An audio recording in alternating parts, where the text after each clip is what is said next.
What's going on, everybody? The PTR is here. I'm so excited.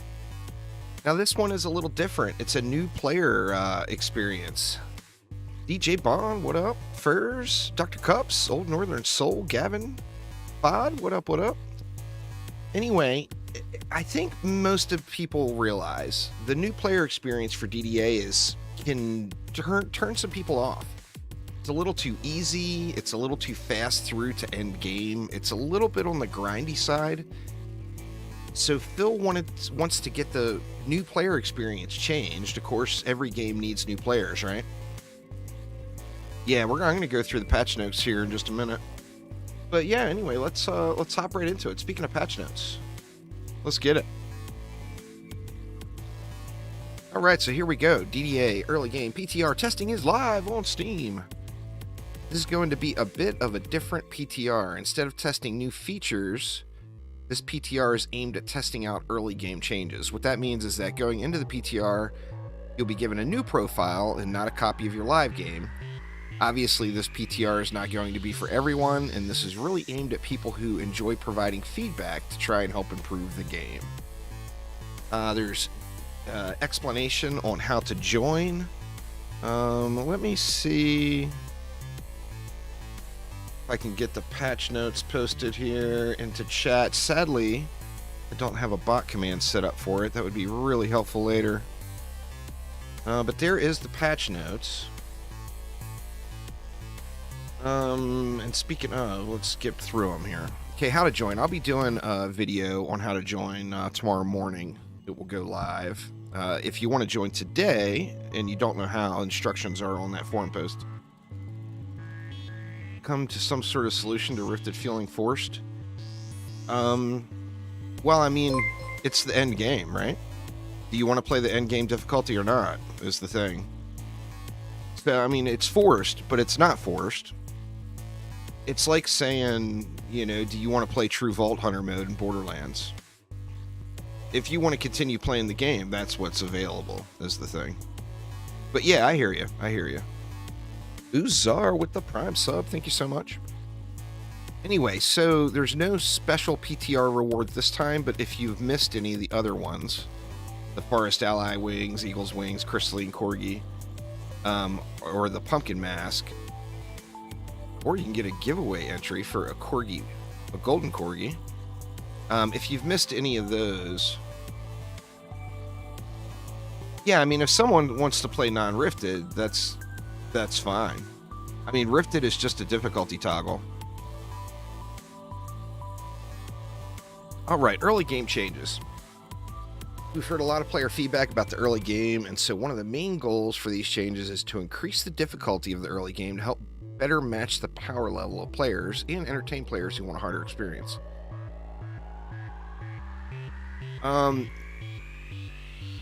No, it's not a code. Bill, thank you so much. It's not a code. They automatically like enable it on your account. They do it. It's a back end thing. You just log in and you have it once they do the update. Okay, hard is now unlocked from the beginning. Like that. We've shifted all the difficulties down from easy to insane. That's interesting. So hard is now insane.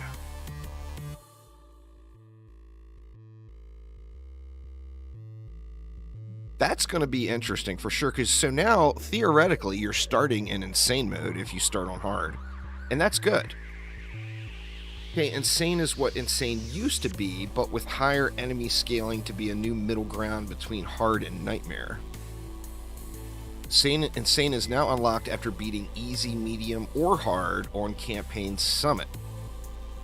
Changed how progression unlocks work. The way it works now is the following. If a map is unlocked on any difficulty, you can play that map on a higher difficulty without having to play it on lower difficulties first. That's interesting too. This should allow more freedom to play maps at difficulty you want to without having to go back. If you beat in the throne room on medium, you can play Endless Spires on any difficulty you have unlocked. Nice. They removed gear level requirements until Nightmare to allow players to equip the gear they're getting as they progress. That's a big complaint of many people. Nothing worse than finding a bunch of loot you can't use. Decreased Nightmare level requirement from down to 60 from 70. Now that, in my opinion, that's not a huge deal because it's pretty easy and quick to get to level 70. Like once you've completed the insane campaign, it's like you just do a few survival runs, 2 survival runs, you're done, you know? Added some new difficulty explanation pop-up for when you open the map. I think that's a good thing for a new player. Because DDA is not a game where you play on easy mode if you're a tower defense player.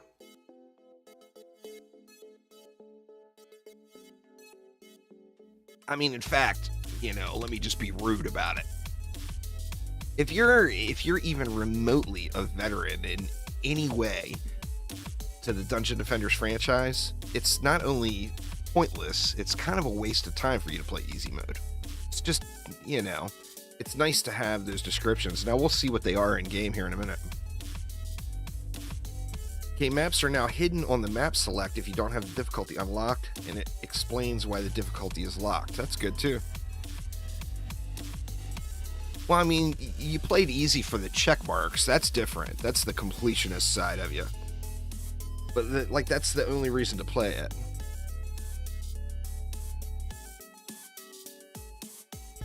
But you're a nub anyway, Uzar, so... just kidding, just kidding. So we would expect you to play it. Okay, increase item power on swords and pole arms to help bring them more in line with staffs and crossbows. That's nice. Maybe I'll monk it up. I haven't monked it up in several playthroughs. You are a stellar pirate, I will give you that. You are a pirating mofo. And then greatly reduce the amount of stats that item effects provide in the early game. Armor was giving plus 50 fortify on a piece that only gave plus 10 fortify. I don't really know. Don't know what's up with that one. Rift bosses haven't received health or increase. Okay, so currently on the build, Rift bosses are not to be, you know, it's known they're going to be too easy. Okay, the PTR will run for this weekend, so it's only over the weekend. Now here's my plan, y'all. That is it. That is all of the PTR goodness. Let's see if we can find a game here.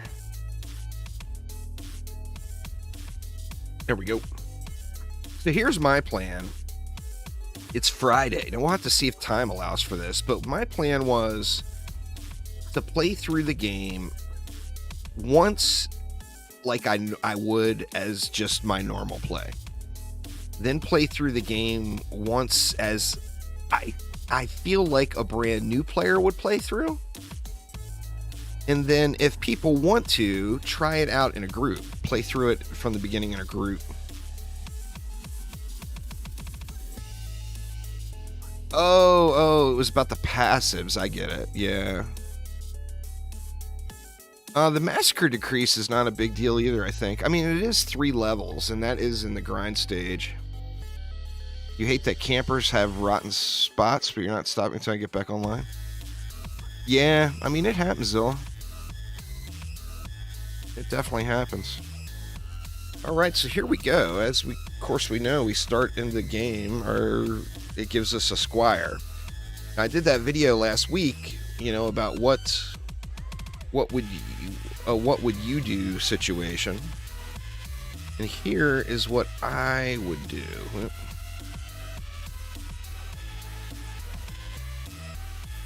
me see.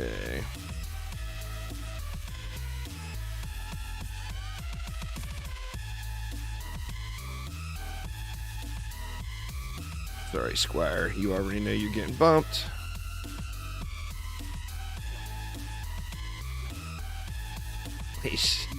The create at level 90 thing is still there. Phil doesn't want you creating them at level 90, y'all. Where is it at? There she is. And then last but not least, where do we go? We go Warden, right? All right, let's move these around a little.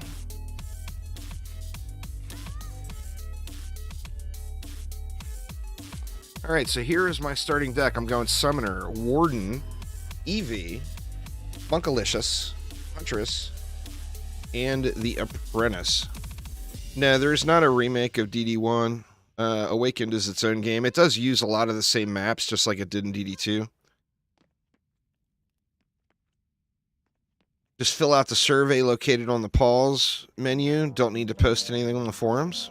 Yeah, you just, if you go to the pause menu, you can just go PTR feedback survey. It'll open a browser window and take you through the business. What up, Skitters? Yeah, for sure. They're Tato, for sure. All right, so when we look at... Okay, we are not going to play the tutorial. We take a look at the campaign. Ba-ba-bam. Easy difficulty is designed for players who have an interest in playing through the maps and story with very little challenge and Uzar.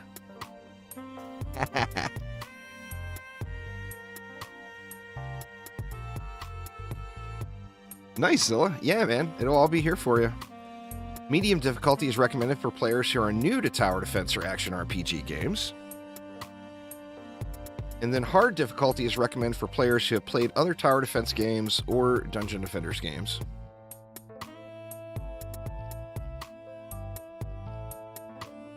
So, let me give you the juicy translation. Easy difficulty is recommended for children's very first games.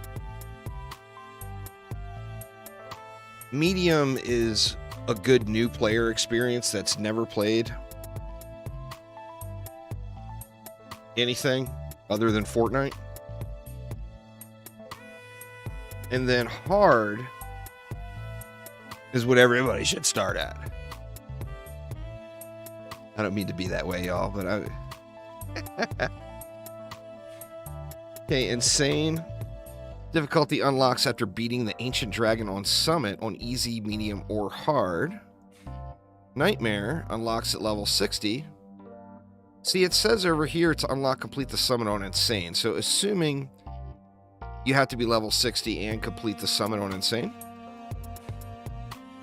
And then same thing here. All right, Zilla, we'll have a good one. Oh, just level 60.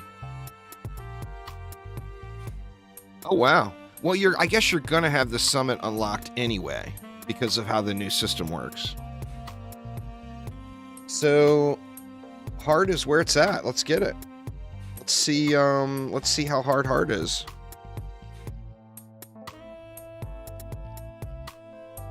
Watch me get my ass kicked after talking all that smack. All right, well, we know what we would have done previously. Spam proton beams.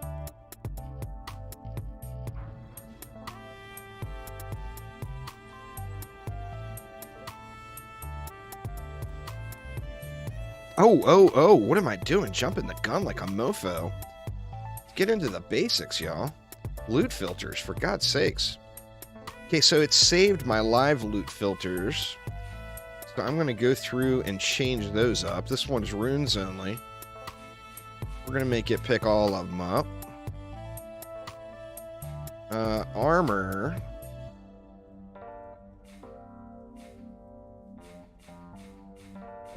For the first map, let's have it pick everything up. We'll spam our inventory. Always include fusion. All the sets. Perfect. Okay, pets. I mean, pets should just be all pets, right? Always include pets. Okay, I got roaches, bracers, and masks here, too. I guess let's do them both. Just always include pets, always include accessories. Offhands.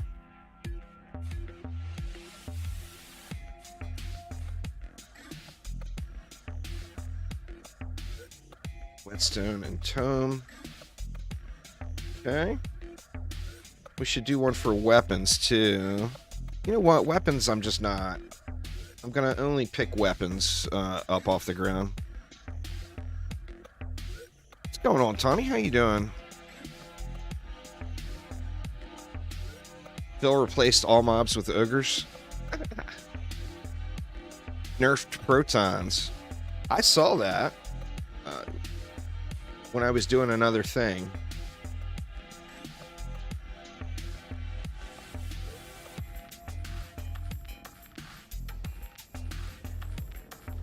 Let's see. Were protons nerfed into the ground, or were they just nerfed? Let's I want to check out this new polearm balance. Let's monk it up a little. Or you know what? What am I doing? I'm gonna EV it. The decoy is just too strong. Early game. All right. Let's see. Did we lose wave 1? Well, we're doing nothing but tickle damage to the mob. That's a good sign. They're just peg it. Oh, peg. Oh, pardon me. Jesus, choking to death here. The allergies are real. Oh man, they're actually pushing through. Wow, did not expect that.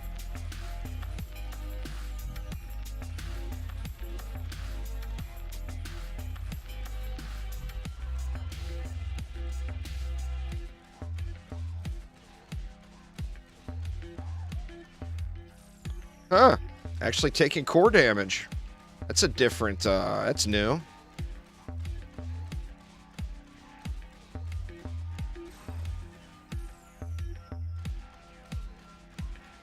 Alright, mobs are tough. Bill done, gave all these guys some oomph. Yeah, just while you're shooting, just hit tab. It's not a mini map, it's that tactical map. But yeah, just hit. You can keep firing or doing whatever you're doing while you pop that up. What's going on, Andreas? How you doing, man? All right, so we need to add a little more thickness up in here because Phil done went and hit the thickness button. You haven't played in like 6 months, so you're way behind. Yeah, don't look at it that way, man. Look at it as you got lots of stuff to do. That's a good thing, right? All right. We got 228 left. We're going to start thickening up the top. I mean, there's nothing better than coming back to a game after you haven't played in a while and having a long to-do list. Because then, you know, you're motivated. It keeps you going. No, this is the veteran playthrough, not the brand new player playthrough. I'm going to play through it like I would play through it. And I certainly wouldn't put archers at the stairs. A brand new player would, and harpoons. But I'm not going to do that. I will do stuff like that in the next playthrough. We'll probably do that with tomorrow, maybe. I don't know. We'll see how far we make it today. It might be tougher than I think. You know, we'll find out. All right, is 3 beams going to get these fools? Phil done hit the thickness button.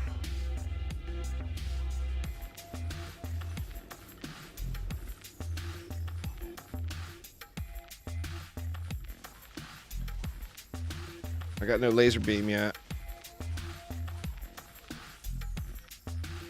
Oh, wow, man. Phil, look at you. Hitting that mobs are tough button. I should have put my... Well, I didn't have any points, I don't think.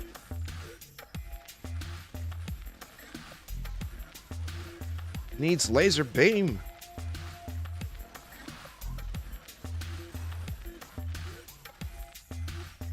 I think we'll put some ogres up there. That was the whole point of me bringing the summoner, was to slap ogres anywhere where I feel like I need them. Oh, dang, man. All right, we got 3 points. Let's put them in because definitely feels more difficult than it ever has before.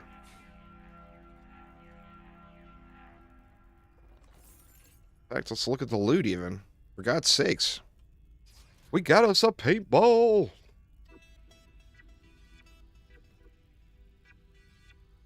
That one's lightning. We better get another element in here. Guess we'll equip that one too.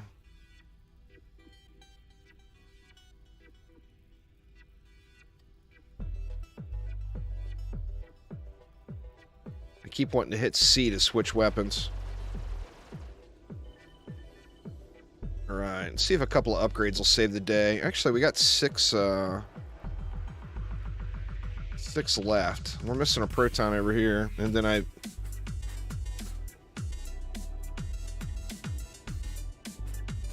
make a song with all the updates? That'd be fun.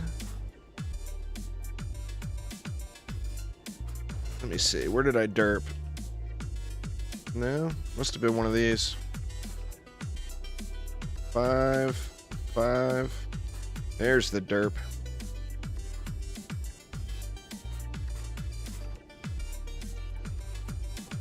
Alright, so let's slap a couple of upgrades in. Actually, we know, well, ogres aren't coming, or orcs aren't coming yet. Let's put 2 upgrades here. 2 upgrades here. Oh yeah, we got loots. We got loots, y'all! This paintball gun rips the shots off, man, but 13 a pop is just not very much damage, you know? It's nice to see the shots flying, though, just for fun factor. Alright, it looks like it killed him this time. So 3 protons with 2 of them upgraded. That's definitely a big change, man. 3 protons with 2 of them upgraded required to beat the first map. That's a big change.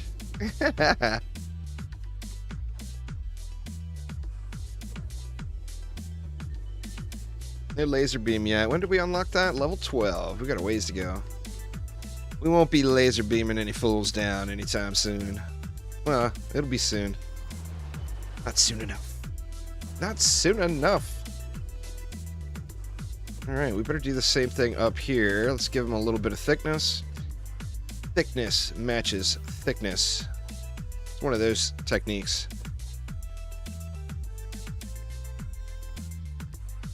Ooh. Buff the dragon cannon, Phil. Needs better dragon cannon.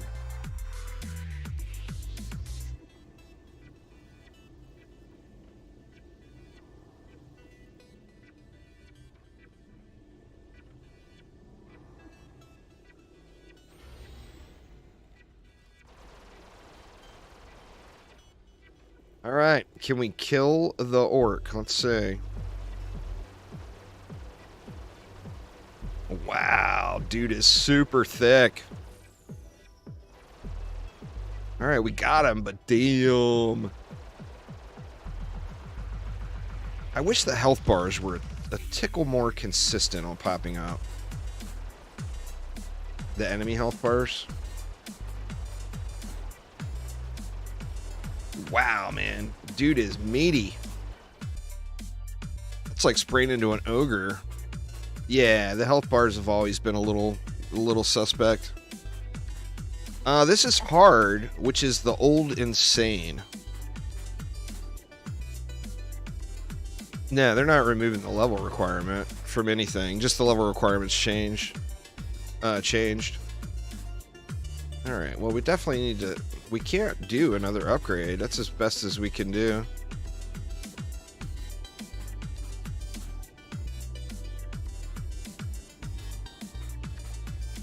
I think what we will do is go ahead and throw our points in the...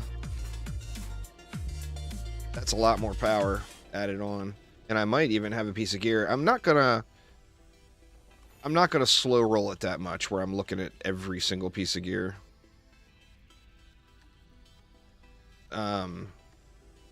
But I am gonna take my time a little compared to normal.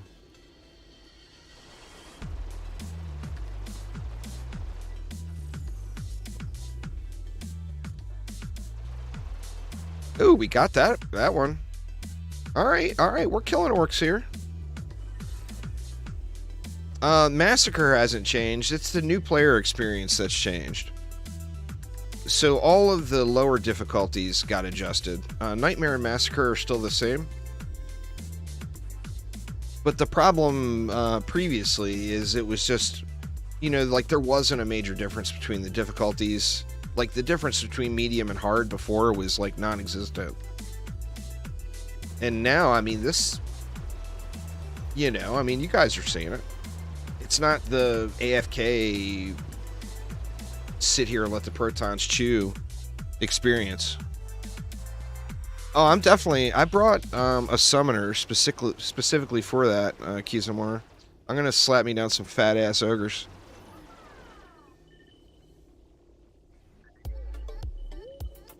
Some fat ass ogres. Oh, we're done. We cleared it.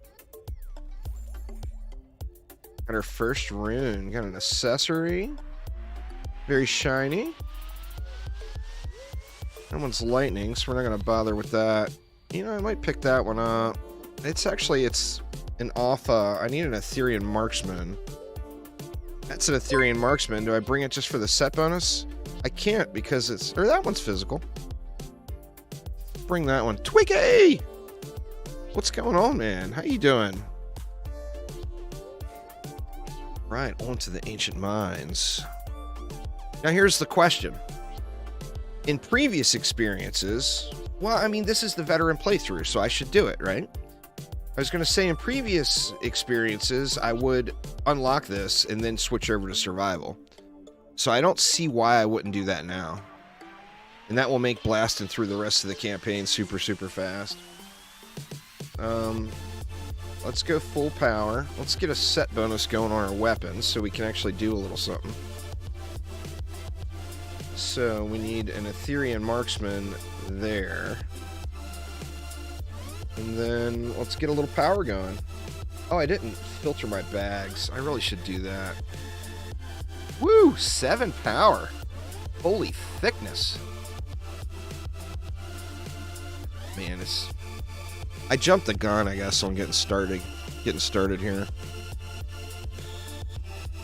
Bag 1 will be weapons, I guess.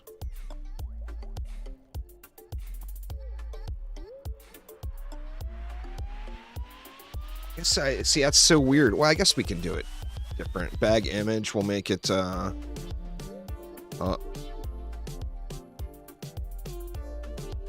shiny new weapon. Bag 2, I think we'll make this one offhands.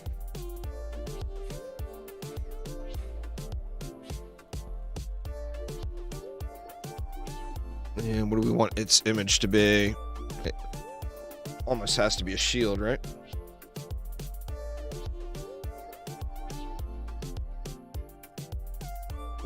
Did I scroll past him? Armor? Or yeah, I did. Actually, we'll make it one of those. So third would be pets.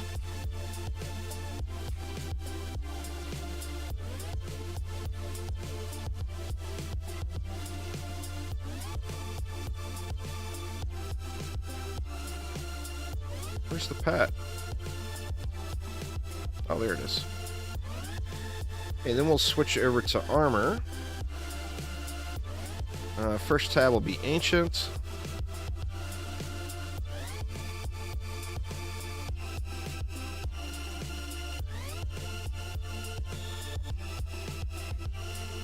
Second tab will be guard. I mean, these little things, it's such a huge quality of life to set it up. So, I mean, it takes a minute or two, but it's just huge to get that set up. This is militia.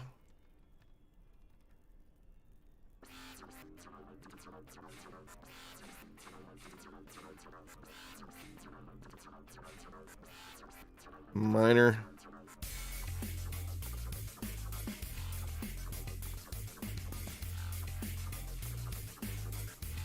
Primitive? I feel like I'm missing something. I'm missing a tab versus what I normally have. Did I skip one of the rarities?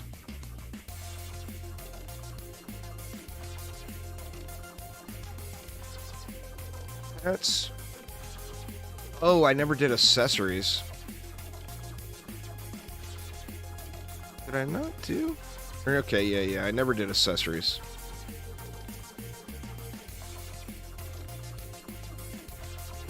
Here, we'll just do always include accessories. There we go.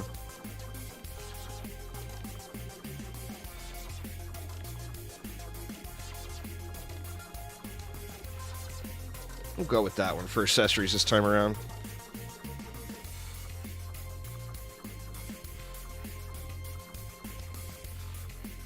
That would be nice if there was some kind of default loot filters to set to go with.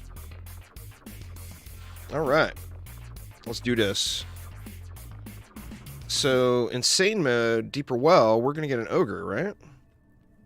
I mean, not right away, but in the final wave, I think, or no? I don't remember. I mean, we'll find out. It's a new experience. It's a new but not new experience. That's something that would be cool if, you know, I don't want to like push Phil, but you guys know I've been playing a lot of Path of Exile lately. What would be really cool if the loot filters was a separate file altogether. I mean, obviously that wouldn't work out for consoles, but for PC, it would be nice if it was a separate file altogether. That way you could just make a loot filter and you could put it out to people.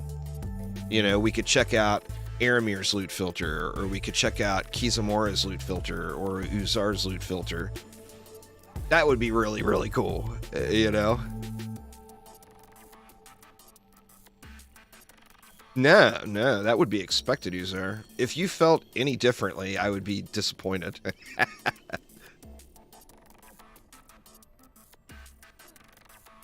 You guys got to watch me be a bad pirate all day yesterday.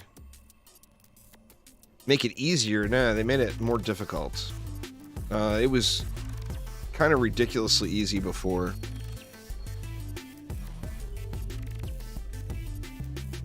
The new player experience was not super tough before.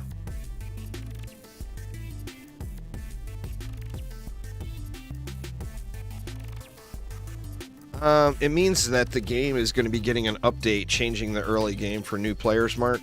And this is a testing build that anyone that owns the game on Steam can check out and give feedback on of what the new player experience is going to be. Hopefully that answers your question. The new player experience is in need of some changes, and it's getting them. And this is kind of a test build to see what people think, or just to give feedback in general of those changes, you know.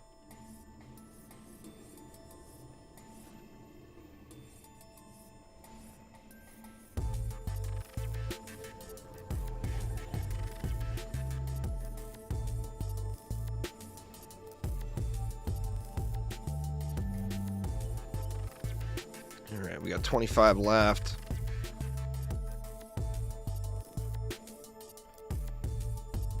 $15, $16, $17, $18. I'm thinking in my head here.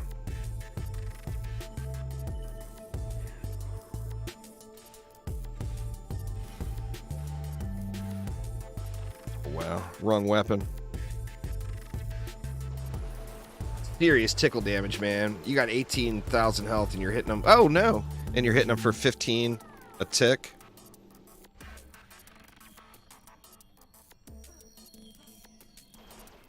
Oh yeah, big old splat.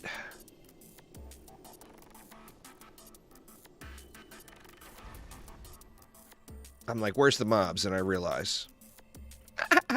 Derp, derp, derp. All right, what kind of gear did I put on my EV? Let me look. I got minor gear on the EV. On the summoner, let's go with the thickness.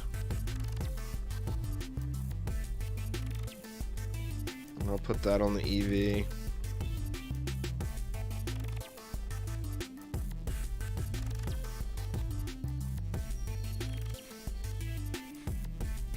We'll go all vitality. Shit, I don't have ogres unlocked yet. Oof.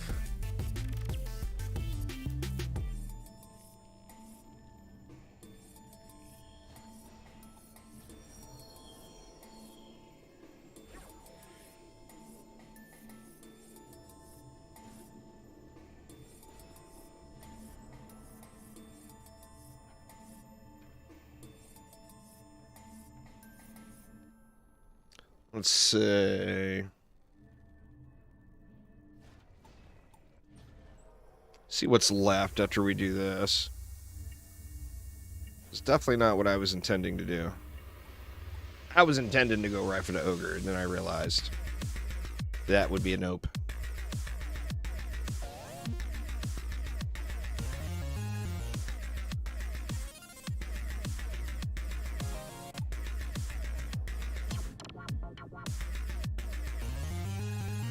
If you select the sets and not the gear types, yeah, that'd be fine. But see, what happens is, like, later on down the road, you get to the point where you just don't need any more guard gloves. And then you can tick gloves off. That's why I always do it like that.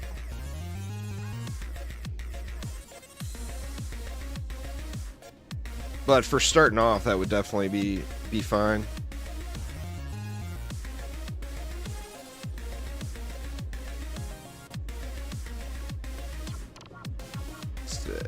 So we'll leave that one as our weak lane. And then we'll put 2 4s here.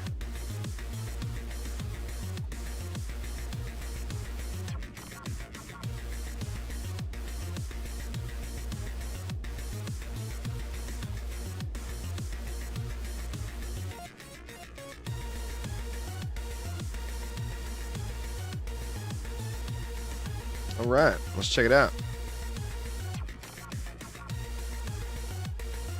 Where is ogres? That would be... it's not telling me. I'm not sure when ogres will unlock. I should have thought about that, because the whole point of me bringing the summoner was definitely for walls. Although the spiders are really, really good. I won't deny the glory of the spider.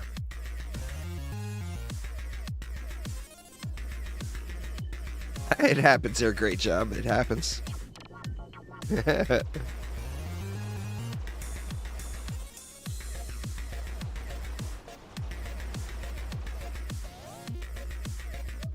should get a little range on those spiders too.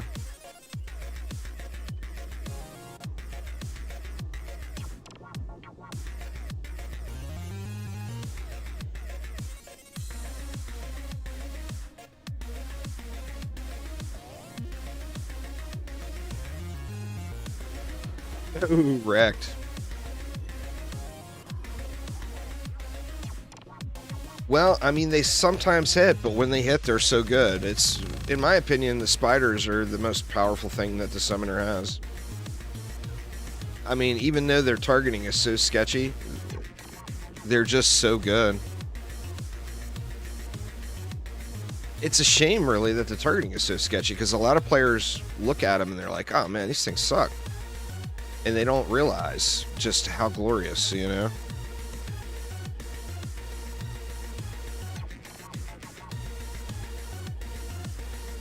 I could live with the high arc if they just made it so the projectile continued when an enemy died and didn't just shoot up into the air.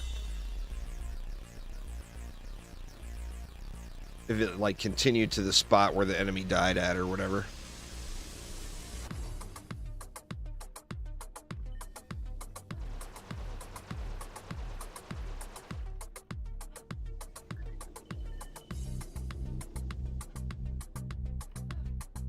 Oh, that's what I mean. It's huge. It's huge.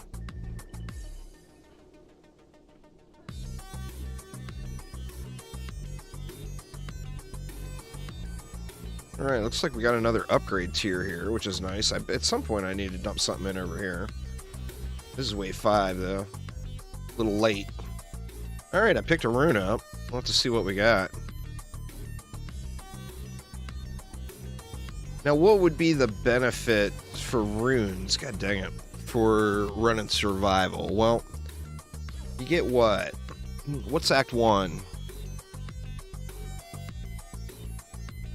You get Flash Buff, which I probably wouldn't use.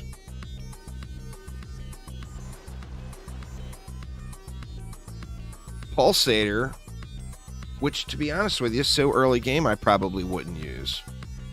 So maybe Ancient Mind Survival is not the one to do. I feel like getting the Reflect Beam would be such a big deal. Even a low-quality one, you know?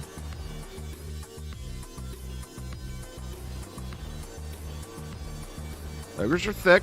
Ogres are thick.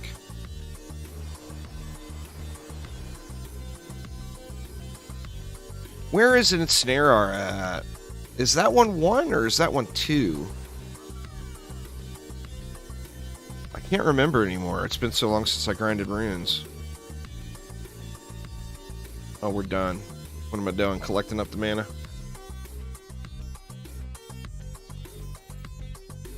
The Warden's Ensnare. See, that's not going to really be good until you get some range.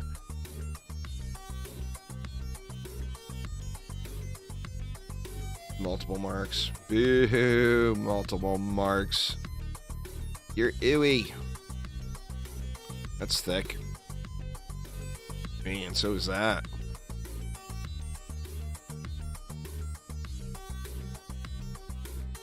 We gotta make a decision here. I think we continue on. I think I want to get to Act 2. Yeah, but when you don't have nothing but base stats, it's just not worth using, in my opinion. Alright, now do we want Miner here? I almost feel like we would want Primitive on the EV.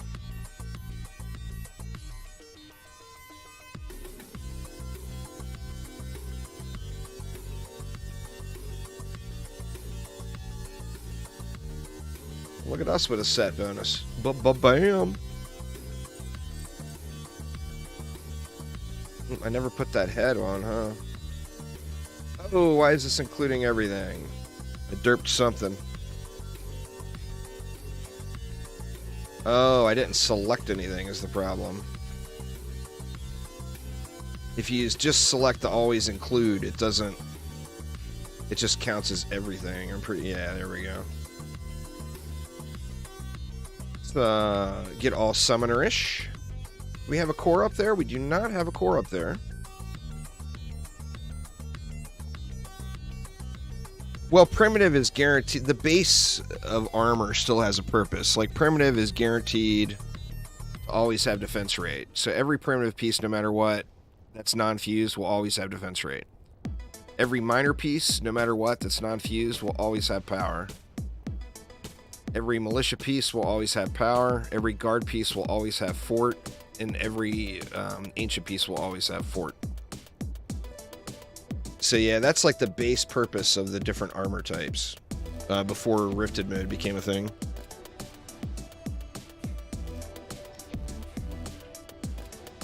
Alright, we're going to have to get something else in the mix too. The reason, in case you're curious, why I went rate is because then I can put my points, focus them into power, until I switch over to using PDS. In fact, I think well, I should put the rest of a set together here.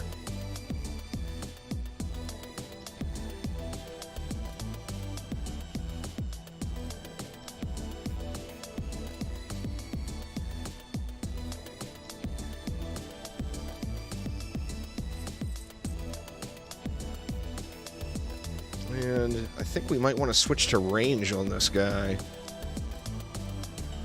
Because we don't have ogres unlocked yet, so the vitality's not doing a ton for us, but the range would be huge. And then I also want to check the targeting. Let's put the spiders on air.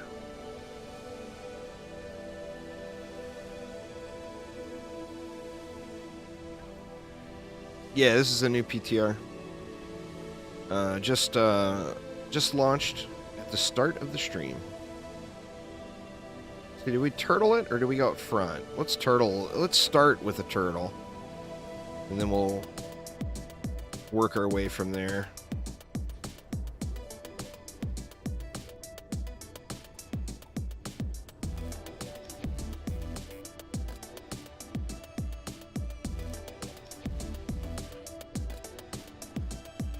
It's all new player experience stuff. Somebody, if Mod could link the patch notes. I didn't have an opportunity to set the bot up. Thanks, Sir Phil. Appreciate it.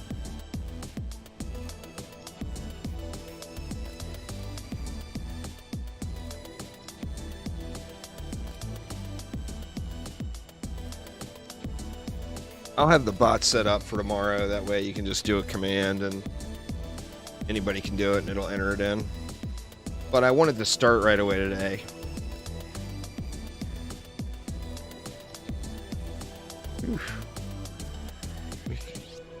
The mob thickness catches you off guard because it wasn't like that before, you know?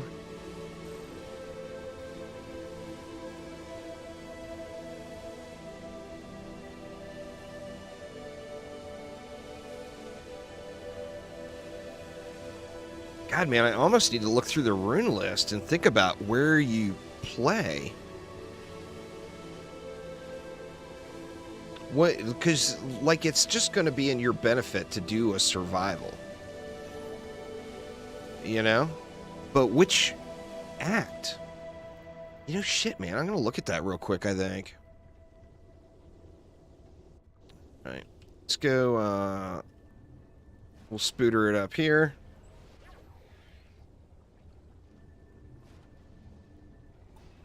And then we know we got flyers over here, so we'll go a little heavier on the spootage. The spootage. Did anyone know that was a word? A word that is not referring to anything derogatory. You dirty-minded people.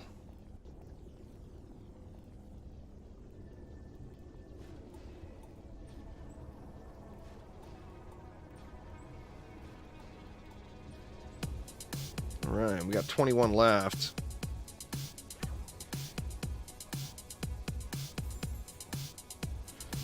Shit, I need to get gray off of the loot filter now. Or no, not yet. We'll go another way, or another map, before we take gray off.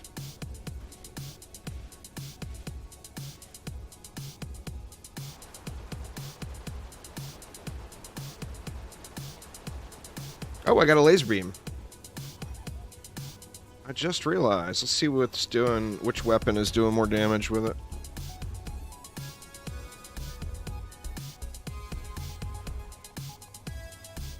Looks like the paintball gun is doing better than this one.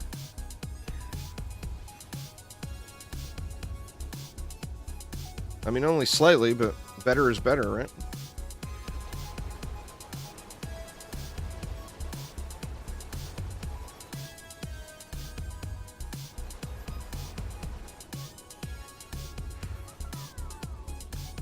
Saved by the PTR from being a bad pirate.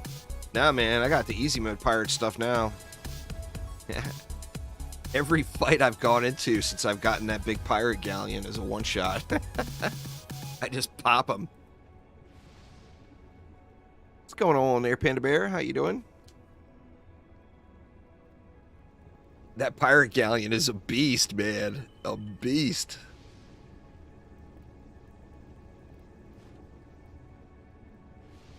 You know, the other thing that we benefit by waiting until, like, Act 2 to do any sort of survival.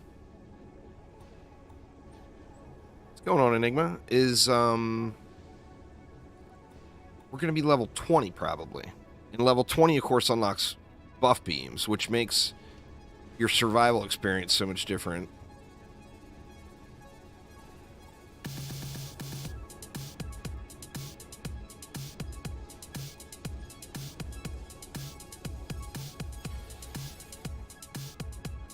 as all of you all know, when you're brand new, always use all your DU. That's another thing I'm going to make sure to not do when I do what I think a new player would do playthrough.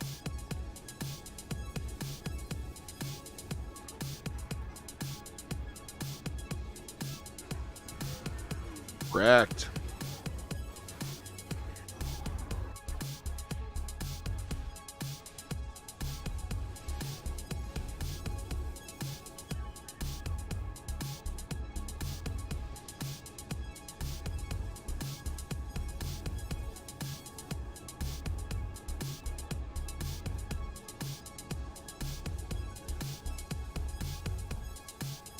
Well, that's going to be a sizable upgrade. I have to rethink the weapons on this one. 6 projectiles. That's just too shiny. There's an offhand, too. A little shoddy. Mystical repair.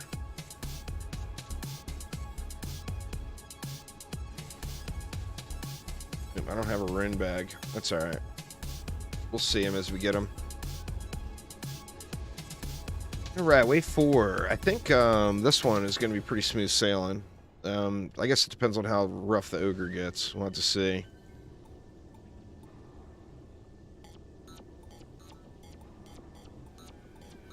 Boom. Saw that one coming. I was hoping to get the upgrade off. I'm not playing hardcore, so I don't really care.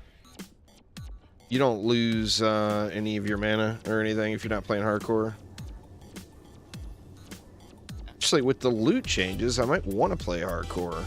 The reason I never played hardcore before was there was no point in getting better loot because you couldn't equip it yet. But now you can equip it, so I think we do want to change it up to hardcore.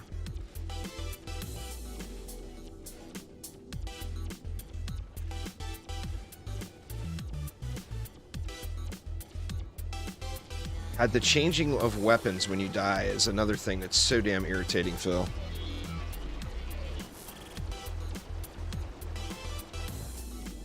Well, before it was pointless to do hardcore for the loot. So I just haven't changed my mindset. Because you're already, without doing hardcore, you're already getting loot that you can't use. But now you'll be able to use it.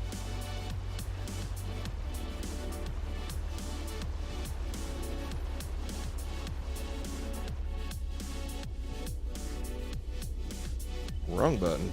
I was looking for an X there. I mean, you can if you want to, but the problem is you just load your bags up with a bunch of stuff you can't use. But that's going to be changing, so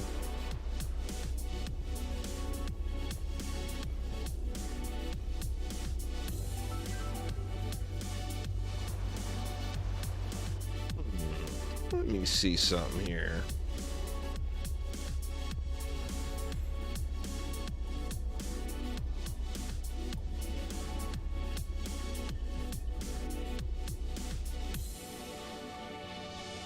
Okay.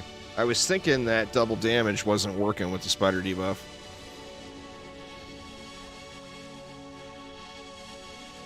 No, well, the loot doesn't have a level requirement until you get to higher levels.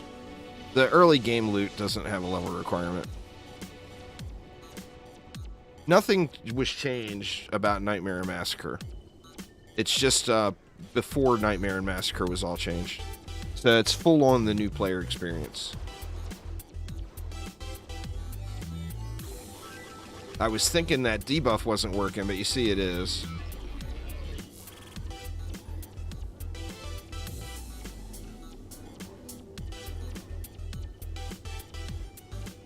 Alright, we should have some ogreliciousness rolling out here.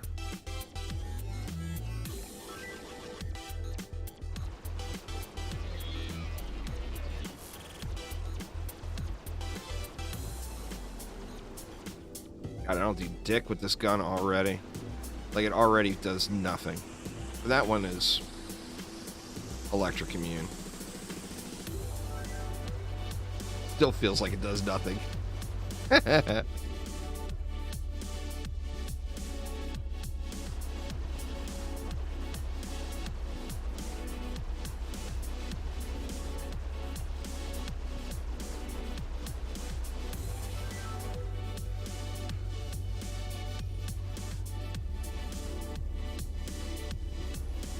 Oh, yeah, man. Spiders are the stuff, huh?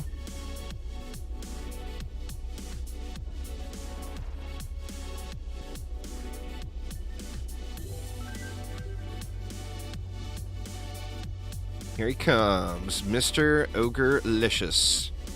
Shame he didn't go the other way, where the 3 spiders are.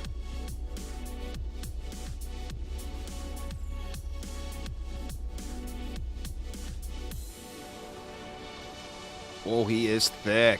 This is only the 3rd map.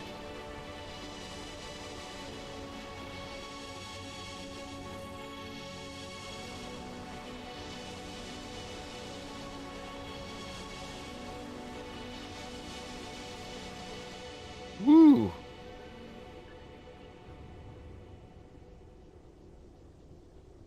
Alright, what is that? I got that really good staff, so now I need to replace this paintball gun with something. I want to take a look at the... There's a shield.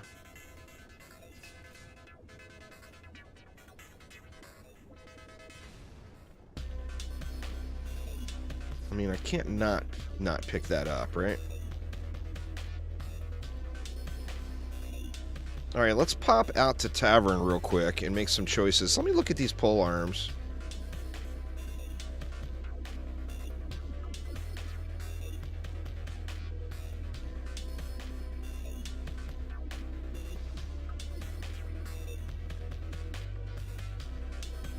The difference here, Phil, is those projectiles, man.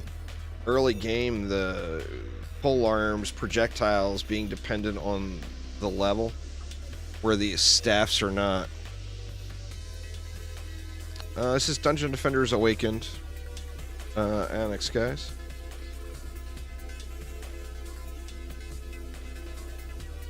Alright, let's pop out the tavern here.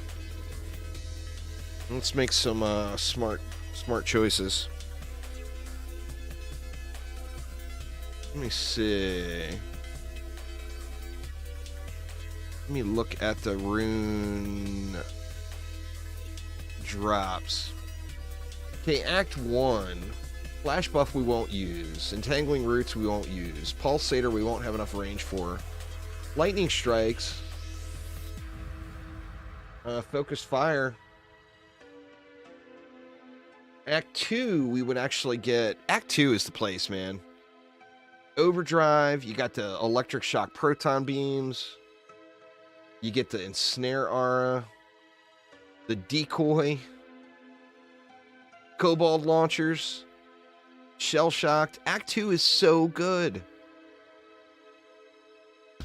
Yeah, we're gonna do a survival in Act 2. I think that is the play. Now, where previously it would always be do mines. But the runes from Act 2 are just too good.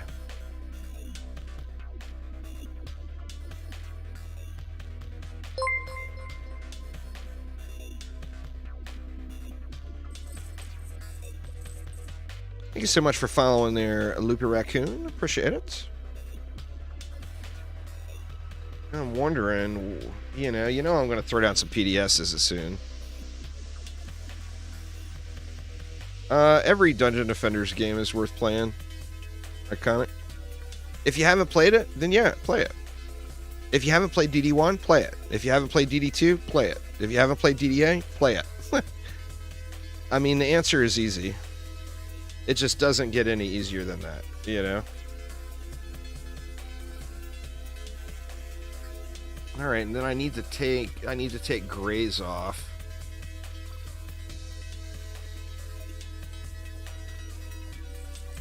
Off the loot filter as well.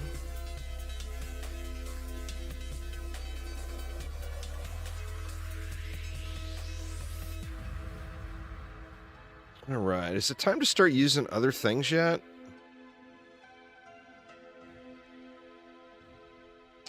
I mean, will spiders own the Demon Lord? Let's find out. Let's go hardcore too. Get that loot. Yeah, they're all multiplayer. Let's do it.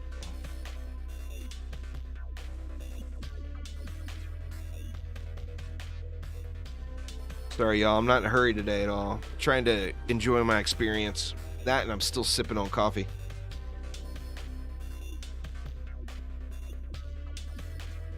You'd be down to do the group? Nice, nice. I think that would be good. You know, now a lot of new players don't have the opportunity to play in a 4-player group right out of the gates. But I think that would be a good experience to test. But I also think it would just be fun, you know? I think we'll have a good time.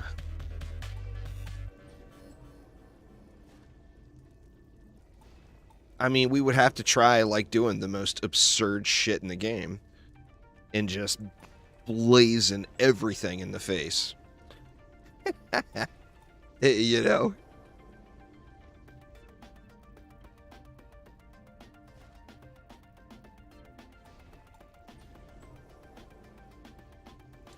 I'm gonna have enough to do what I want to do, but we'll have enough to do this to get us started.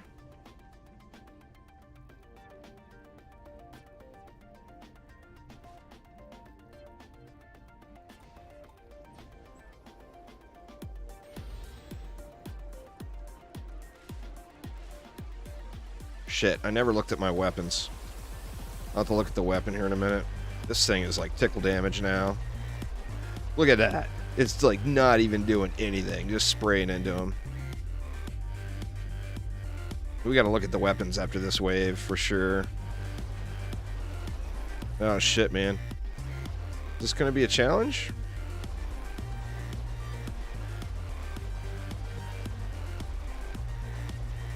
God, is that staff any better? Am I gonna survive? Yeah, that thing sucks.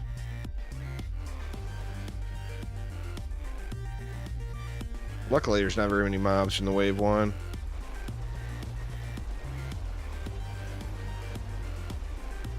How are you doing there, Snowvic? How's life? Alright, let's definitely go right to that. Yeah, a little bit of a damage increase there. So that is inspired. And that is inspired, and it's fire. That's inspired. I really want to use a dragon cannon, Phil. Dang it. Make dragon cannons great again. Can't say again, they were never great to begin with, but they're cool.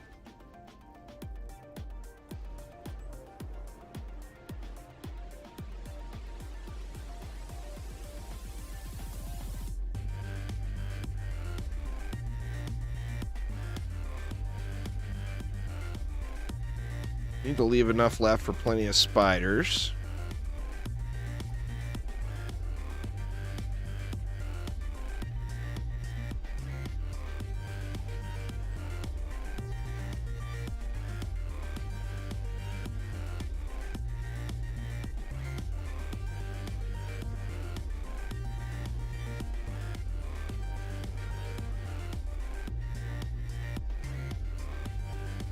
I would say for the 4-player group, everybody try to be as nub as possible, but I know it'll be a bunch of veterans that come to do it.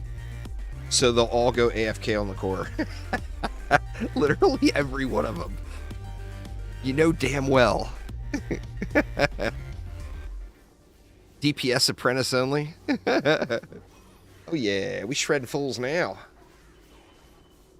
We're getting shredded too, though. That's another thing too, is you don't really think about health until you get to nightmare mode. That might be something that's a little smarter to think about earlier game now, you know?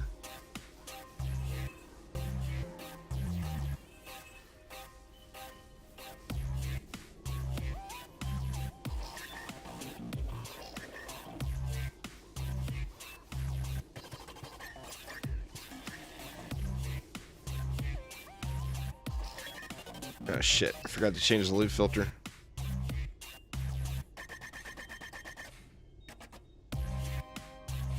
Get rid of that. That's it.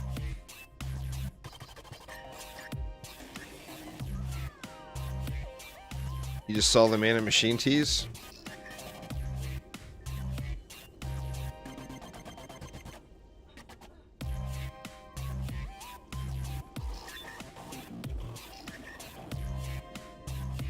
I'm more looking forward to Chaos 10. At this point, a new hero in DD2 just it doesn't really do anything for me. Gotta have something new to do.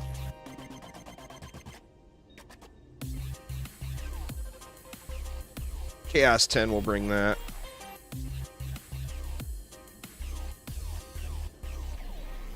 I mean, I realize it's a free-to-play game. They gotta throw new heroes in, because people gotta spend money other than just the pay-to-win stuff.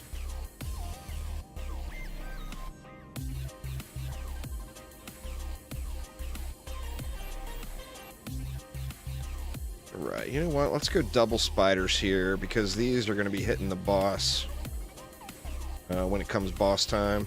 Actually, do we want to go triple? Yeah, let's go triple.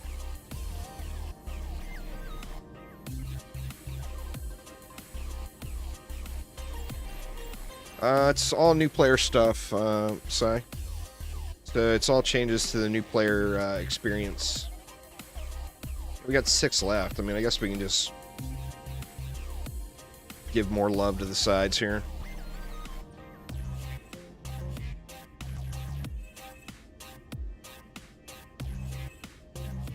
Oop, got a juice. Getting some fat loots dropping.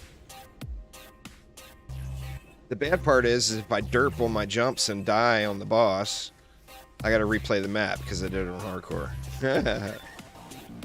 That would be the downside. Oh no! I gotta quit being so careless.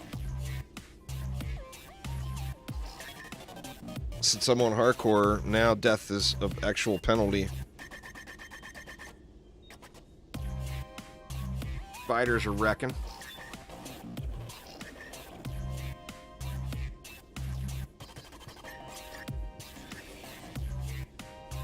So what's the map to do survival on? I'm thinking throne room, maybe.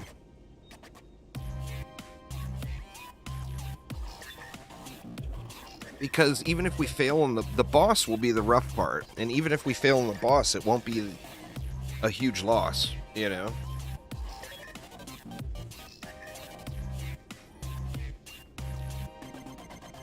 Oh, man. Spiders saving the day here.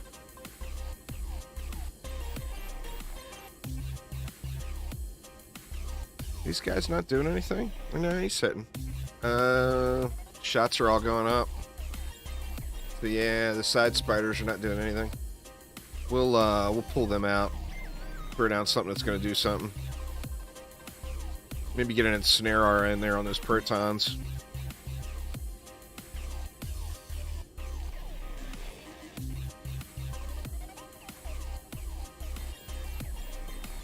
I mean, I could put the spiders down below, but then I'm afraid they're just going to get smacked when an ogre rolls out. That's strange. What's strange there, Si?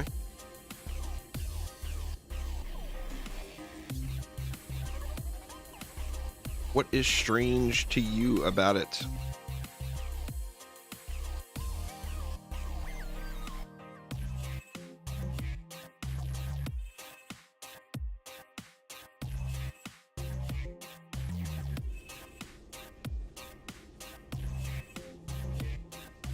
Oops, just screwed up my windows. There we go. Alright, let me not die now. And then these spiders just need to go. They're just not doing anything. They shoot in a high arc. But the problem is when you put them in a real close quarters like that, there's going to be stuff for them to smack. You know, like if it hits the ceiling or whatever, it will interrupt the projectile.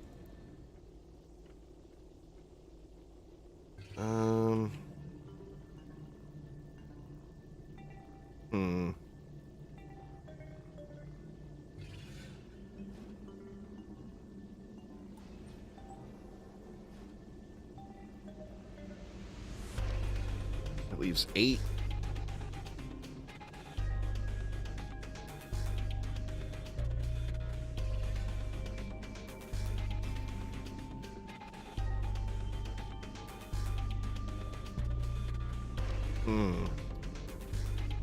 Might not be able to do it like I wanted to.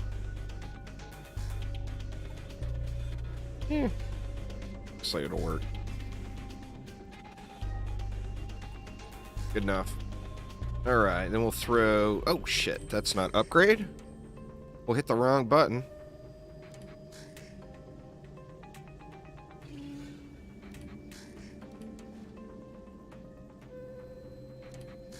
And now, of course, I can't figure out the range of where I had it.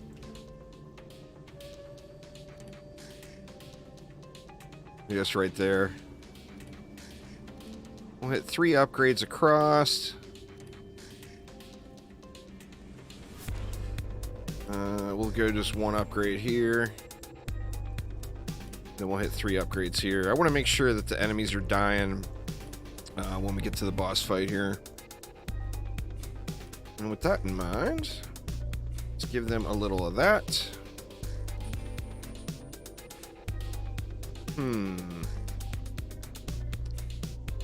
3 more range. I think it might be time to switch over to rate or power. Actually, rate probably on the spiders for a minute.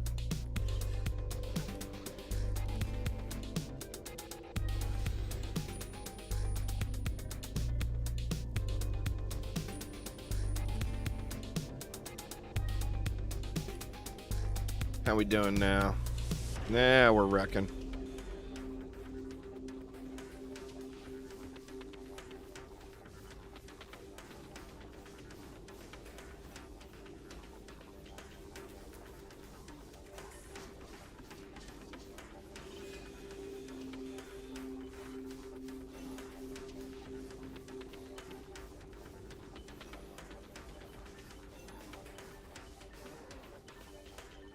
Get owned.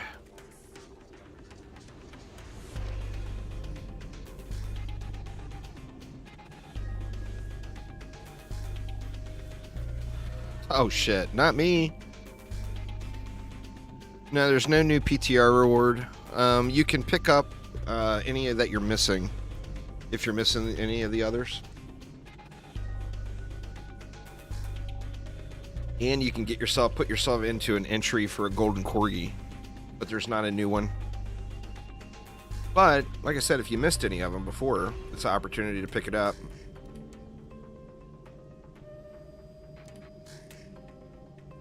And if you don't have them, really, to be honest, the requirements are so small. 30 minutes of play and do a survey. I mean, that's crazy low requirements, you know? Many of us have played 100 hours for a cosmetic in a game before, you know? Getting one with a, say, a 35-minute investment, that's like easy money.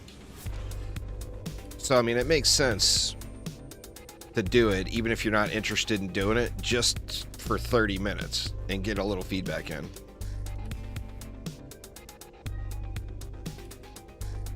I really need to quit that whole dying business.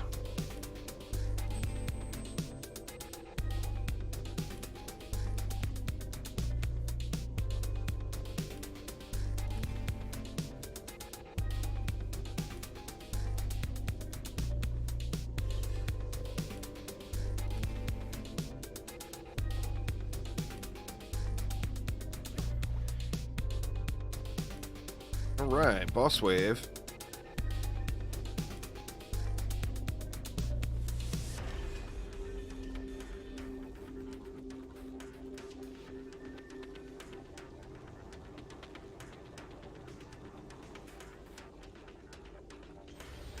Let's get it. Not die this time. Would be a crazy good idea.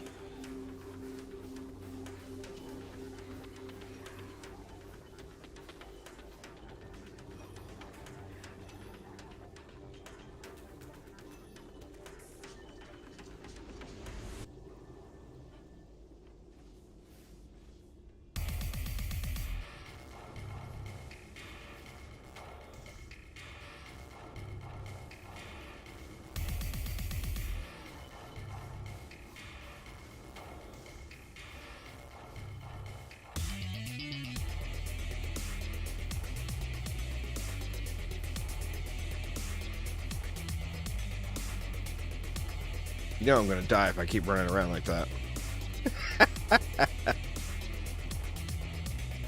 WTF. Oh, Last Epoch has a dev stream going right now. I wonder if they got something good coming.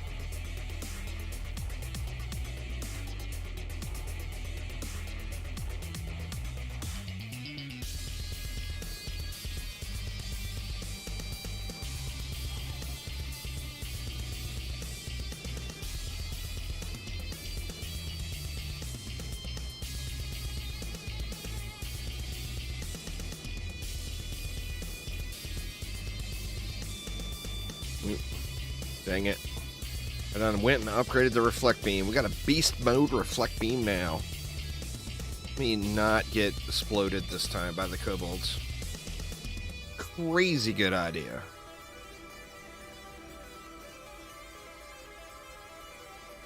Yeah, I know the multiplayer bit is coming. I feel like the game's going to need more than that, though. So I'm hoping that they're still making changes to the end game, and at some point before March 9th, though, I'll definitely go in and get my account caught up again and get a character decked out. That way I can play with people.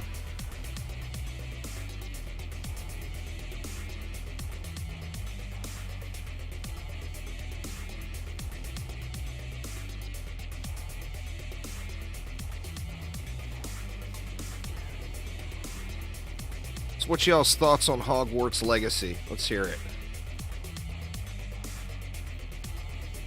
Do you boycott the game because JK is an asshole?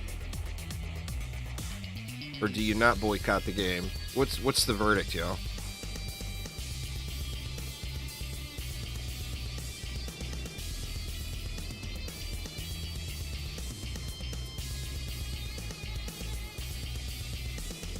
Alright, here we go. Let's not die here, because this map does take a minute to get through. So it would really suck to have to do it again. Maybe I should shoot the zappies.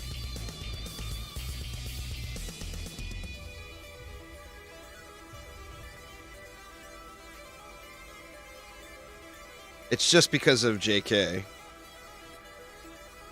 People are just saying to boycott the game specifically because of her. Alright, I'm not going to get through the pylons with my current damage output.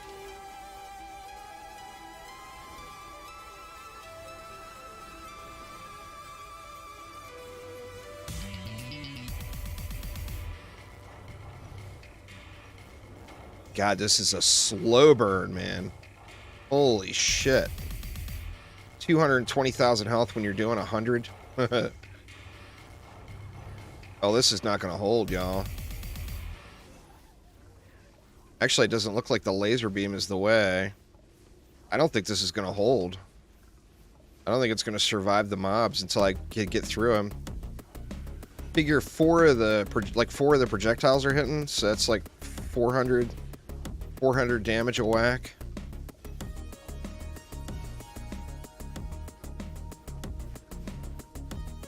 I wonder if the other weapon is any better. Let me look. Not really.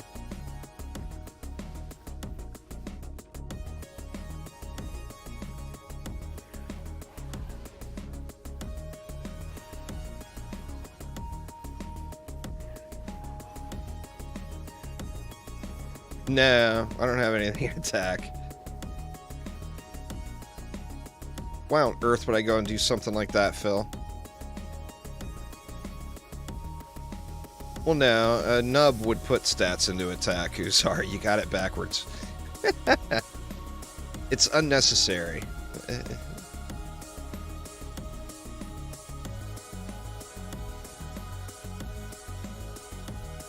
Don't put stats into something you need for one thing. I mean, I guess you can always pull those stats out, but it just doesn't feel worth to me. Because, like, I won't need any DPS again until I get to the throne room, you know? But, I mean, you can put the points in and out freely. But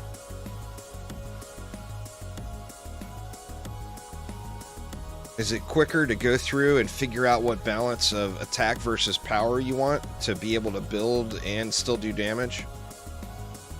Or is it quicker just to slow roll the Demon Lord? I think it's quicker to slow roll the Demon Lord.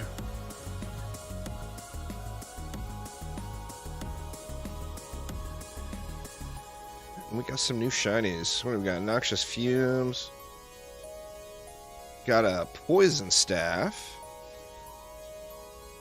Got our first brooch. The Crazy Pogo Stick.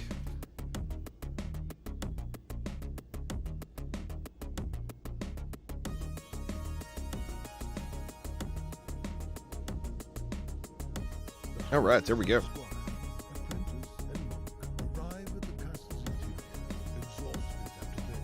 I really like ARPGs, so I've kind of kept up with, I mean, I don't keep up with them.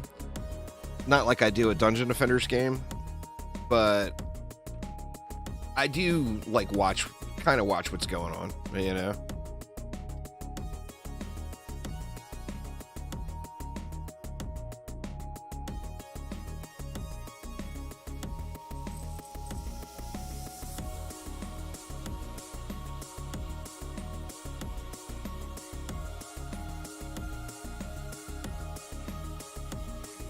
Attack. Take your attack and shove it.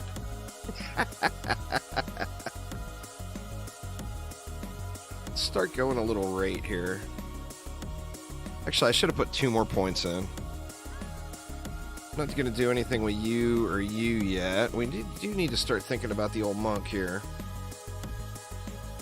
I think with the monk we'll go guard.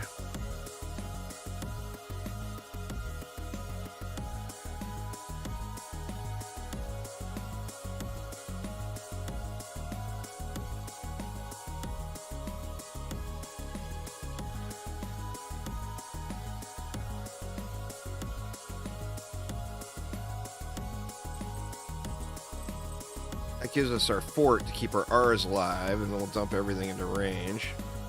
Make them good and thick. Well, Diablo games. I'm a Diablo junkie. I play, like, Diablo 3 religiously every season.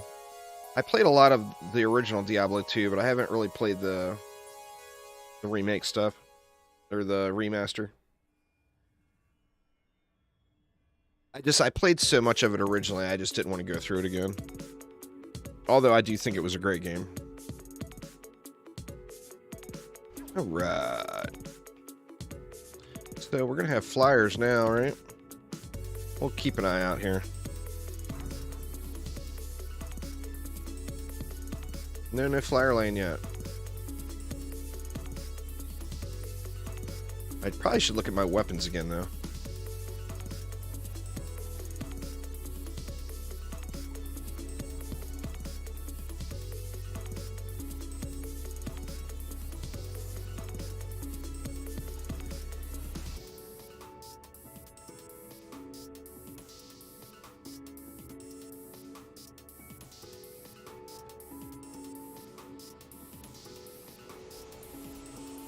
Man, 10 short. Needs 10 more starting mana, Phil.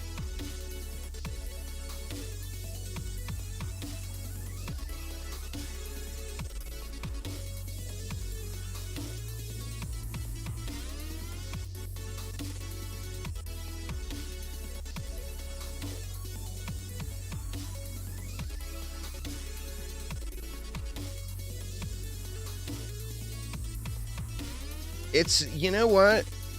Diablo 4, and I hate to defend them. I hate to ever defend Blizzard for anything, because we all know they're a bunch of goddamn criminals, right? But I feel so much better about paying that for Diablo 4 than I do just about any other AAA game, because I know Diablo 4 I'm going to play for 1,000 hours. At least. You know?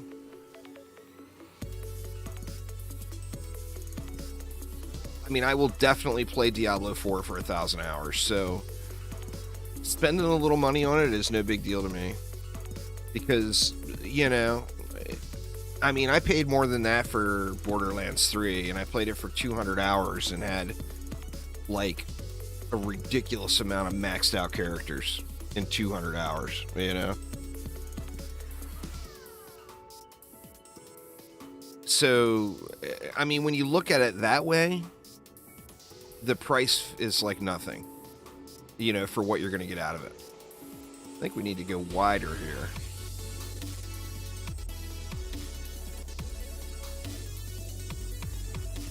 What do we got left? 32? Let's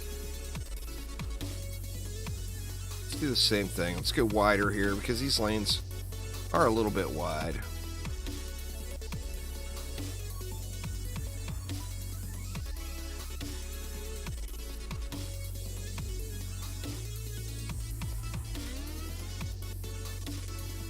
That's the other thing when it boils back around to the whole Harry Potter thing.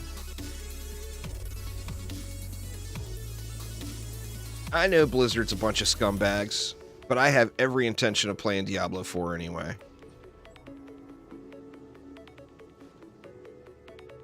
I'm not going to not play one of my favorite games because people are scumbags.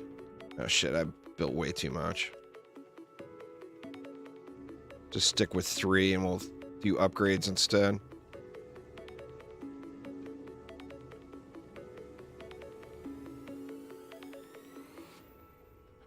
Let's see, that leaves me enough for well, let's get these down. I won't be able to put a spider per lane, but I will be able to put spiders. I don't think they're going to end up getting any reflect beam low though. Well, I mean, hackers aren't a problem in Diablo 3. There's no reason to think hackers will be an issue in Diablo 4.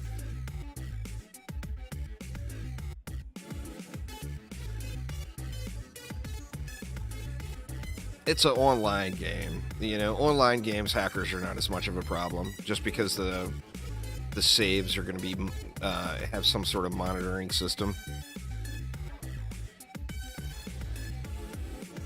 Well, the saves, I mean, there may not even be a local save at all for Diablo 4, which is quite realistic.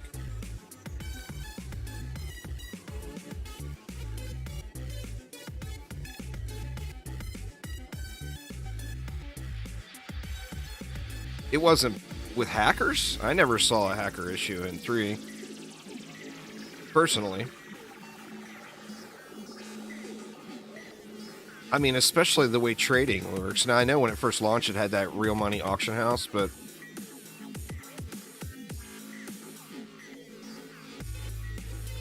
yeah, I never saw any of that. It's about who are you going to play with, though? Do you play with those people? I don't play with those people. So I never saw it, ever. That is not the lane where I want the spider.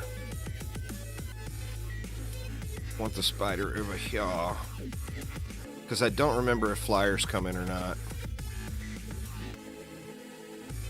Oh, we already got spiders there. Did I put one up there too? Oh, I put spiders everywhere. Alright, we'll go here then. And that will hit kind of both lanes.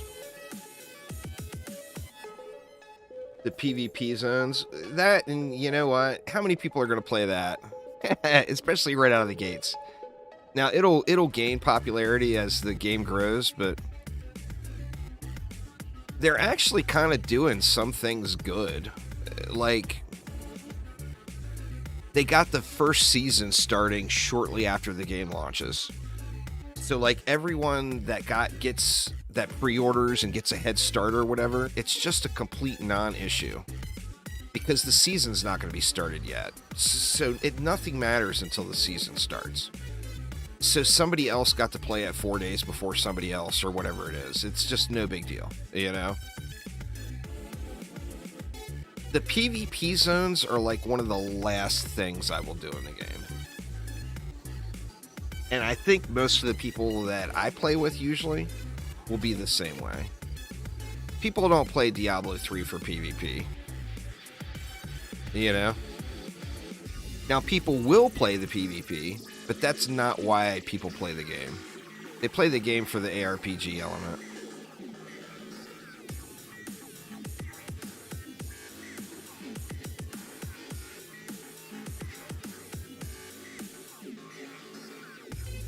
Yeah, let's upgrade these first since they got no spider.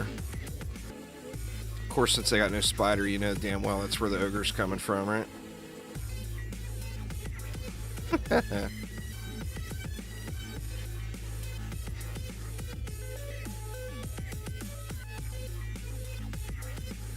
One more. There we go.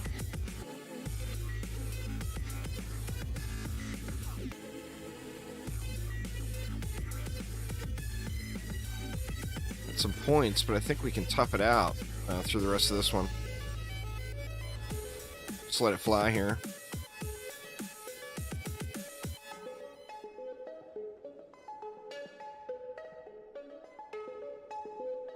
Yeah, I get to experience a story before rushing. Absolutely.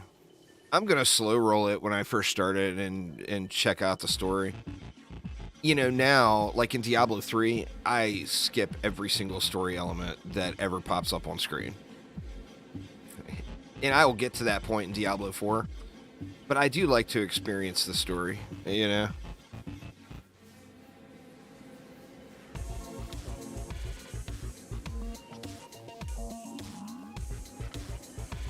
Oh, I agree.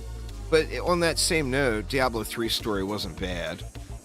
It's just Diablo 2's was better. You could pretty much plug anything in front, any statement, and say Diablo 2's was better when comparing the two games. I think most people would agree with that.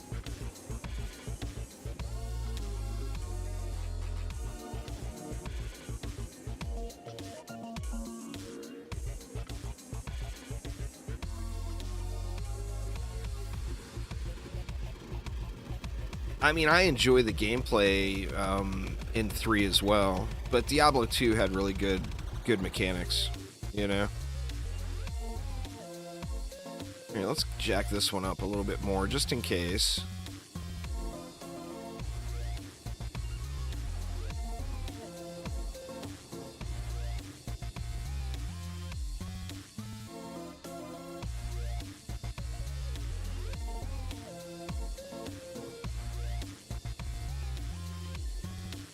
Hoping we get a PTR for Diablo 3 for Season 28 by the end of next week. I'll definitely be playing it.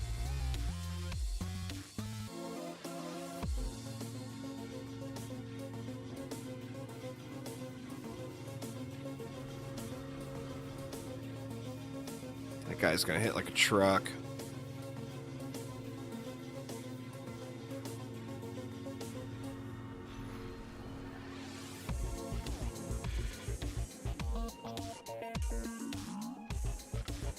Looks like no flyers. So I was sweating them for no reason.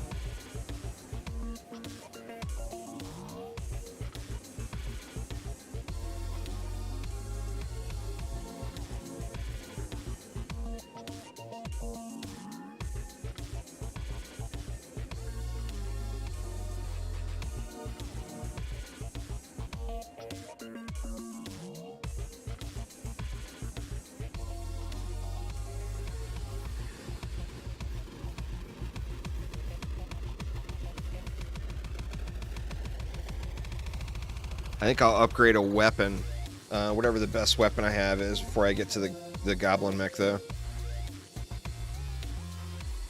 Because the amount, if throne room is the survival I do, which I think it's probably going to be, the amount of gold I'll be getting will be massive compared to what I have. So if I blow like every penny I have on a weapon just to get through the map, like I'll replace it like in one wave 20, you know? What do we got there? Headmaster. Summoner needs early game pets, Phil. God, man, I want that to be so good, but it's just not. Ugh. Such a bummer. Ooh, look what we just found. It's a shiny. Got any more?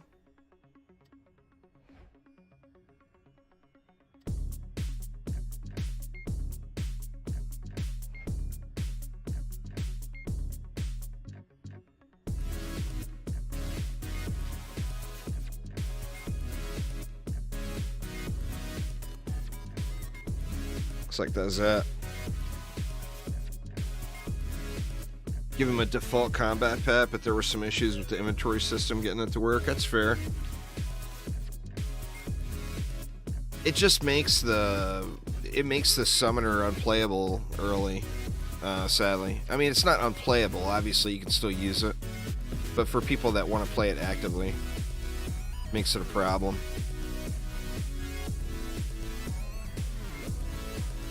Alright, Tornado Highlands, here we are. Almost level 20.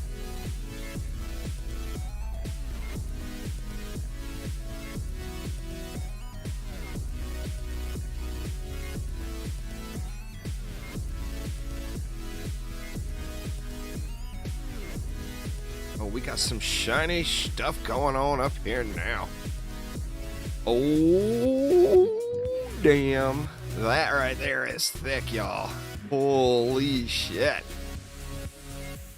Take some range? We'll take some range. Double whammy on the rate? Man.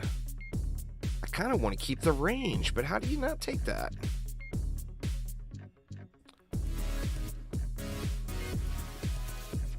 And shiny, shiny. Right, how about you, mister? Woo! Damn, I mean, come on. That is so huge of an upgrade.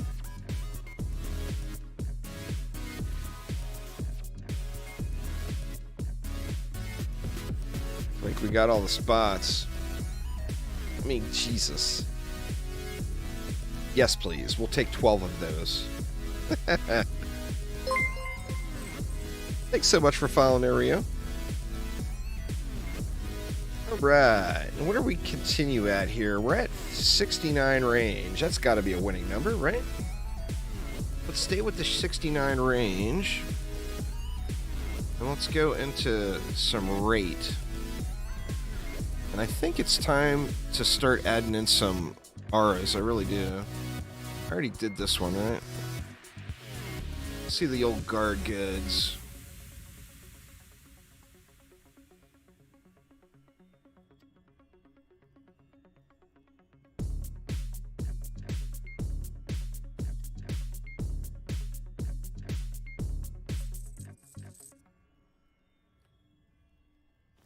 And then, where are we at here? Let's go range. 50 range. We're going to start picking up some big diminishing returns on the range now. What do we want to do on the Huntress? Let's go Militia on the Huntress. And then we'll go Minor on the Warden.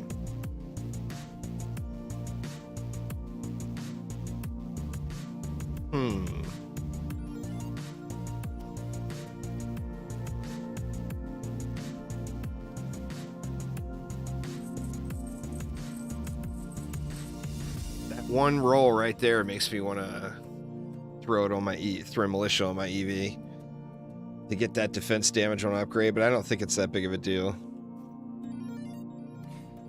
Here we're going to have to split the stats because our traps will just evaporate. Go 30, 20.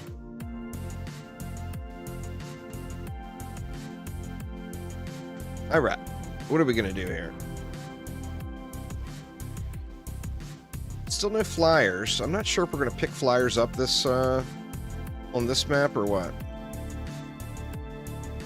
We got 350. I think we'll start off with like a last resort style right here.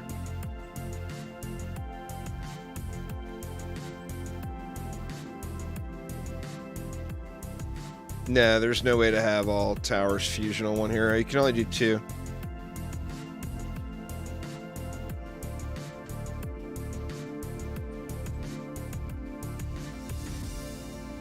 Two at a time.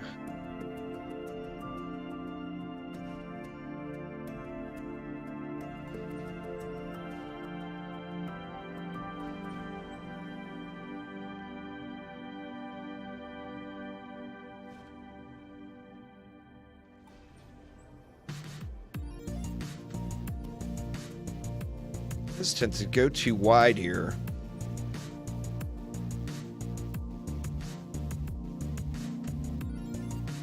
All right, let's take a peek at weapons again real quick, too. What do we got?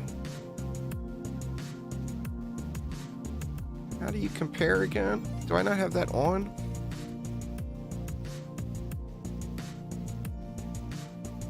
Auto compare items, auto compare in world. Where am I missing? It's comparing those, but not weapons. That's weird.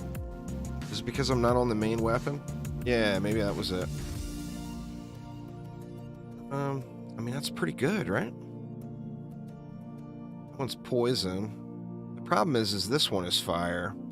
So I think what I do is I put this one here and then trash those.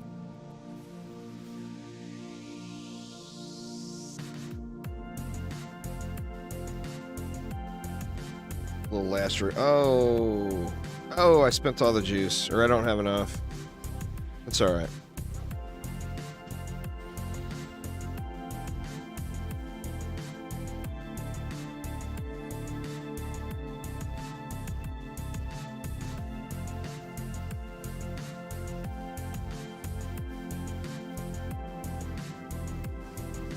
Oh, electric immune enemies. I want to be shooting this fire staff anyway. That's my better staff.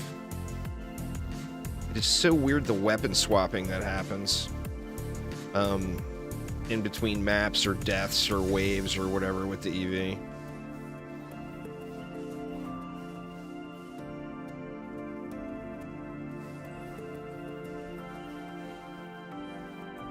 I mean, how we holding? Like everything's holding good. We'll get a little spawn camp in to make this map not take 6 years once we get the basics down.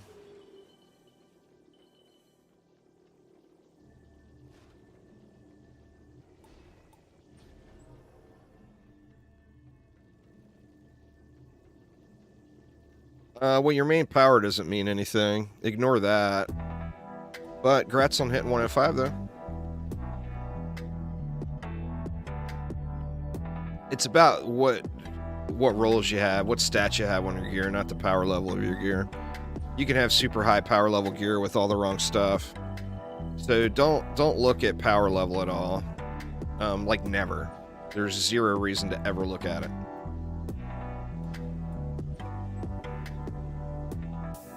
What's going on, Howard? All right. And then we'll get a little something in here to make these mobs die a little quicker, because we don't want to have to wait for these guys to walk all the way through the world, right?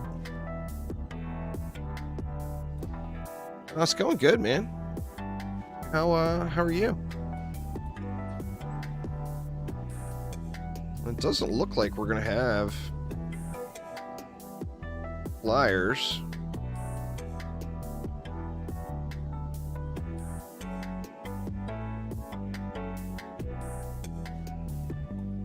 Go like that. Feel like you put it here, but any shots down into that lane are just gonna miss. Here, let's just do this. Put it here, that way we can pretty much ignore that backside. And I think we can now take green off the loot filter as well and let that stuff auto sell.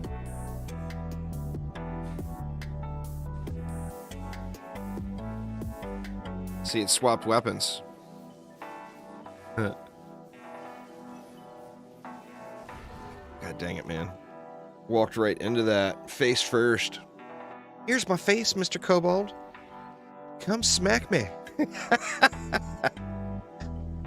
That's what I was screaming on that one. Jesus.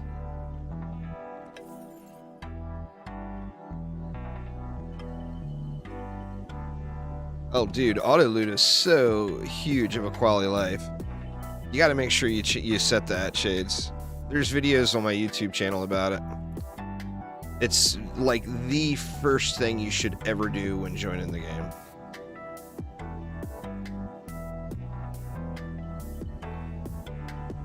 It's like massive, massive quality of life.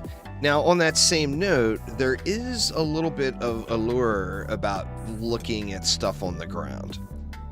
Like, it's nice to see there's like a legendary item laying over there and you run over to look at it. You get that little loot rush, you know? So the auto loot system does take that away. But on the same note, it's such a huge quality of life that it's just so hard not to want it to stay, you know? So what, we're one level away from ogres, we're one level away from buff beams. Actually, we're probably like half a level.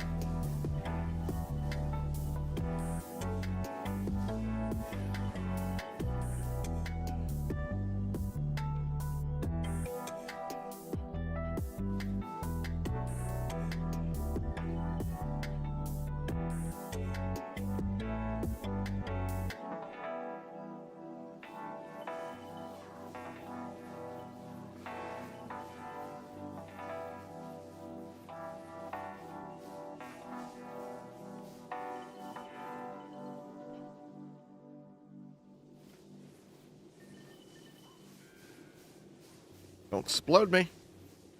Please don't explode me.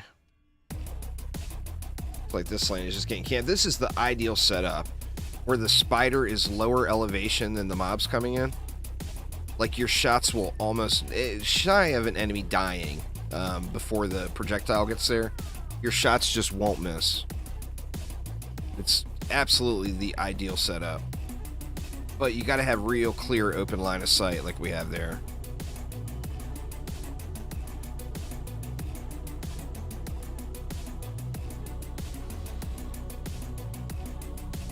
Getting all the shinies. Oh shit, it's those guys. And my spiders are all dead. Welcome to Delph World. I was not expecting that. Well, there you go, y'all. That's where Dark Elf Warriors show up in the campaign for the first time. Insta-wrecked.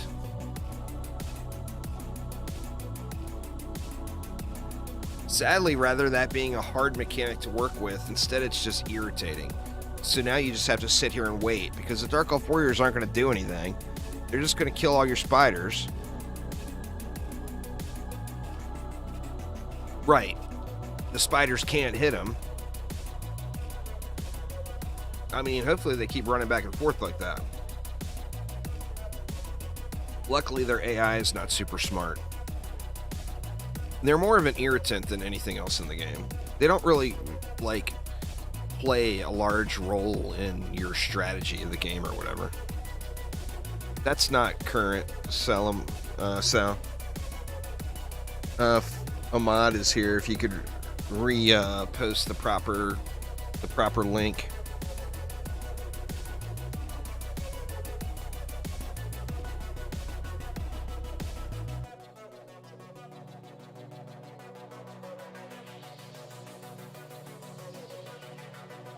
I actually didn't even kill a spider. It will tear you up, but it doesn't look like they're doing much to spiders either.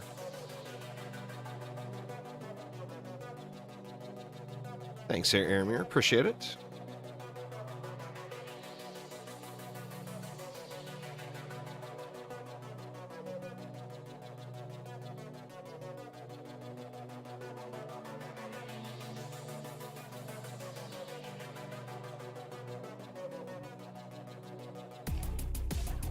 Right.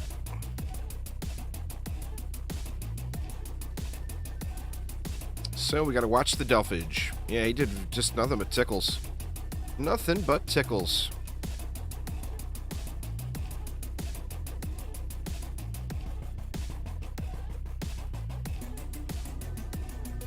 Level 20.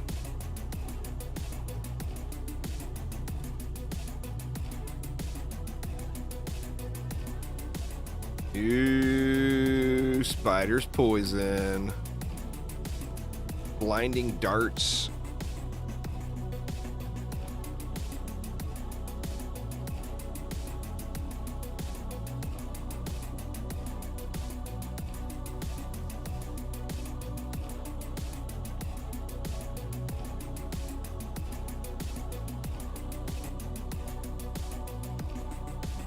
Yeah, it's Phil's favorite enemy. He puts him in just to torture us.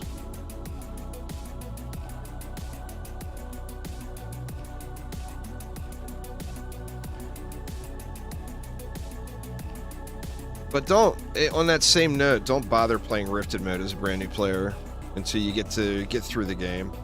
Rifted mode is the end game farming mode. Unless you just want, you know, a little bit of an extra challenge that is giving you no gains whatsoever. Don't bother with Rifted mode until you get through to Massacre. I mean, I guess it's giving you a small loot multiplier, but it's just not worth the additional time it takes to run the maps. In my opinion, anyway. But it is there. Anybody can play it right out of the gates if you want.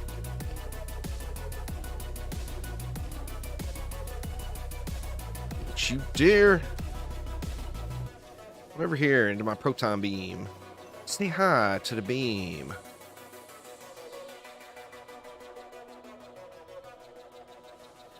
Luckily, they were right at the beginning of the wave. I don't think there's any more. I'm going to chill right here just in case, but... Hardcore is worth now. It wasn't really worth before. But, like, one of the changes in this update is the early game loot requirements change. The problem with Hardcore before was you were already getting loot that you couldn't even use. So by using Hardcore, all that meant is you were getting even more loot that you couldn't use. So before, Hardcore was not necessarily worth. And it didn't really add more challenge to the game. Like, it wasn't harder to complete the waves or whatever. The only thing is there's the death penalty. That's the only deal. So it wasn't really worth before. But now, when this update rolls out, absolutely. It'll 100% be worth.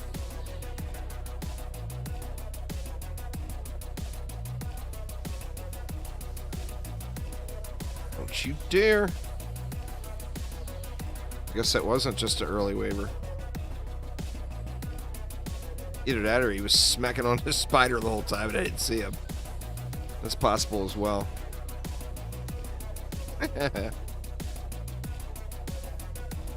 Smacking on that spider. Alright. Oh, I thought I duffed it off the end.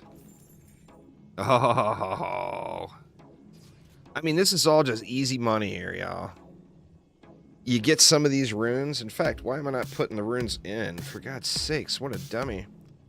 15% chance to shock and stun. 0 downside.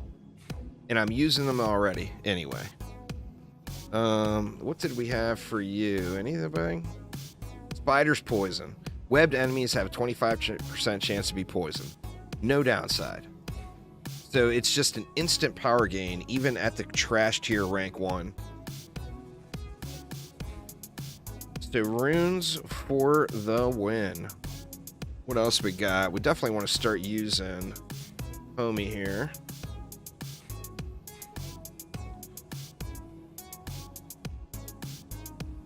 You know, free 5% reduced damage reduction. It's just free.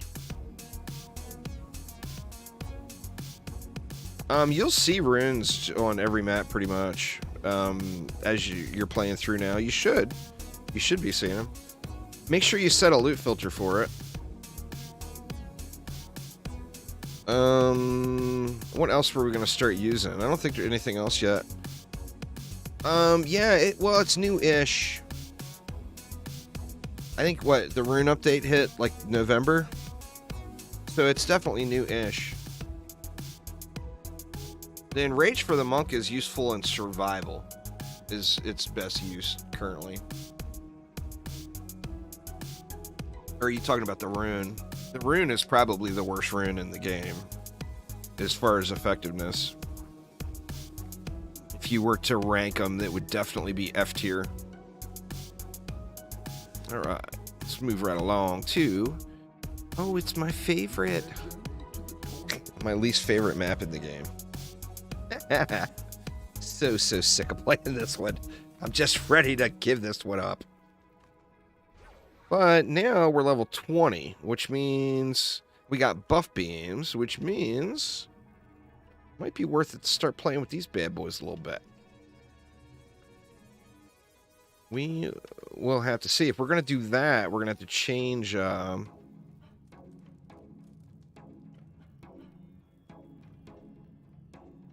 the physical beam is a rune.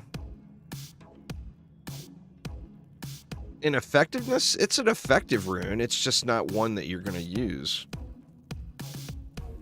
The Ensnare Aura rune actually makes it worse. Like, if you want to use EV walls, that rune gets the job done. It's 100% as intended, you know? Holy smokes, look at all the offhands that got loaded up. Let's just scrap all these. The problem with the physical wall is not the rune itself. The problem is the defense is just completely outclassed by every other wall in the game.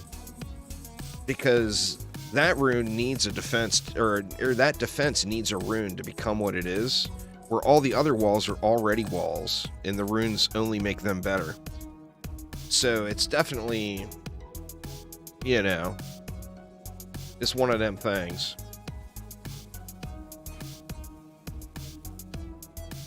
Let's stay away from the PDS from now. But I do really think I want to start using auras though. Where we're at? We're at 50 range. Let's get up to 69 just for the memes. Or I think we go power maybe? Or we already put the points in there.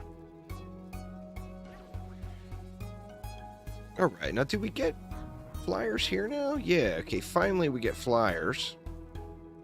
So we're gonna have to put stuff in for them. Do we kill them for the first wave? Let me take a look at the weapons real quick. I've already sold all the weapons off. Because we don't really have an abundance of mana here to play with.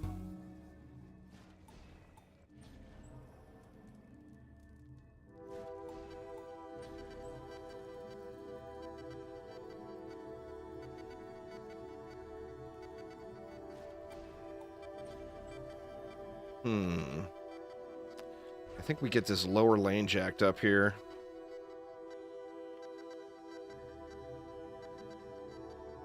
And then we just burn down the mobs up top. If any map feels like, as a very first player, that you started with not enough starting mana, this is one of them, in my opinion. It just feels like you could use more. I mean, I think we'll win, but I think we'll have to run around. Early game, rate and range get very, very large scalers. You know that diminishing returns is a big deal in the game.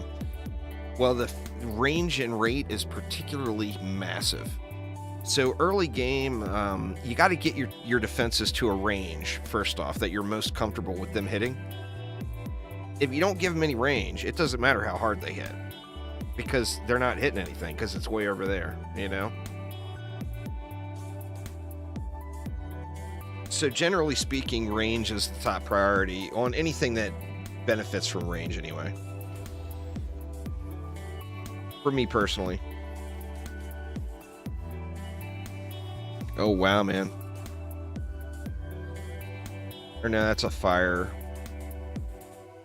Oh, this is going to be a do-over right here. Swap weapons, damn it. Is that spider gonna get the job done there? This is a super sketch wave 1. Yep, it's over. Might as well just restart it now, right? The spiders aren't gonna save the day, are they? Nah, it doesn't look like there's anything over there to get that one. God, so close too.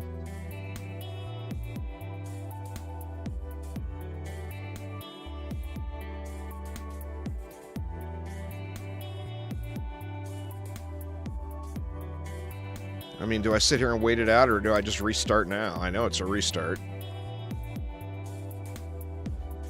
I think think we just restart. It's pointless to sit here and wait it out.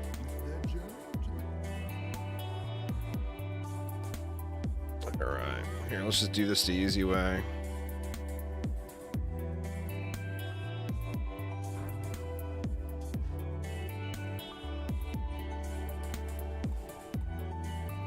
Problem solved. I'm using everyone but Squire and... Well, I'm actually not using anyone right now. But I'm using everyone but Squire and Rogue currently. Alright, that'll get us through the first wave.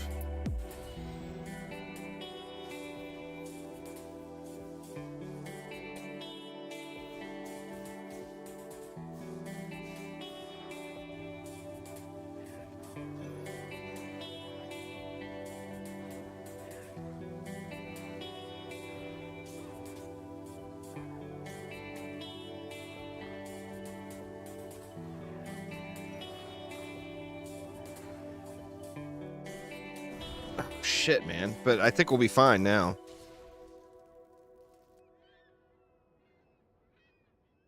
I mean, it'll take 6 years, but I think these spiders will clear.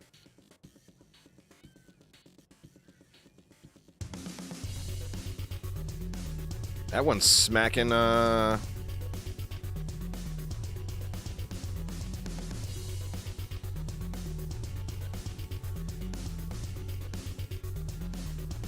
We didn't lose a spider. As long as that kobold doesn't blow me up. Well, it didn't kill it.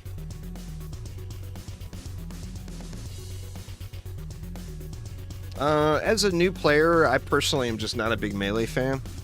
I use the Squire a ton in endgame, but as far as the initial experience, I just don't like melee. I want to stand back and shoot stuff. Now, sadly, since these mobs are buggy and my spider is buggy, they're going to take a year to kill that spider, and then they're going to walk up here and this spider's going to own them. Yeah, but as early game, the wall is just completely outclassed by other things. The wall becomes great with runes. Until you get the runes, the wall is meh.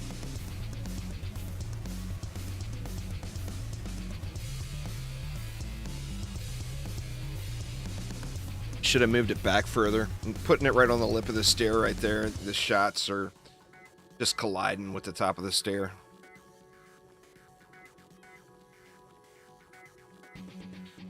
But now we should have enough mana for the protons anyway. No, it's just early game, so the archers don't hit for shit, and I got a bunch of health dumped into the spider. It's a thick-ass spider.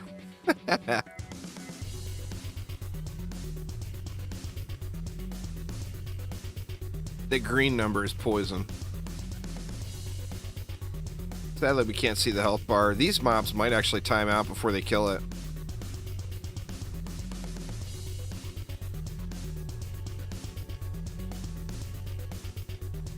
Sadly, we're going to have to wait and find out. The spider that can't hit anything versus the archers that only tickle. It's the whole that's the invincible or the unmovable wall versus the unstoppable object right there. Or did the spider die? Okay, the spider finally died. Come on, you can do it. Oh no, he's not gonna hit him. All right, well we got do ever number 642. I'm not gonna sit there and wait that out.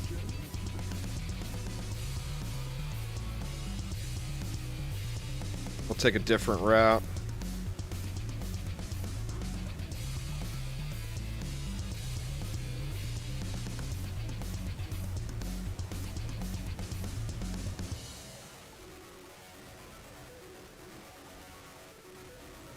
Spiders are one of the most powerful things in the game, Shades. If you stopped using spiders, you made a mistake.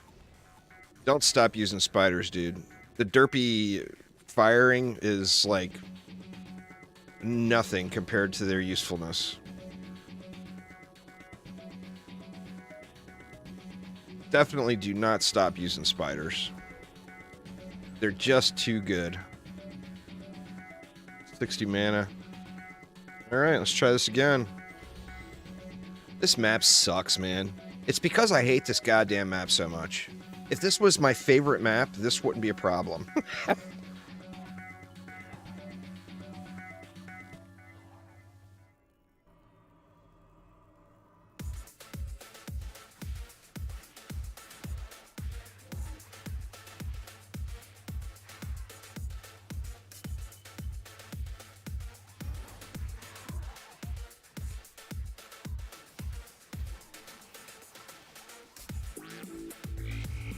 Shoot, I gotta check and see. I don't think I got the archers on flyers either.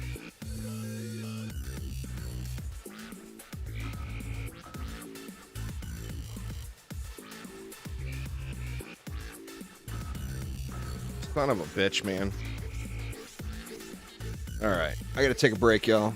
I'm gonna go grab a coffee real quick, because this is just beyond irritating. I hate that fucking map. Ugh. Why does it gotta be that map? Anyway, give me a minute. I'll be right back. I gotta get a coffee and take a leak.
All right. Caffeine has been acquired. In Massacre, just set up whatever your favorite defenses are, get the runes for it, and go ham there, Shades. I mean, the Summoner is not a meta class. It's not a class that you have to play. Like, none of the defenses are required for Massacre. Alright, let's get this done. What are we going to do? I think we're going to do that. Because I'm not going to do hardcore the next map anyway.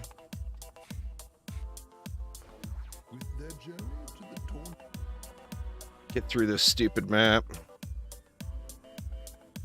Alright, what do we want to do? How much are sirens? They're 120. I can only put 2, because of course, we don't have enough mana to do anything. Is it time to bust out somebody else? I don't want to use the Warden, because I use the Warden like in every new player playthrough. So I'm just not ready to go Warden at all. It's pretty sad when the biggest challenge is surviving wave 1. Surviving wave 5 will be a non-issue. How much are ogres? Ogres are way too much, right? Ogres are 150. And a siren is 120. That is a serious mismatch right there. I mean, come on.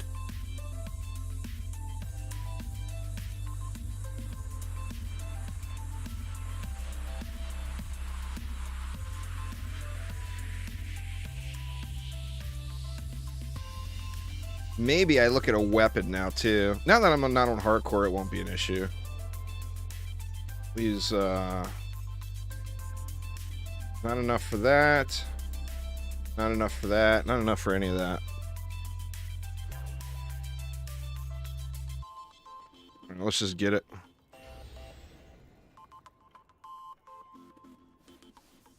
Well, I mean, none of that is an issue in Massacre or in-game at all. Mana isn't an issue once you get through the campaign.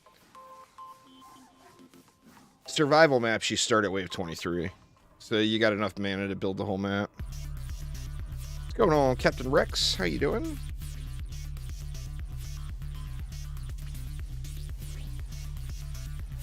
We'll take a little incidental core damage, but these ogres should just wallop.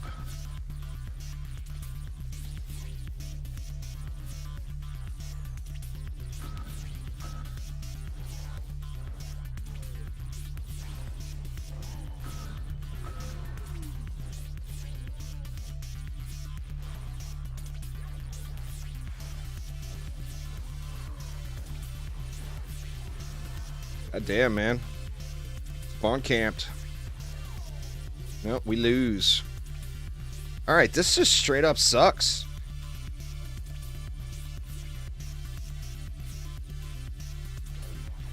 It became not fun really, really quick. This map needs more mana. It just does. So, I mean, I'm going to resort to Wisps. It's such a disappointing thing to have to do.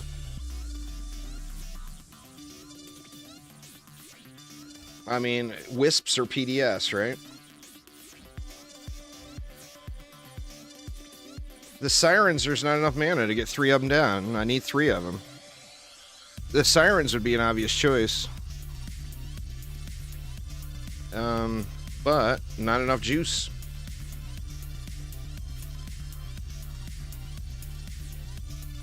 So it's just time to put a set of gear on. Who do we use? I said I was going to use minor gear, right?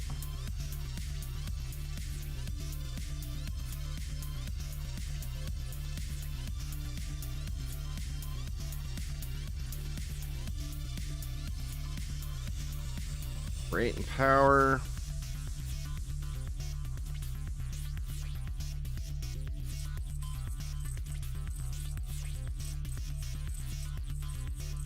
You got to go through and set your stuff up. You can go back to the beginning of the stream and watch me do it there, Shades. Alright, where does that put us? 102 power, 14 fort. Not enough range.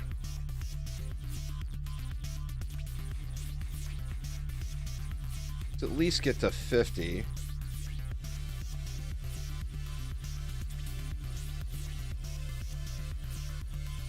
I mean, I don't even want to put anything into rate, I don't feel like.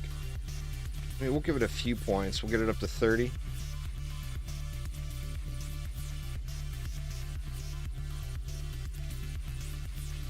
$34. There we go.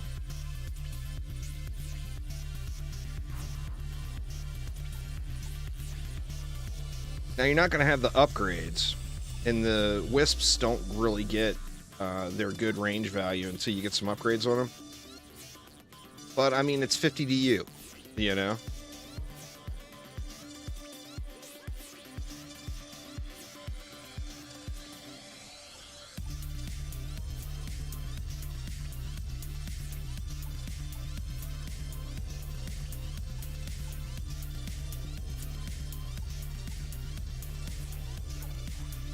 All right, let's see if this works. I don't really have a favorite. Souls are all super fun, worth playing. What's going on, Shadow Shot?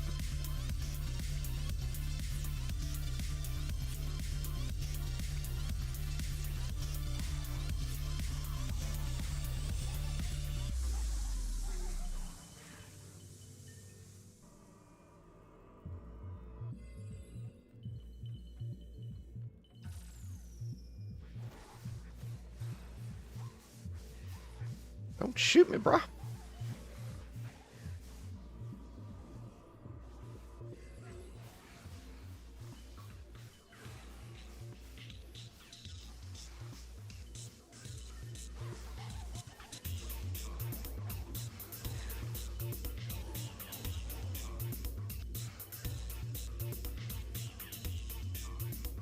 I was hoping to not resort to Wisp usage, but here we are.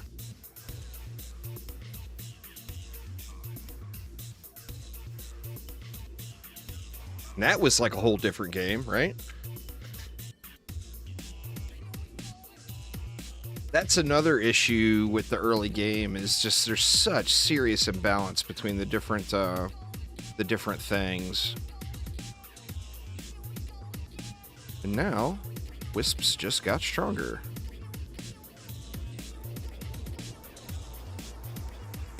Got your first driving lesson on Tuesday coming? Hoping all the ice will be gone.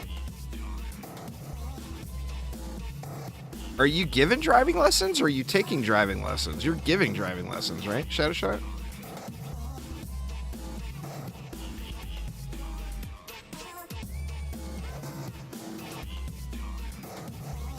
Taking? Yeah, man, that's gonna be shitty if it's icy and you're taking driving lessons.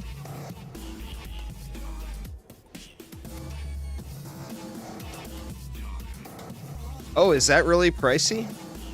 That's the difference with between there and here. With everything being so spread out in the U.S., like you take driving lessons as part of your like high school curriculum here.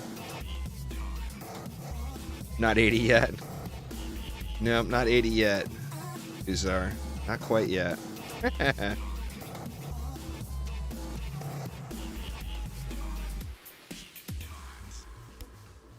Oh, wow. I mean, some of the states you do have to pay, but like when I was going through high school, driving lessons was a part of it was a high school class. It was part of the PE, like the physical education. And they would take like 3 students at a time, and you would go through like I don't even remember how long it was, like a 2-week driving class or whatever.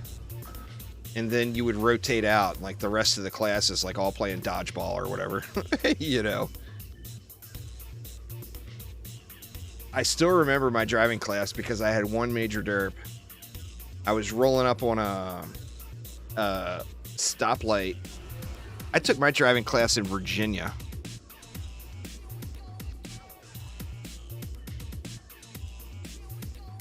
You'll get there, Steven. It's all about the bonus difficulties. So play the bonus difficulties, you'll get good gear. It's not about how many upgrades it has. It's about having the right stats.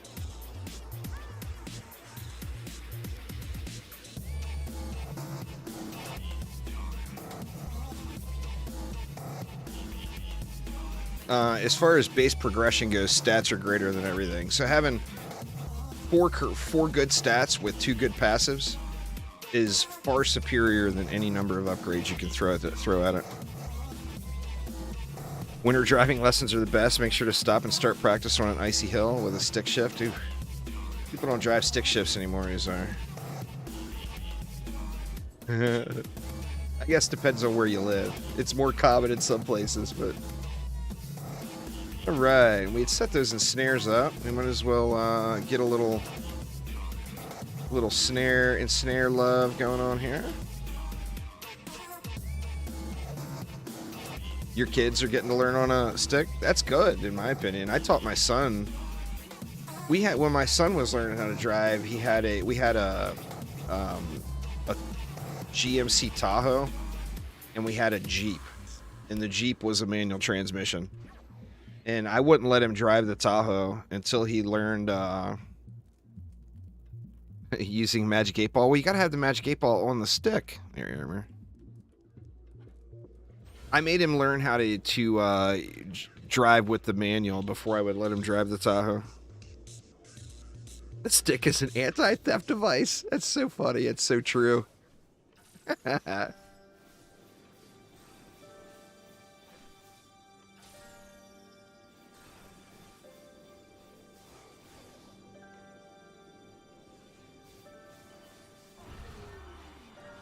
That is so true. The manual transmission is really prominent over there. Yeah.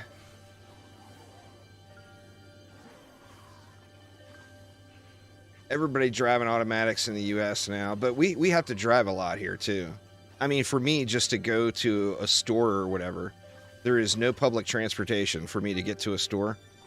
And like the closest place to get groceries is probably like the worst place to get groceries, that's also the closest, is like, I want to say like 3 kilometers away. So, I mean, you could walk it, but there's no public transportation for it. Like, I couldn't hop on a bus or whatever. I would have to call Uber or take a taxi.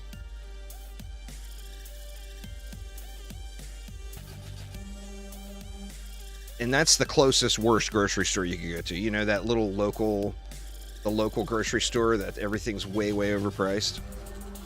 That's what that would be.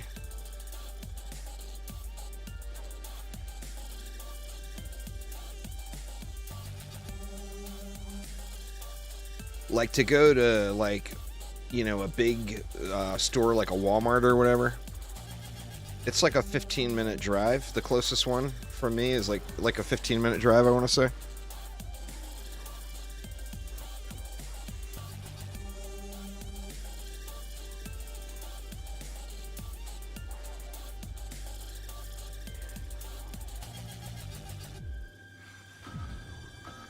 And I live 15 minutes outside of a major city. You know, it's not like I'm out in the middle of absolute nowhere.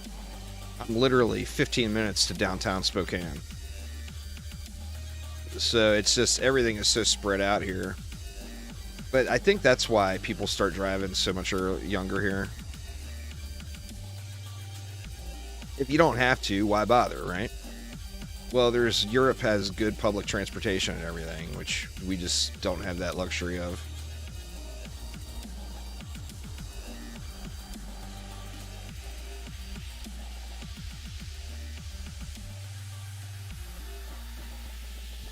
You only use the public transportation in the U.S. as if you want to get stabbed. Where there's even public transportation available, you know? Oop, we're at the build phase. Ooh, derp. You gotta want to get stabbed. But, I mean, there's no subway or anything, or no train in Spokane.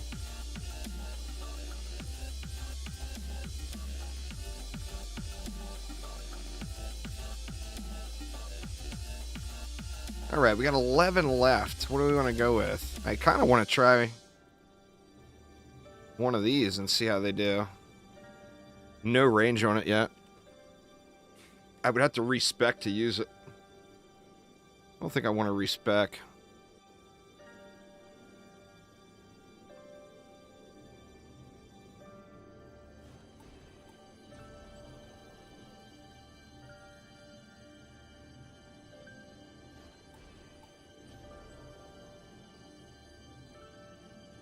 Not enough juice.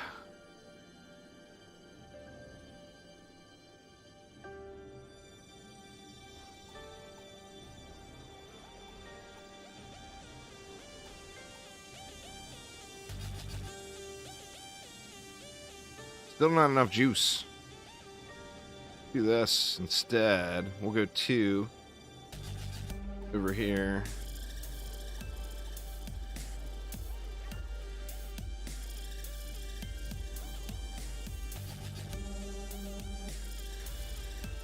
All right, now before we get into the goblin mech fight, I'm probably going to want to consider upgrading a weapon.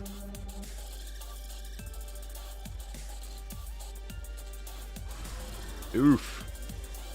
I was hoping to get another one dropped before I got dropped.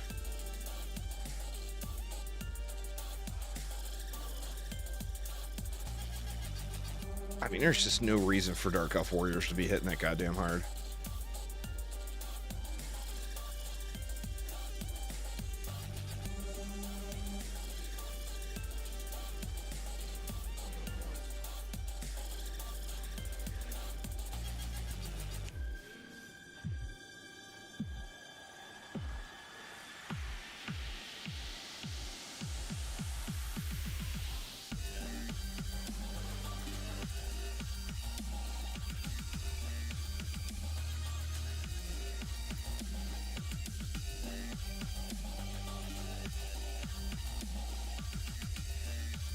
No reason for me to be that squishy?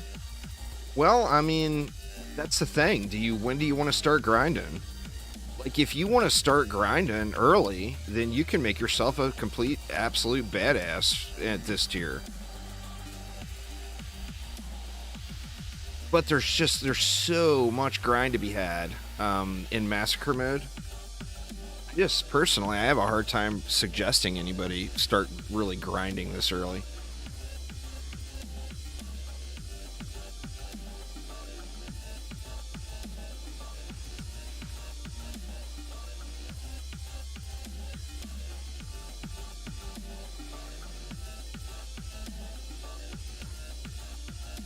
I mean, some people like to. They like to min-max early and get the most out of their gameplay, but, you know, if you're truly min-maxing, you're going to spend 1,000 hours in the game just in Massacre mode alone. And then you're not even going to be completely min-maxed, but you'll be on the right track and relatively close.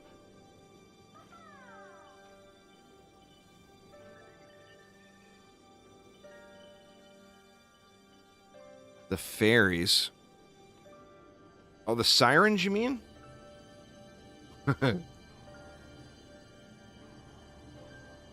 The sirens are what Massacre is all about. I mean, not as much anymore, but they used to be. That was the challenge. Now they're just another mob.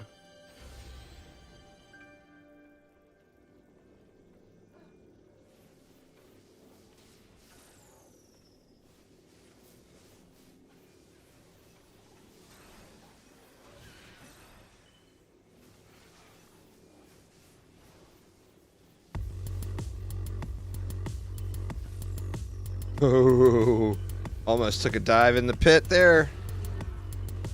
Got wrecked anyway.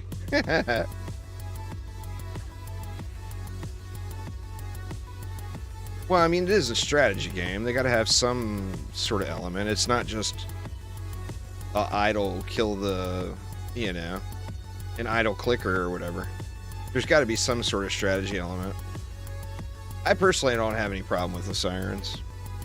You won't either once you get all, you know, a little bit further into the end game. You'll die to sirens every now and then, but it won't be like your main issue, you know.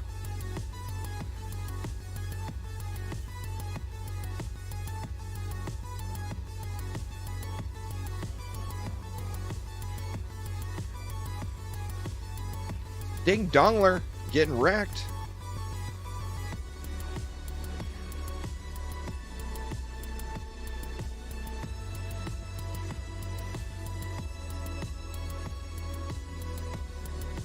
And we got a bunch of flyers.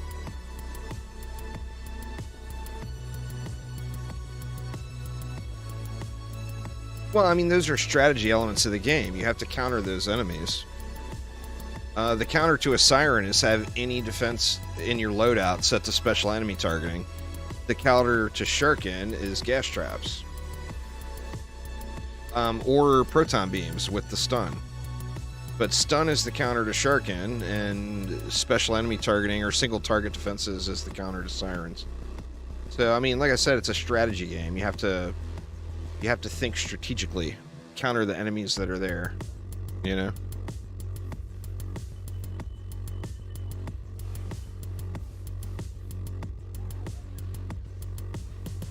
Ooh, is that raw damage? Holy shit, it is. That's a straight 5% damage boost. How do I not take that?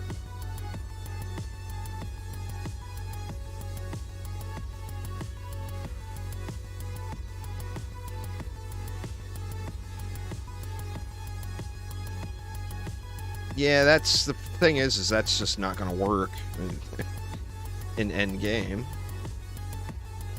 It's one piece of the puzzle. You know, you spam explosive traps in end game, you're going to lose unless you're ridiculously jacked up with massive gear and thousands of hours of grind into the game. So that's just not a good strategy, you know. Like I said, it's a nice addition to a build, but it's not what makes a build. Counter the enemies. All right, here we go. Let's take a peek. That, I feel like that's just too good to pass up.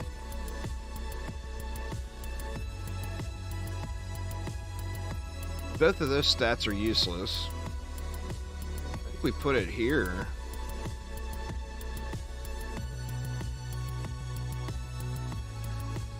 And then, well, I want to think about upgrading. So we got a poison and one poison, one fire.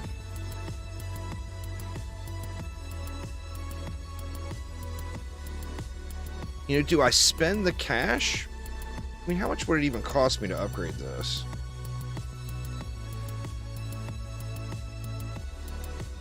It would cost, I wouldn't have enough to upgrade it fully. I could upgrade it to 17 for 514,000. But the next map, I was thinking about running survival. Now I'm actually thinking more about skipping it and waiting to insane mode to do survival. What do you guys think?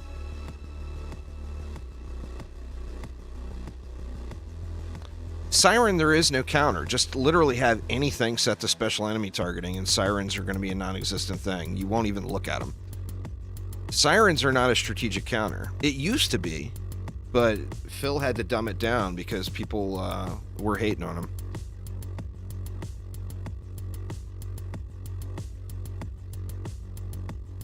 I mean, the staff's named Baguette. That right there is makes it a keeper, right? It's Inspired Assault as well, though. Which that's not the set I have.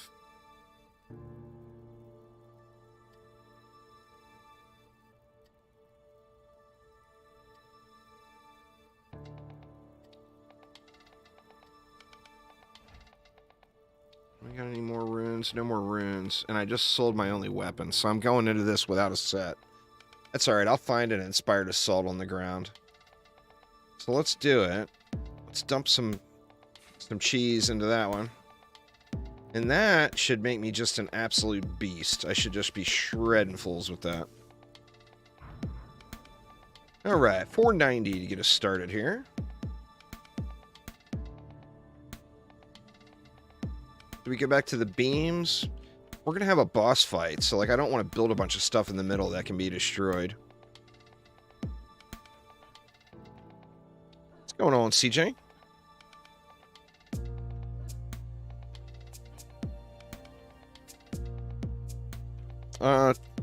If you go to your spell book, you can go down to your various towers and choose how they target enemies, like the plasma defense system.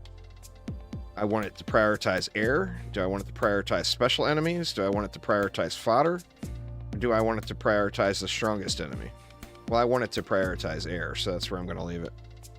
But yeah, you go through and change your target priorities.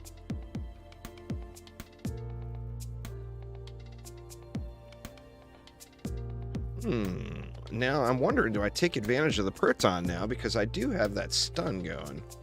It's only a 15% chance, but I mean, a 15% chance is better than no chance, right?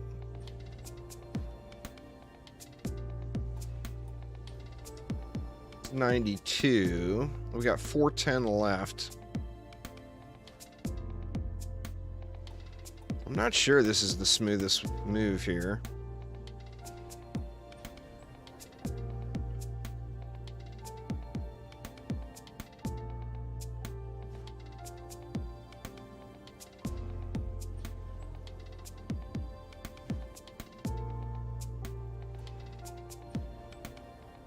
We got 250 left.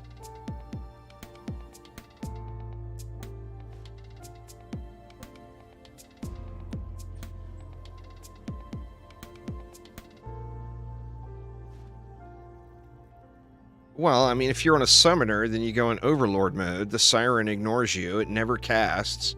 And you just let your defenses kill it. So, I mean, there's an easy answer to that, too. The Siren is really a non-issue. It got completely dumbed down to where it's just not a factor into anything in the game anymore. It's just another tanky mob that hits hard. But it's no different than anything else. I mean, mages are more of a problem than sirens. They literally, anything in the game will kill them. If you're on a summoner and you go into Overlord mode, sirens instantly are powerless. All they are is a regular mob walking down the lane. And then your defenses just burn them all down. So yeah, it's... I mean, sirens are just not an issue. You'll agree at a point. You just have to get to that point.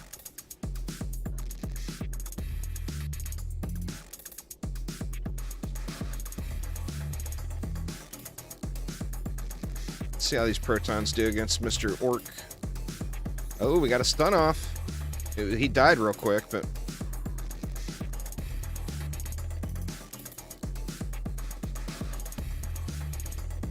Well, I mean, you'll get past that point. I just told you how to beat him. Just do what I just told you.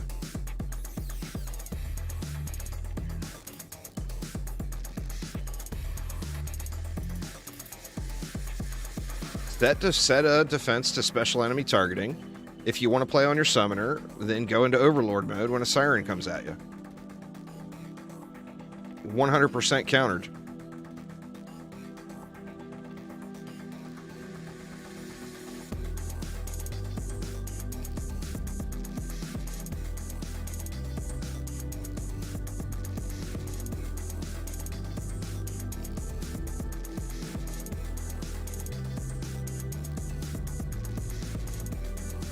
Alright, I got nothing here for flyers. Don't want to change that. I wonder what kind of range we can get on wisps here. I mean, their default range is terrible. I'm hesitant to put wisps out here because I don't want the boss to kill them. I mean, I guess we can risk it. After we get some upgrades in, that will basically remedy any issue in the middle here.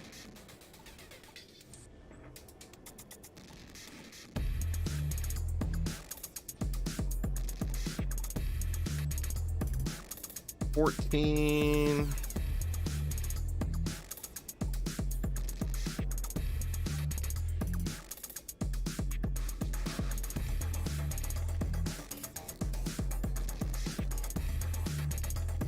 Out of juice. Next wave, next wave.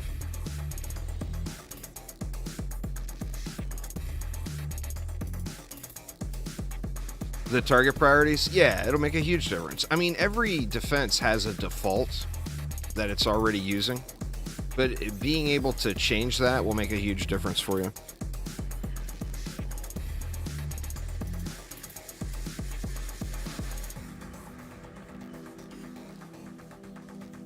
And remember, like, auras and traps don't have a target. They're just things hit it that's in range, you know?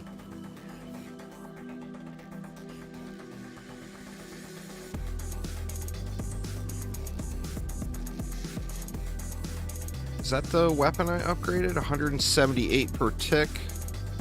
What's this one? No. This would be the weapon I upgraded. 1100 damage per whack.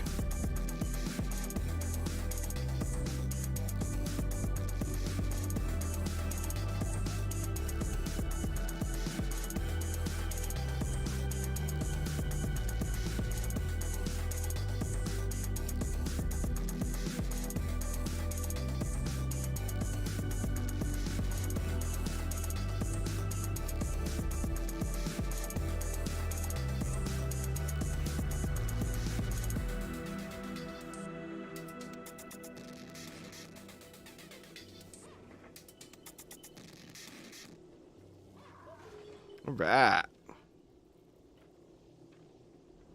Let's see. Let's give these guys some reflectage.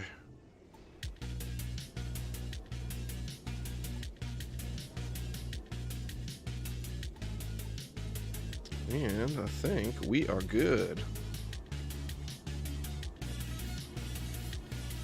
Now, the more upgrades I can get on those wisps before we get to the boss waves, means the more range they're going to have. And they get really good range scaling, so...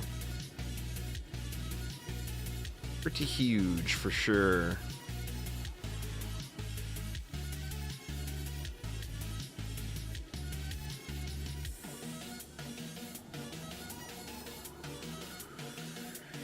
Shame I couldn't find a good physical weapon to upgrade.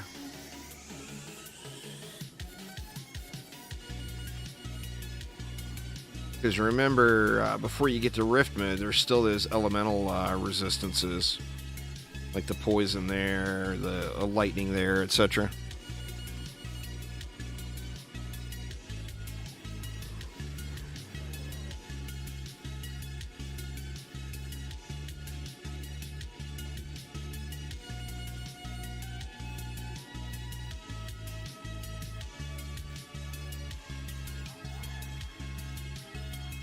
Wisps are physical damage. There's no resistance to physical damage. So any defense that's physical damage, you don't have to worry about. Thanks for subscribing. I do appreciate it.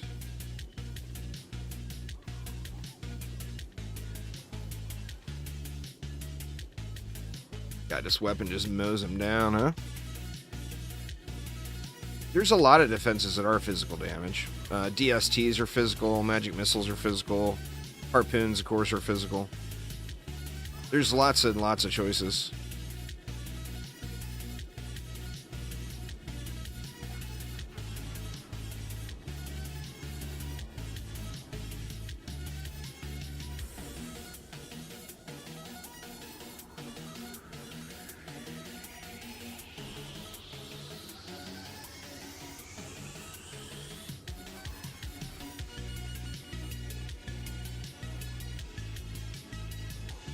DSTs are good. You definitely want to add in a little AoE targeting because they changed how mobs come out, and the waves are a lot more intense than they used to be in endgame particularly. So you definitely want to add some AoE damage into the mix. They won't keep up with burning through if you're like just spamming DSTs unless you're really, really decked out. And there's a good rune for it, too, that does help.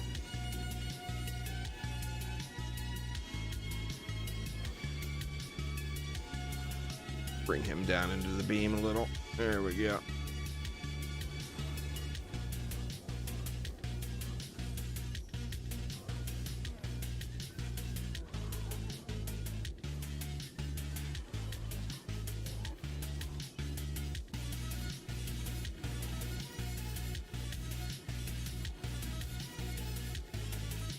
What's going on, Philip? Yeah, man, going good.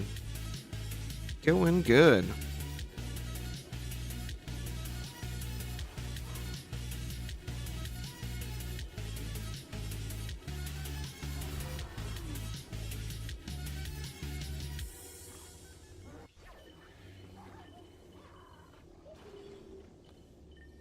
Well, just more strategic counters to the build, and you wouldn't have to do things like that. Like in Rajar is just, in theory, just aren't really very good, except for in survival. I think we already got that one. All right, wave 5. I think we upgrade the wisps, right?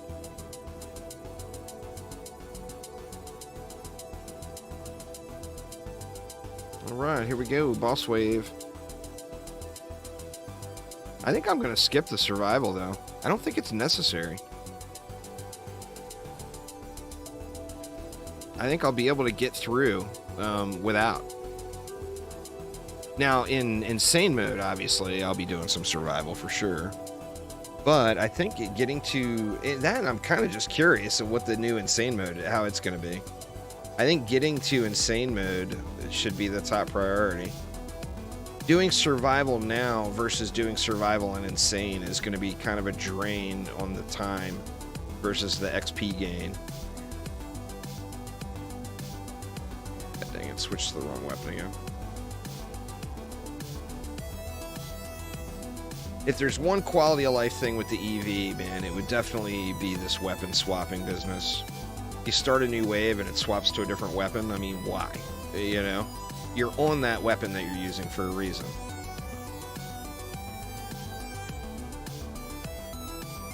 That would be like the biggest EV quality of life thing you could add in.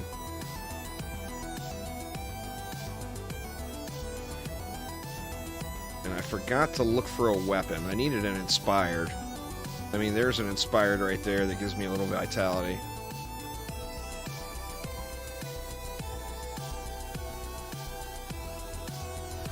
Oof. Reading tooltips for too long. That one's that chance to boost armor. What is this? That one's marksman.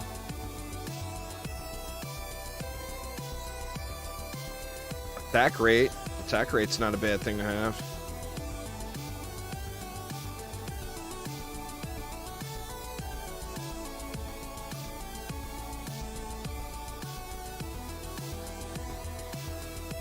Shame I won't be able to equip it though. What's going on there, Night Shadow? How you doing?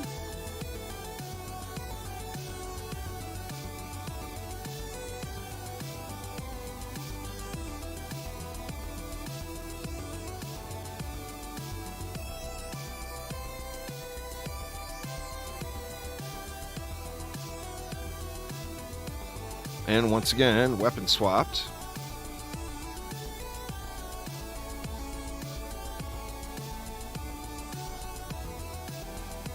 Just checking in. We'll appreciate it. Appreciate you swinging by. All right. The boss Aliciousness has arrived. Got 700. Just dump it right here since we're standing here.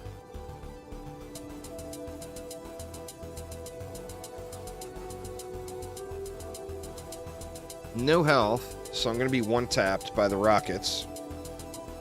So better dance a little, huh? Better dance.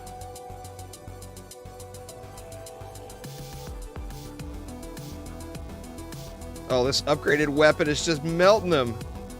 And that's why you upgrade a weapon, y'all. Holy shit.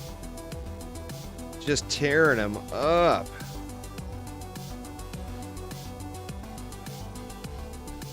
I mean, you spend all your money to do it, but you hit so ungodly hard once you do.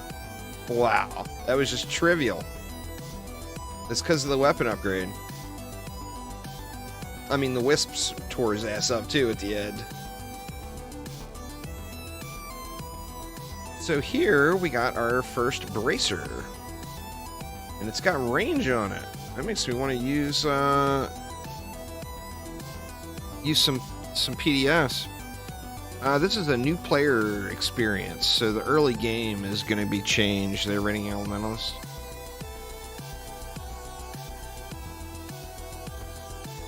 Inspired with vitality on it. It's not bad. It's lightning. Not really a big fan of the lightning. Inspired with chance to boost damage, but it's poison, and I've just upgraded a poison one, so I'm certainly not going to switch to it. See if there's any more weapons.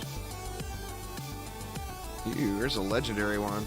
It's lightning as well, and it's the wrong set bonus. That chance to stun would sure be nice, though.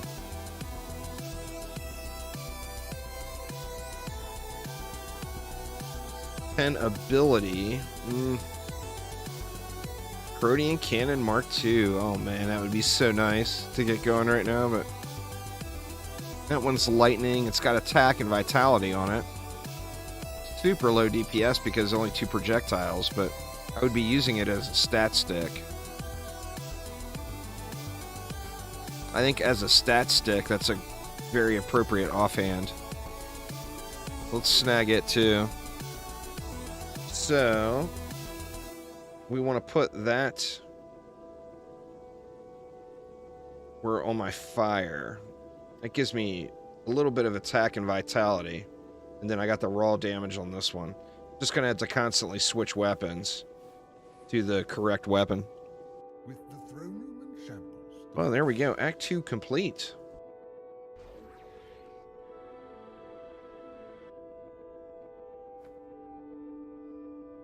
Right. I can probably get rid of... I can leave blues now, I think. Actually, I can probably get rid of blues, too, I believe. 23 power and 18 rate. Seems pretty nice.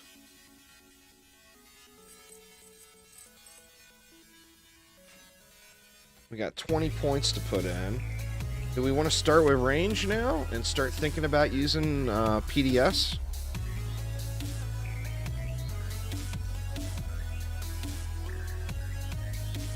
I mean, it's not a terrible idea. You know what? We went wisps. We've been going wisps. Let's just keep wisping for now. We'll think about the PDS down the road. Rate and fort. Yeah, we'll take that. Rate and fort. Well, it's a huge upgrade, though. I'll give up that range that's on it. And then now, I think we can actually go out of this stuff and just think pure power. We get a little range and rate already. Actually, a little more range won't hurt. 29, let's go 30 range.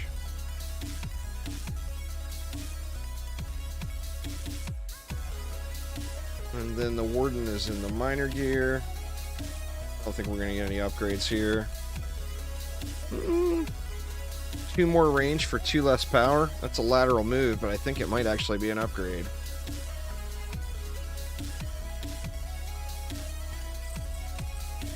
Right. Check the stats here. Where were we at? Okay, we're at 71 range, 34 rate. Let's get a little bit of rate in. Actually, let's just get it to 50. Then we'll get power.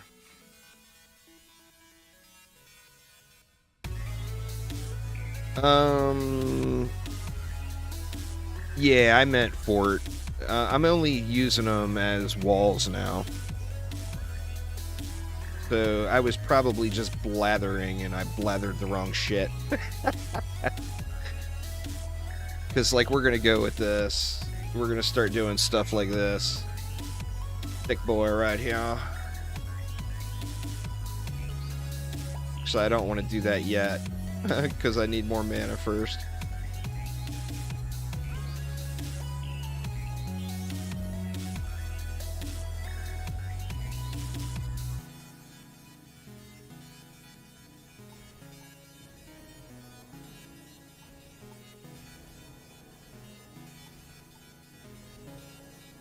We'll do that.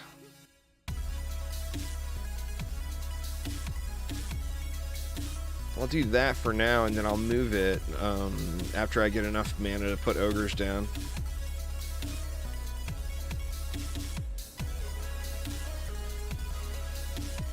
So let's just do that. And then same thing here. I'll put it there as like a kind of a decoy, but once I get ogres, I'm not going to want that.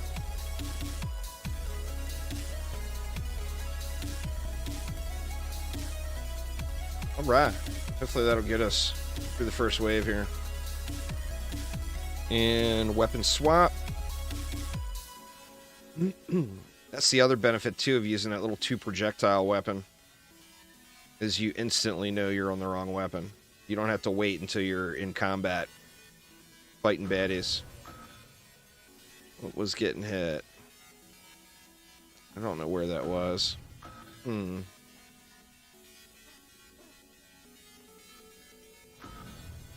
got to be over here, right? Oh, there it is.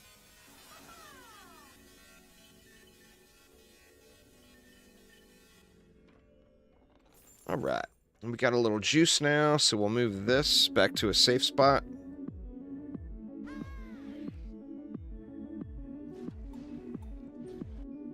We'll bust out the thickness.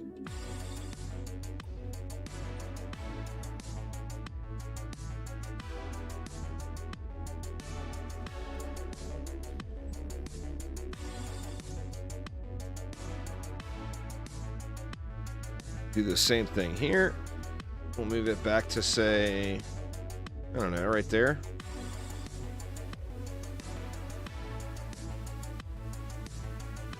Bust out the thickness. And then what? Guess we can start thinking about auras too.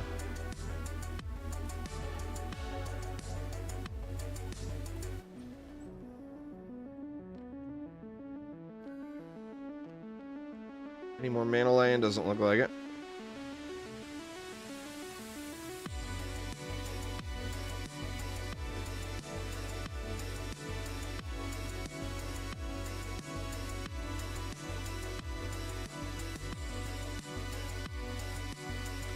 That should be good.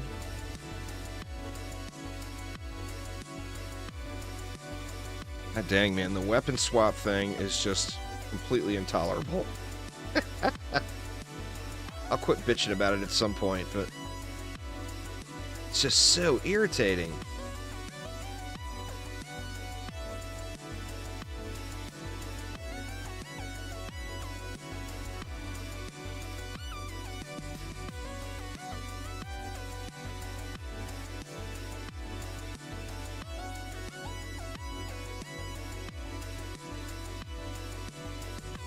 Three bads left. But they're all over here. Alright. So I think it was pretty apparent we're gonna need some reflect action.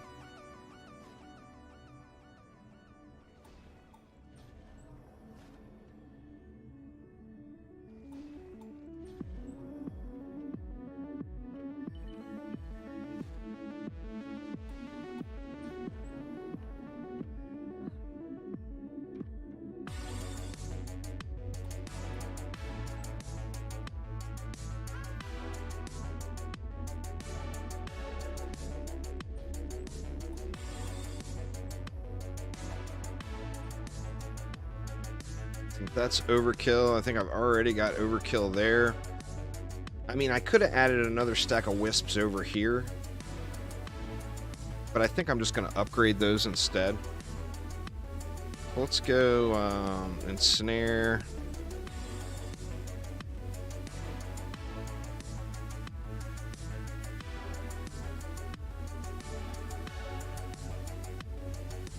We'll go with an ensnare.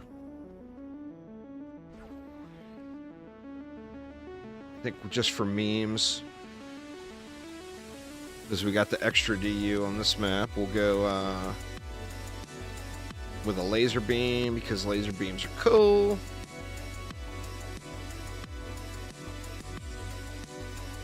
And then that leaves me enough for all the things. Yeah, we won't have enough to do another laser beam.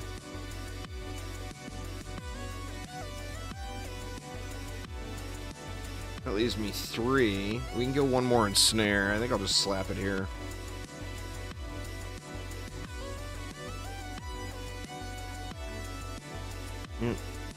Why was he lighting up that he had points? Oh, because I do have points.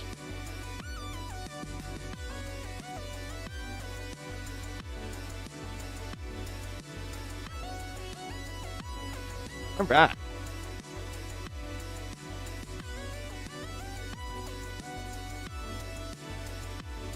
I think the test will come when I get to insane mode here, Dan. But I mean, it feels pretty good. It's definitely, this is hard, and it's harder by far than what it used to be. So, like, as far as a brand new player that wanted to start on hard, I mean, I got a couple of reality checks throughout it, as you should. You're playing something on hard, right? It should be hard. To match the description. I mean, we all understand what the word means, you know? So yeah, I mean, in that regard, it feels way, way better. I think getting to insane mode here, I'm very curious what the new insane mode looks like. So I think that will be one of the big tests.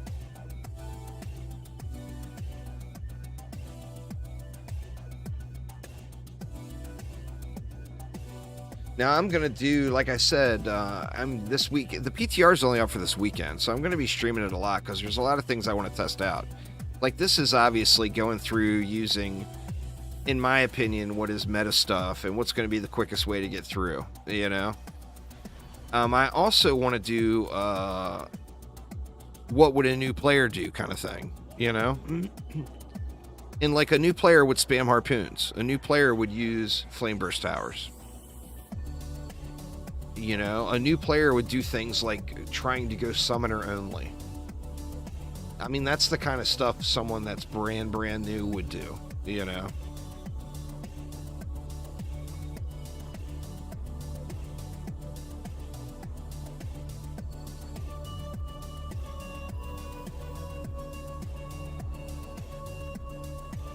So I want to do a run through doing that sort of stuff too. And I'll do it all this weekend. I think I'll end up streaming every day this weekend. Pardon me. Allergies are a bit over the top today.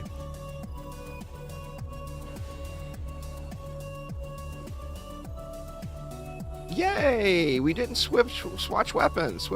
Swap weapons.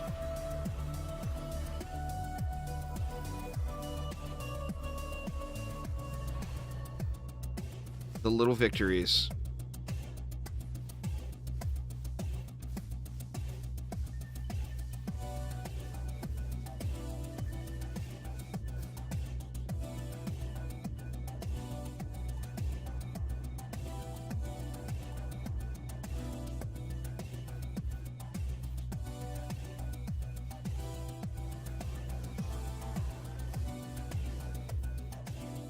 Like, what mobs? What did the patch notes say? The patch notes said that there was different mobs added in for insane mode. I mean, I'm still a whole act away from even being able to check it out.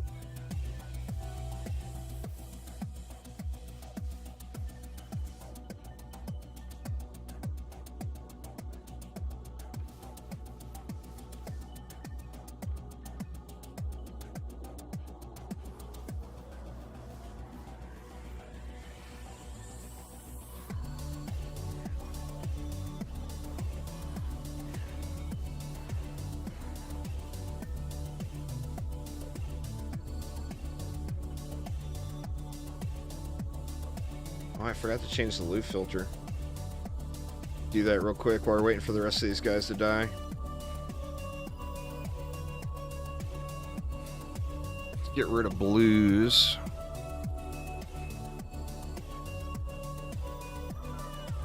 It's expensive. It's 150. I think it's 150. 150? It says 75. It's 150 to actually place. 75 if you refund it, yeah. But they're super strong boys. They're very, very stout, and they hit like a truck. They swing and take out everything. They're very, very powerful, particularly after you find the rune for them. 5 DU, yeah. Well, I mean, you figure a spike blockade is pretty damn good, and it's only 1. You know, so you're actually sinking a lot of DU into it. Oh, and we swapped weapons again.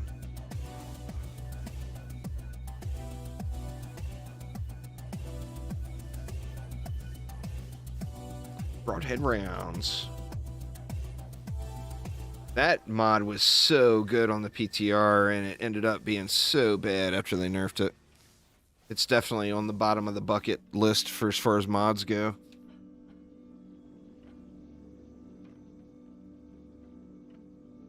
But a spike blockade is just a blockade. That's fair. That's fair. I mean, I personally love the aesthetic of spike blockades. I think they look super cool. They look like a wall, you know? But, I mean, I see your point. An ogre is an ogre, but look at what the ogre does. When he slaps you. Well, the wisps did too much damage to him prior. But when an ogre slaps you, you know you have been slapped.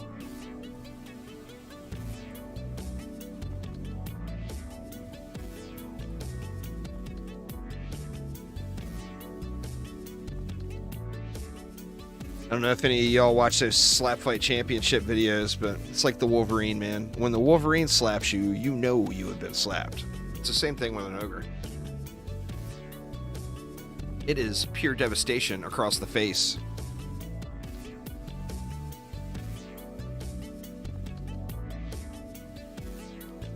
Let's do something here real quick.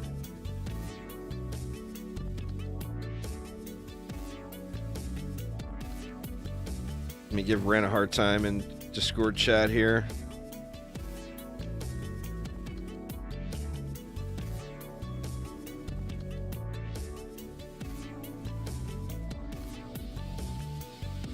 Gotta take every opportunity you can to pick on Ren. He's been picking on me for far too long. If you get an opportunity to pick on him, yeah, you gotta go for it. Oop, end of the map. What did we get? Oh, chance grenade. I mean, that's not great, but it's not bad either.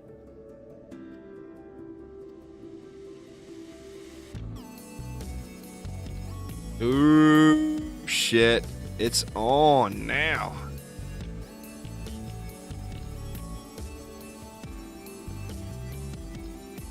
My thick boys just got splody kobolds. It is seriously on now. Oh yeah.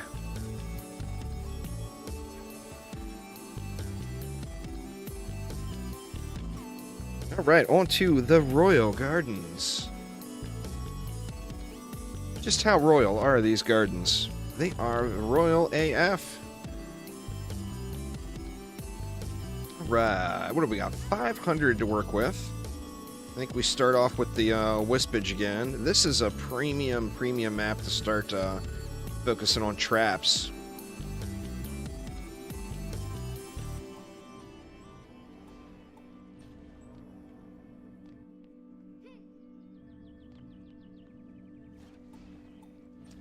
Gonna have them Flappy Birds on this one too. Tuck these back just a tickle. Just a tickle.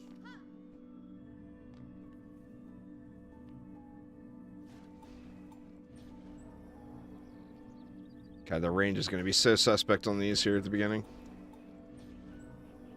Do I have enough for... I don't have enough for buff beam, do I? Oh, I do. That will help their range a little bit.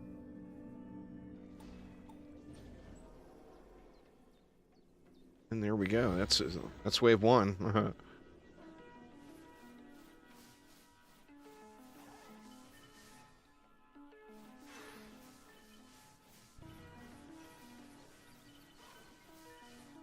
I mean, now that we got a weapon upgraded, getting through those first waves is pretty much... Oh shit, I forgot to switch back to hardcore. Getting through the first waves is going to be super easy.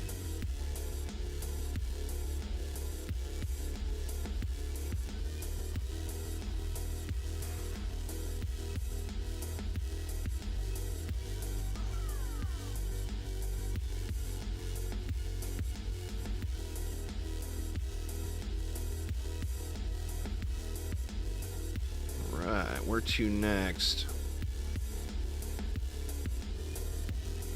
What do we got? We got 600.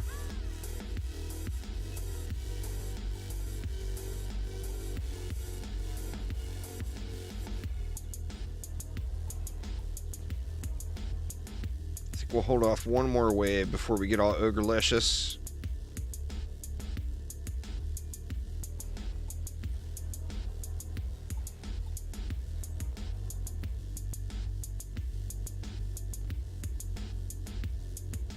Actually, I think we'll get all ogrelicious right now. Let's throw one more of these down. And then we'll start with our ogreness.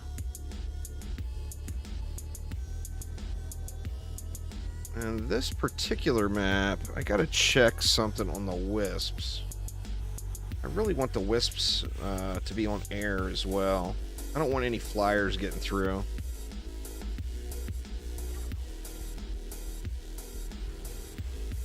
Make sure they're set to air targeting.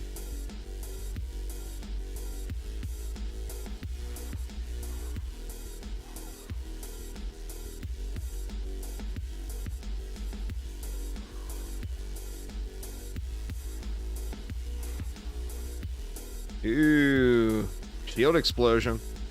Here's a reason to bust the squire out.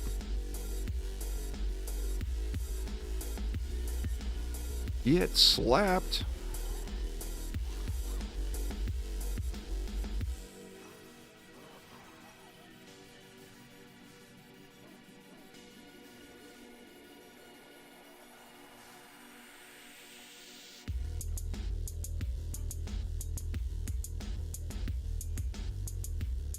Man, I got that one wisp way down in the bush, huh?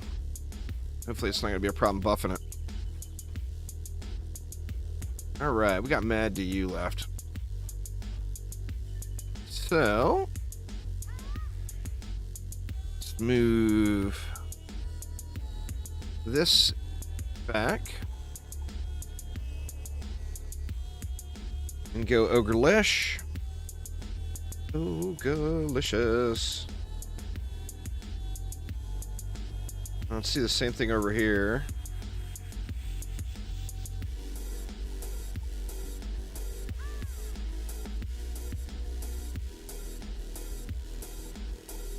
Is that close enough? Couldn't tell if that was close enough. I mean, I could always upgrade it once and then it's a non-issue. But it looks like there'll work.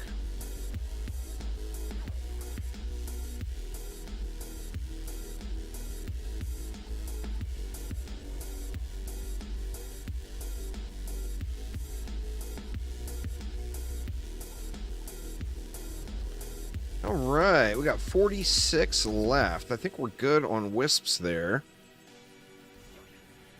I think we want to get some auras in.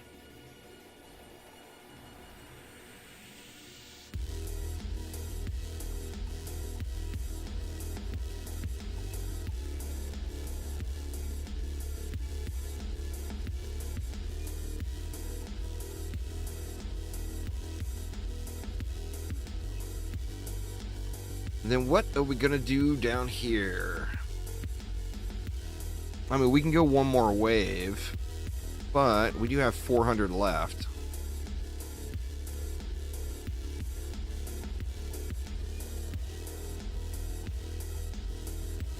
Because we know it's going to get all ogre-y down here.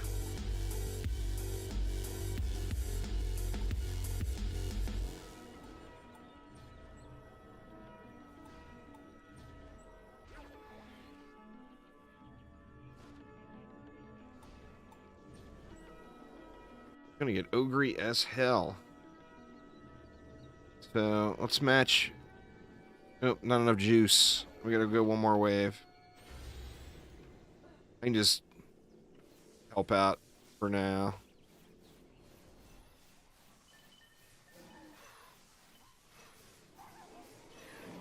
Actually, I can just mow everything down with my upgraded weapon.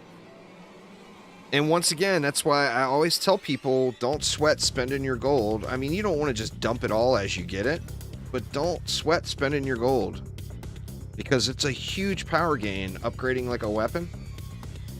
And the gold that you spend is trivial compared to what you'll be earning later.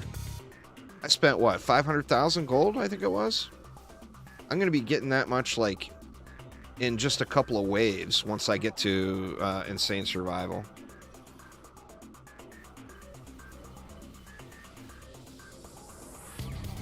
It's just such a huge, huge boost.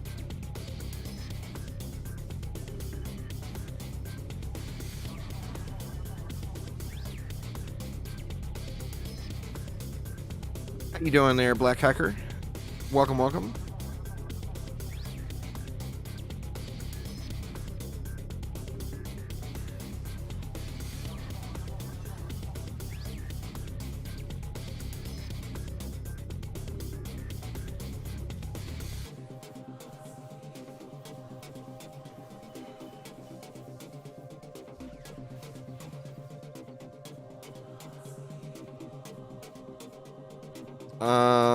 Well, I mean, it's a different play style. I personally like AP better.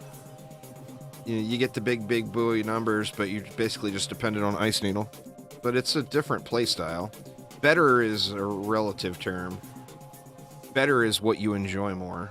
If you enjoy hewing down the lane with your auto attack, then go hero damage. If you enjoy spraying big number Ice Needles in to something, then go ability power. You can do whatever you want. DD2, the power level is all blown out. You can literally do anything on any hero you want and still complete 99.9% of the game's content. Actually, probably more like 99.99. 9. Go 999. Oh, crap. I forgot I had shit. I already spent it. Do we have enough mana laying for an ogre? Doesn't look like it. Unless there's a bunch laying over here. Nothing there. There's patch notes, Demo Boy. I don't have it set up in the bot right now. But if you go to the dungeon, or you can do exclamation PTR, it will get you to the old one. And then you just have to navigate through the website and find the new one.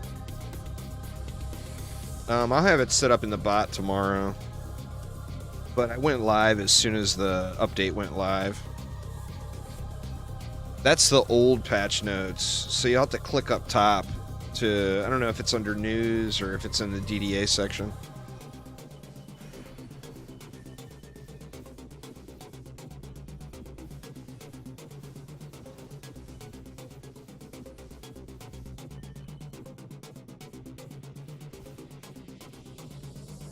What's going on, Markmus? How you doing, man? Welcome, welcome.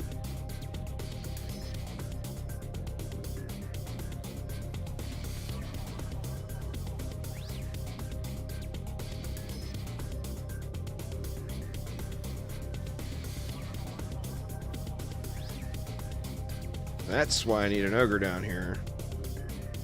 Doesn't look like you took anything out, but... No free ogre slaps going the wrong way. We want outbound ogre slaps only, please.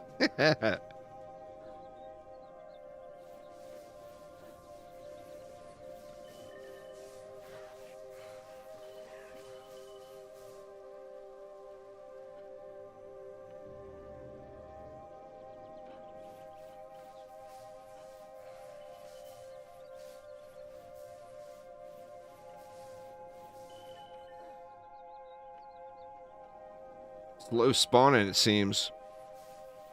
I mean, the packs are coming out good packs, but it seems like there's a lot of time in between them.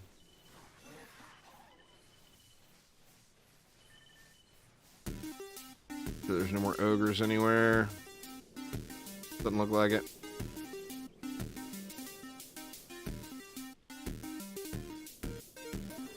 Alright, so we got 6 left. Let's slap a thick boy here. And then we'll give him a reflect beam.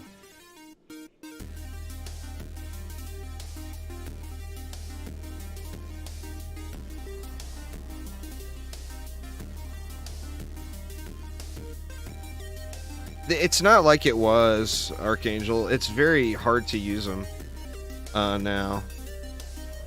They changed that back a few weeks ago. Or a month, maybe even a month ago. But that was changed. The minions were completely broken. Yeah, well, they're not cheap anymore. Like, it's 150 mana to slap down an ogre. You can't go into a map and slap ogres down now. There's just not enough mana to fill all the lanes, you know?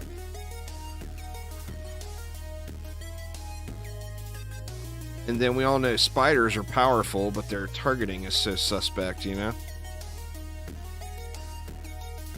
We're going to be using some spiders in insane mode for sure.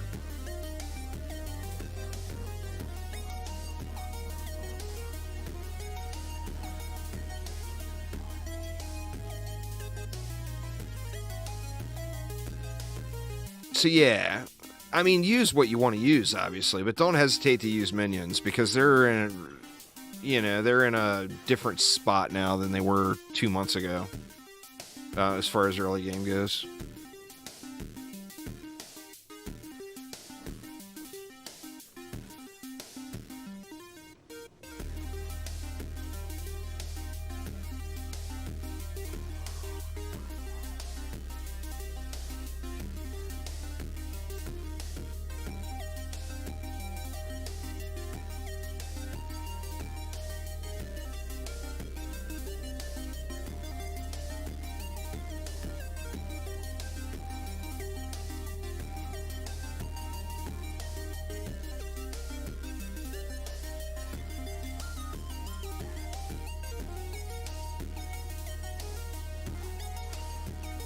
I'm very curious about this. Well, what? I mean, we got 2 more maps and we get to find out, but I'm super, super curious about what insane mode looks like now.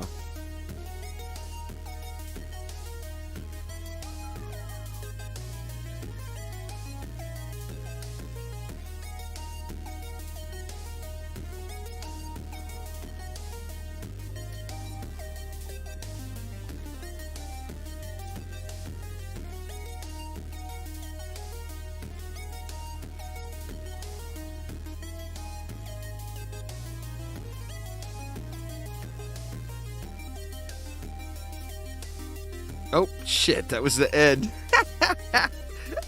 Running around, upgrading everything. Good lord, man. Good gosh. I didn't look at any of the weapons either. There is a life leech. I mean, I'm not sure how good life leech will be early, but it will probably be worth looking at.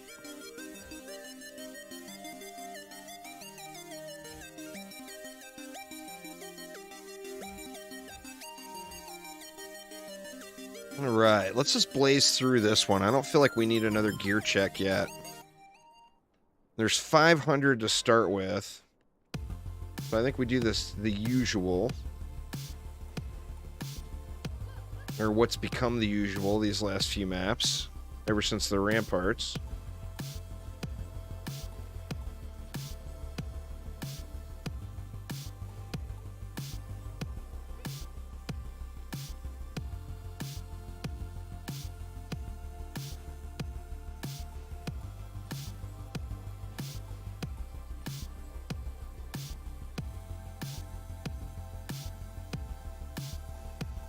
I'm not sure if these might get slapped.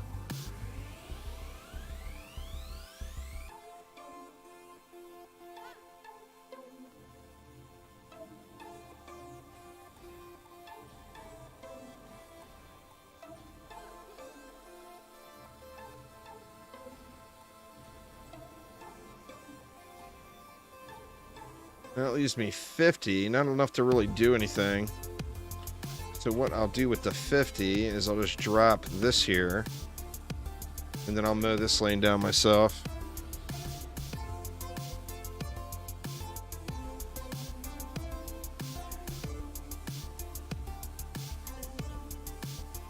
It's only 25 mobs. Shouldn't be too bad.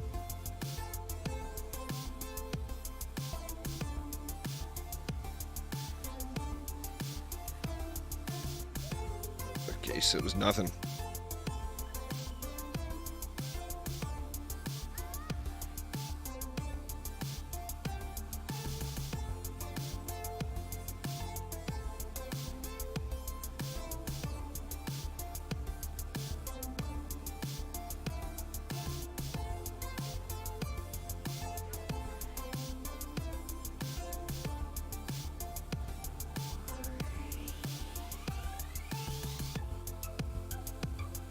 Mana laying everywhere. I forgot to turn hardcore off again though.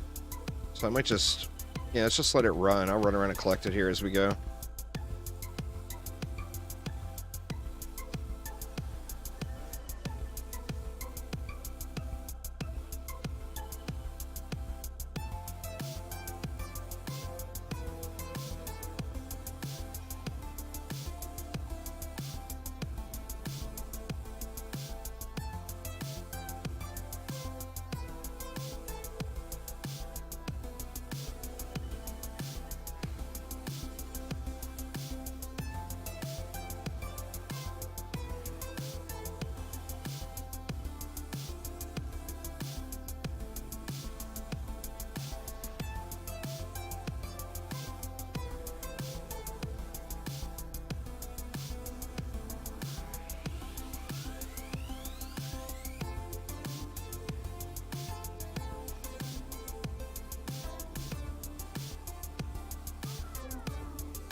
right. Let's move these guys. Bust out the thickness.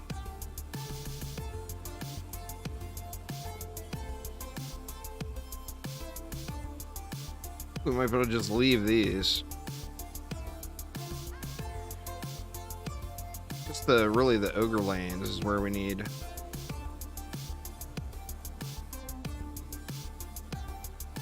Three gonna be enough there?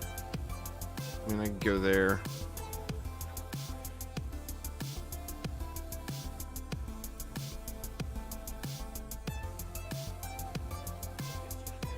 Feel like an ensnare is in order.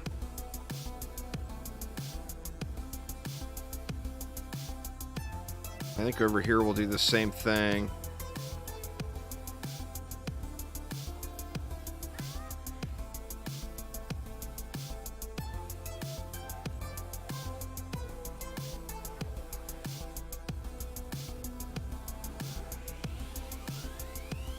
And then this one is an ogre lane as well. So let's take that and move it.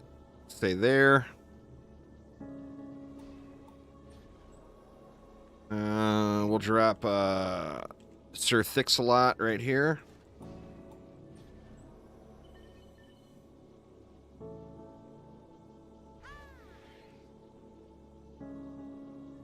Yeah, the patch notes are out. I don't have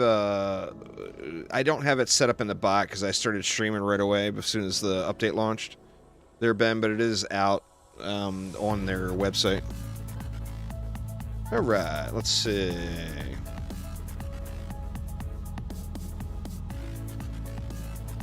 We can do this and make this lane extra ignorable. And then that gives us 6 left. I never put an ensnare here. I think that's an obvious choice. And then 3 more. I got snares everywhere else. We haven't been paying very good attention to old homie here.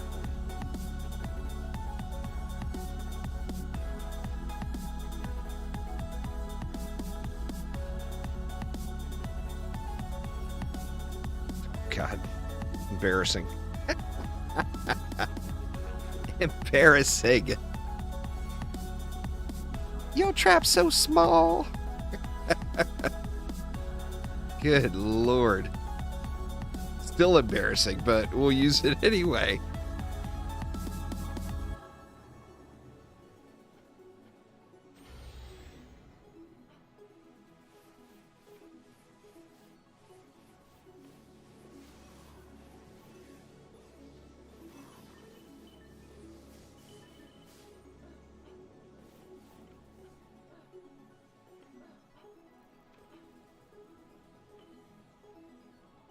Dare I say, I think we're AFK, y'all.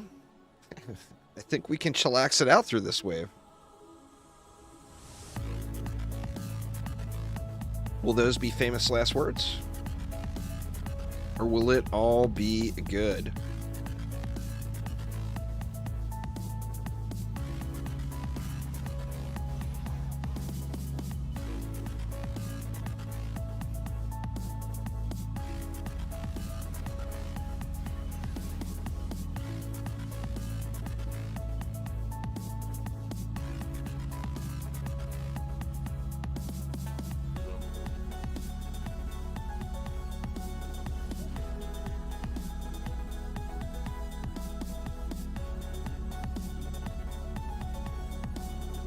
Slap some love around, y'all. We just G it up. Just get it.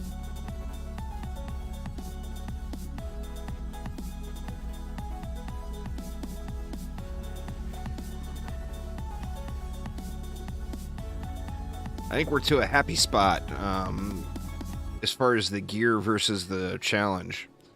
We've got, I mean, we don't have any massive crazy pieces, but we've got some decent gear now that at least has the right stats on it. We've got a set bonus on everybody.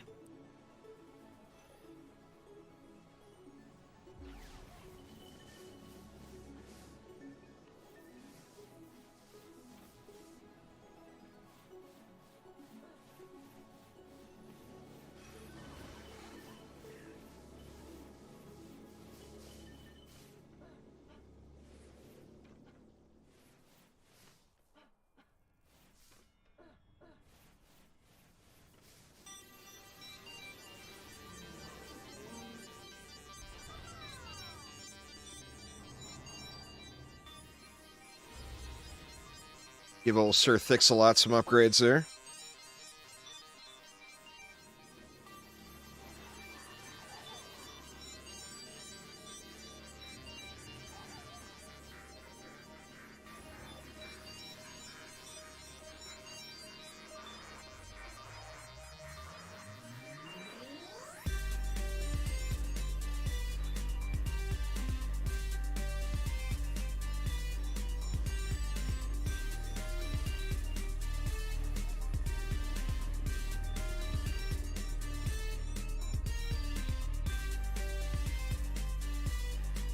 Ooh, we had a sneaker. A little sneaky sneak made it through. Oh, because I never upgraded these wisps. A little late to the party on the wisp upgrades over here.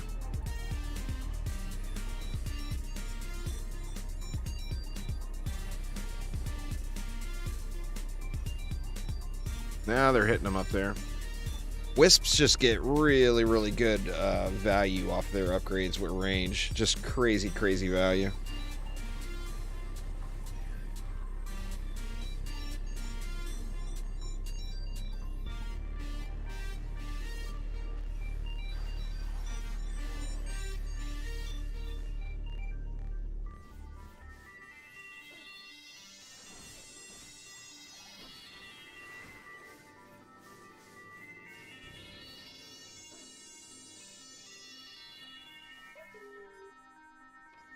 All right, and off we go to the summit. Oh man, we have arrived. What do we get? We get 700. Not exactly a ton.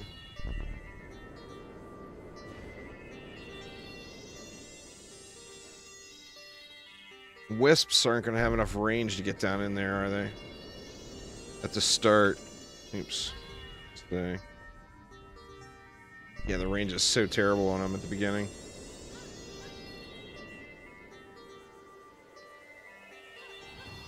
So I think let's do this.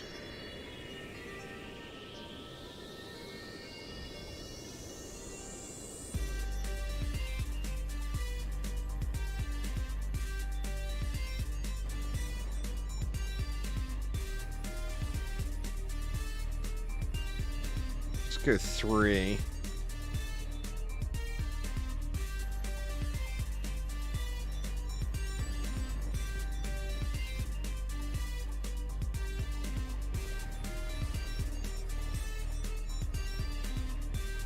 Leaves me hanging just a little bit over here. But are we gonna live? What do we got? We got 360.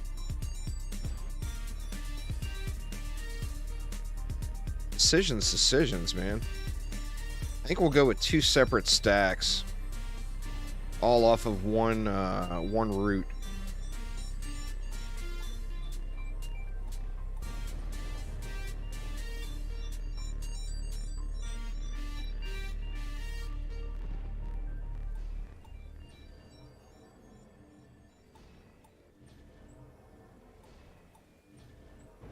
We'll do that to get us through wave 1.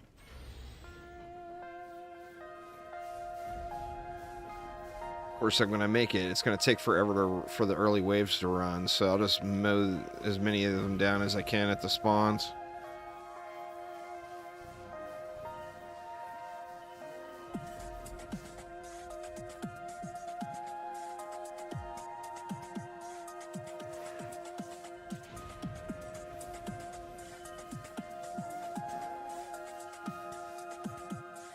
All right, take it easy, Dan. Have a wonderful rest of your day. And we'll talk to you later.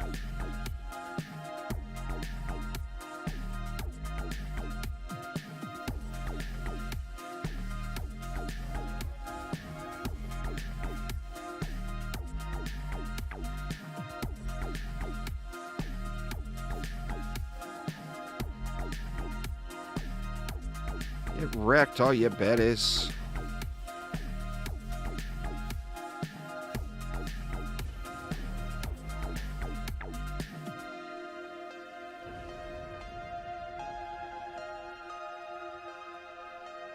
Actually, you know, we probably could have did that 2 stacks, 1 root over here too. Maybe I'll change to that.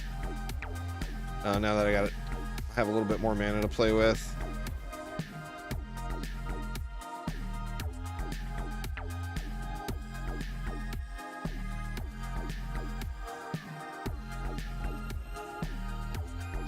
Let's see. So if we moved,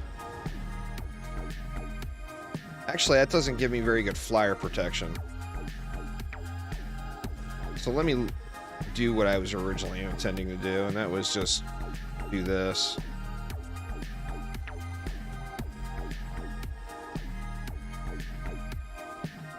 Let's throw these back. And then now, of course, are we going to get the lovely ogres out?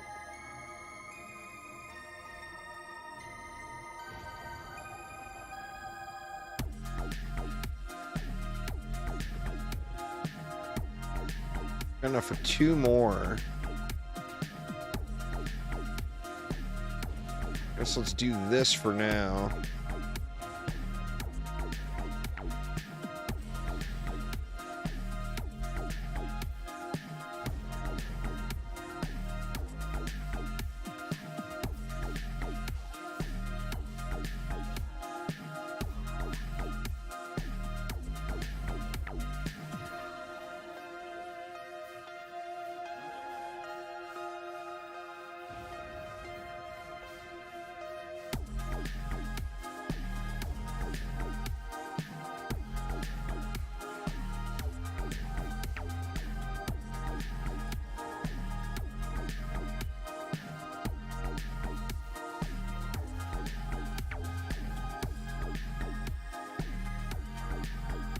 This fight particularly is where the rogue gets super handy.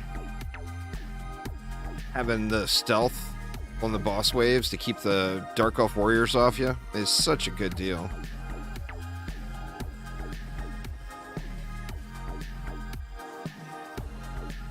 But no regrets, no regrets. I do enjoy playing the rogue, though, is the only downside. You know, you should play who you enjoy playing.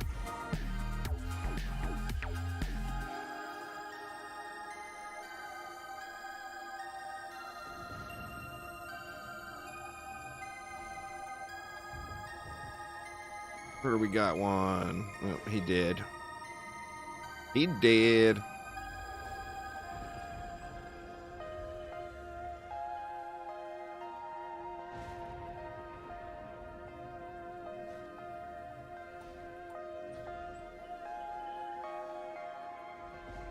All right. We got 68 left. Still a truckload. Oops. Not enough to be wasting it, though. Shit, man. Now it's making me think, did I go 4DU anywhere else? Yep.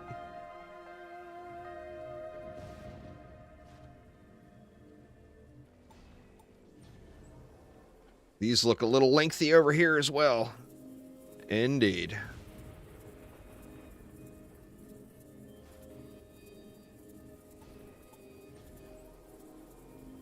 I did it on every one but one. Good lord, man. Alright, so what do we got? We still need an ogre over here. I'm going to put this guy, like, midways on the stairs.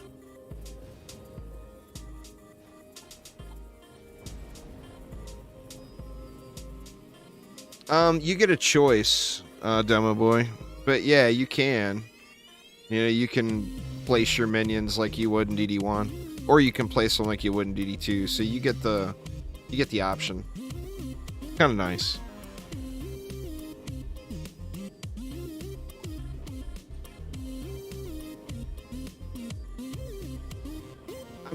I've got so many thousands and thousands of hours into DD2 that in most cases I'm just super used to building like this.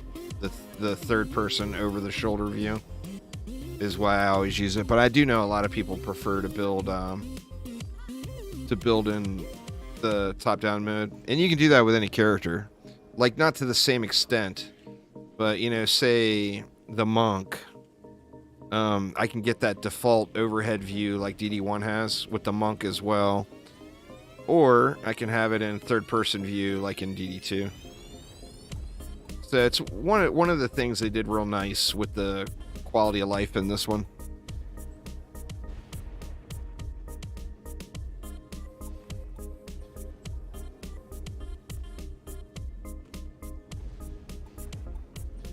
Yeah, I mean, options are always good, right?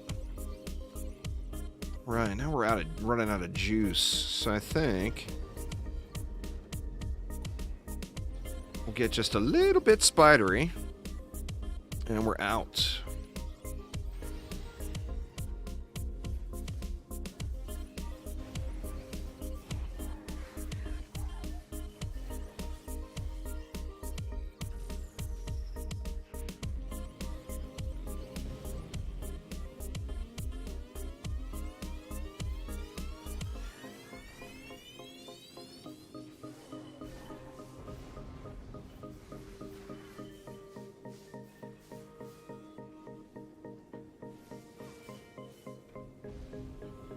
Mr. Oblivion, eat crap.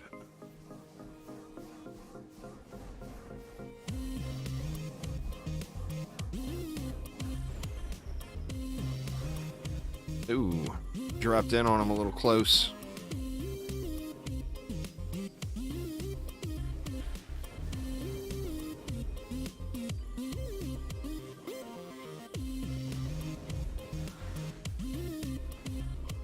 Mages, man, those things hit so damn hard. You know, we still need to finish the build over on here.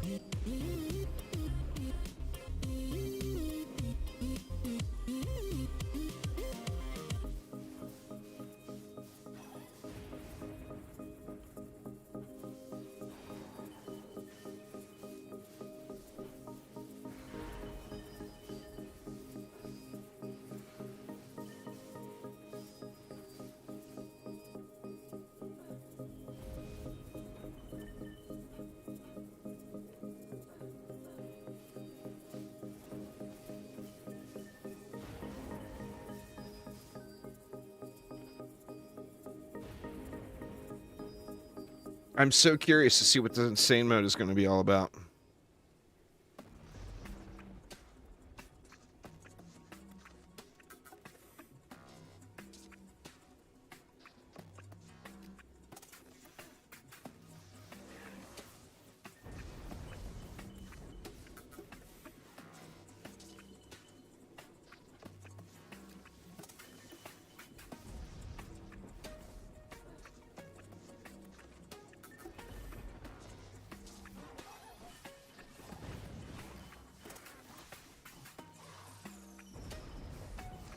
Doesn't take much health to make you much more durable against those Dark Elf warriors. I'll give it that. So it's not like you have to invest a ton into your health. Like, I invested 0 into my health. But I did grab that offhand as a stat stick that has health on it. So it had, like, what, 10 or 15 points in health? It really saves the day versus those Dark Elves. Those damn dirty Delphs. Got some slow spawners here. Where are those spiders that are hiding under the crystal? Not seeing any spiders. Oh, there we go. It was an Acha. Alright, so let's get the build finished up here. What else do we want? We got 16. We can go one more there. That gives us 12. I mean, 12 is 3 more wisps. Let's just go... Actually, you know what? Let's put 2 of them over here. Because we know this is the heavy ogre side. If we get an ogre on that side of the map at all, there will only be 1. And then this map will get dumped on with ogres. Ogres for days over here. And that leaves 4. Leaves enough for 1 more wisp, but what do I do with 1 more wisp? I guess we can drop 1 more over here. Or we can be smarter and put down reflect beams. Let's do that instead. Let's get 2 reflect beams here.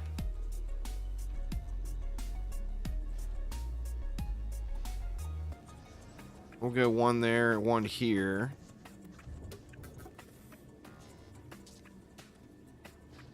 And then, since this playthrough is more what a veteran would do, or what I would do, I know that if there is an ogre on this side, it's only going to come to there or there. So that side doesn't need a reflect beam, because the only thing that's going to shoot at that is mages and archers. And he can handle his mages and archers, no problem.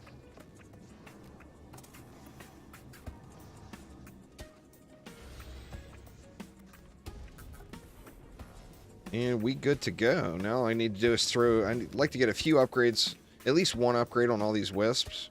I don't even think... There won't be enough mana to do all of them, but say on half of those wisps, get an upgrade on them. And I think we'll be good for the boss wave.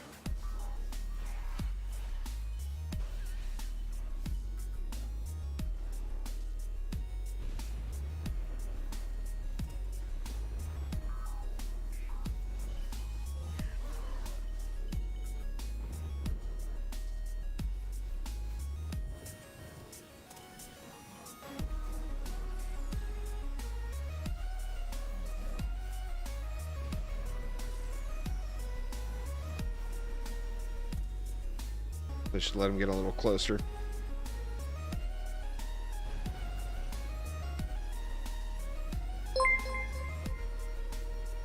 Thanks so much for subscribing there, Brad. I do appreciate it. Welcome, welcome.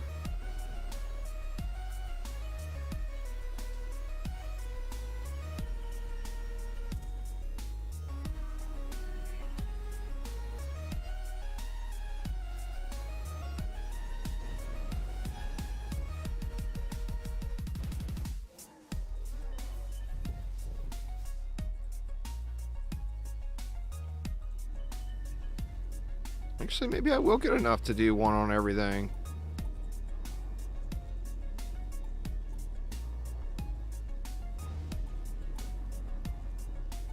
Oops, nope, I just blew the mana.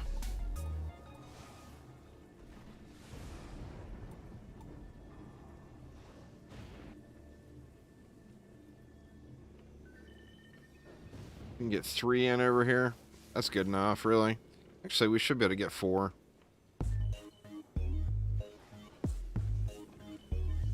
Oh, it's only wave 4 anyway. I still got 1 more wave.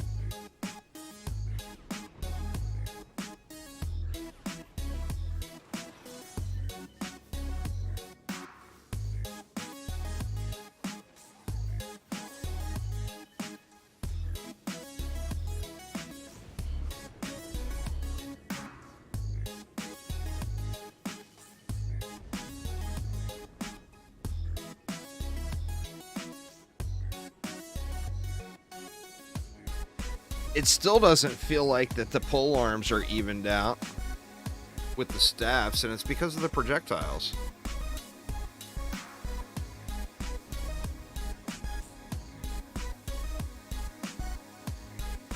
Not having the projectiles on the pole arms is a massive DPS loss versus a staff, you know? It's the same with the crossbows. They said that to bring them in line with staffs and crossbows, but crossbows are far from strong when you're first playing through the game.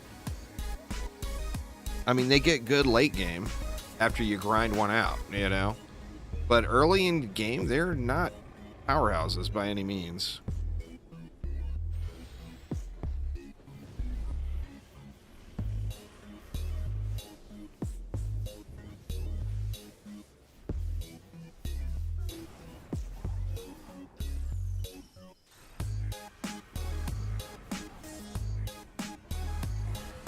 Correct. What's going on there, THC Psycho? How you doing, man?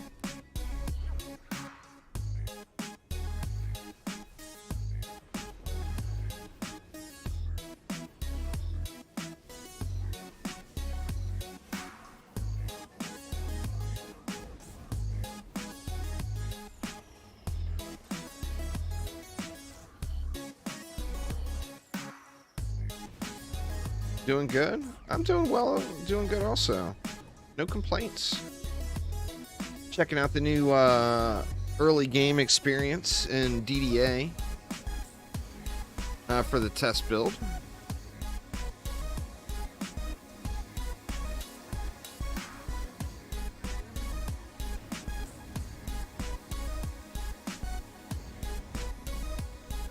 We are one wave away from unlocking Insane Mode.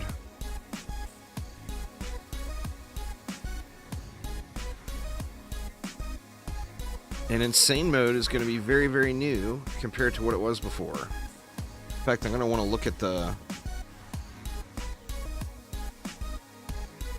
that description again before I actually jump in there. Look at the description on the patch notes.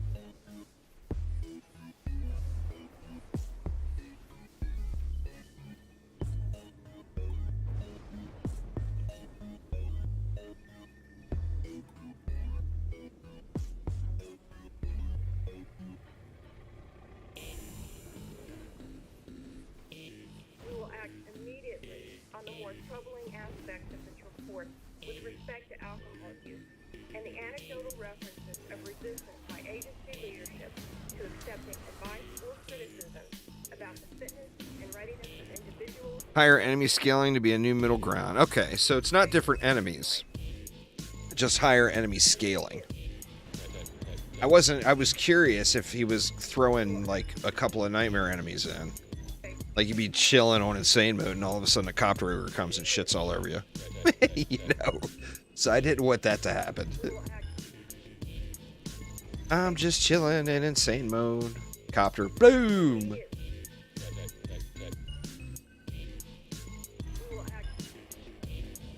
I wonder how the scaling is. I mean, it could be rough, or it could be super easy.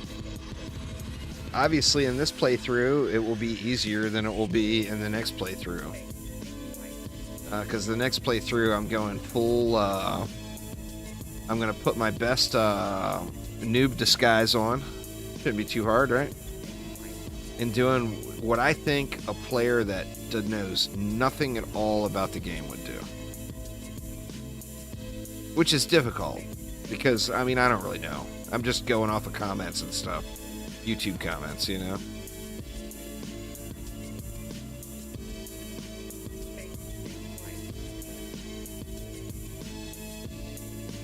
Like, I would have to ask someone that never played the game. I think that would be the thing to do. You know what? I'm going to do that. I've got lots of friends that have never played the game.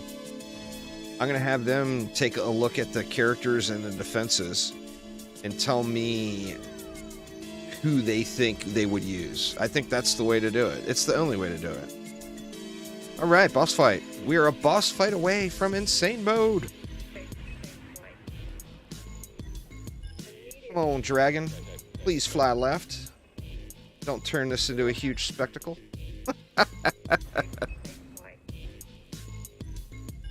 Be nice and easy about it. Just fly on over to the left. Yeah, but you play other Dungeon Defenders games, so that's not a very fair. That wouldn't be a good judge. I mean, someone who's like never played a Dungeon Defenders game at all. Oh shit! I did down him. I thought I missed. Big derps. God, this guy is just going to be an irritant.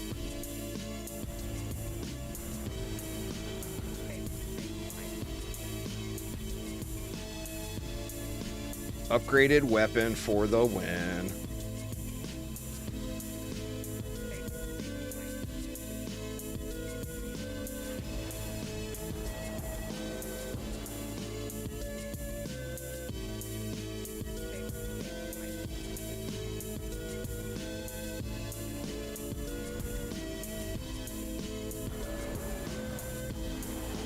Dun dun dun! Where's the bells and whistles, Phil? It should shoot fireworks off when a dragon dies. Come on, man. Got our first pet. Got us a lovely little monocle. God, you know it's just trash, but jeez, I just want to use it so bad. What is our first pet? We got a powerful, 3-target powerful as our first pet ever. That's hot. And we're done with hard mode. So, I mean, there's more maps to play. However, the whole deal with this new setup is you're only supposed to have to play through the campaign once for progression, and then you can go where you want. So, in theory, I should be able to go right to insane mode and pick a map. Bam! Looks like I can. So now, what it would do is pick the map that you would want to go through, because here's the deal. To get to nightmare mode, we just got to be level 60. No longer level 70. And level 60 is going to be super quick, y'all. That's going to be like one survival run. So you just pick a map you want to do in survival. Whatever map you want. Out of the starting 12, of course. We didn't do any of the encores or bonuses. But pick the map you want to run. You got to do it on campaign. Actually, it doesn't even look like we need to do it on campaign. That might be or that's hard. Oh, wow. The map is fully unlocked, so we don't even have to do it on campaign. We can jump into any of these 12 maps we want and get to level 60. Just like that, which I am going to do. But before I do that, I'm going to go grab another coffee and stop by the little boy's room and say hi to the wife, make sure she remembers what I look like. It's a new player experience, the Reaper, so it's changing the early game. But anyway, give me just a couple of minutes, y'all. I'll be right back, and then we will jump in and get us a little insanity started in insane mode.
right, I have returned. Sorry about that, y'all.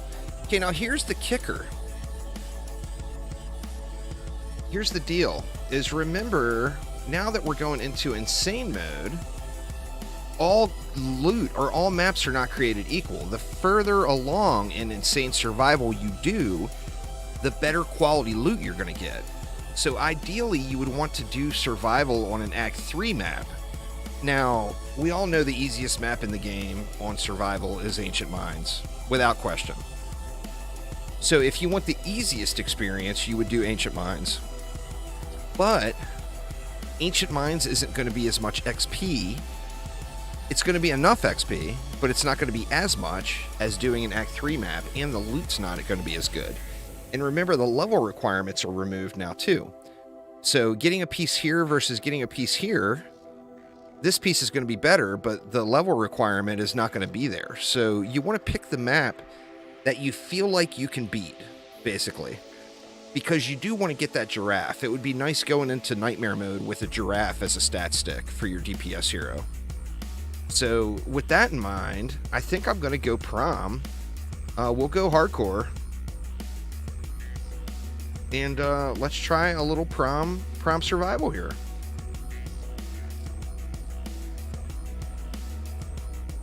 Now, I didn't look at my loot. I should go through the loot first and clear everything out.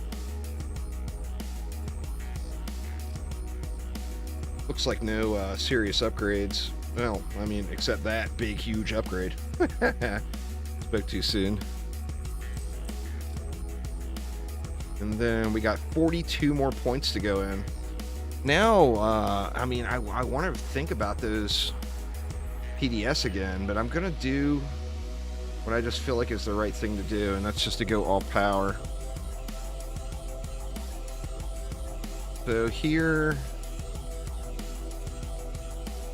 15 range, 21 fort. I think I'll keep the fort.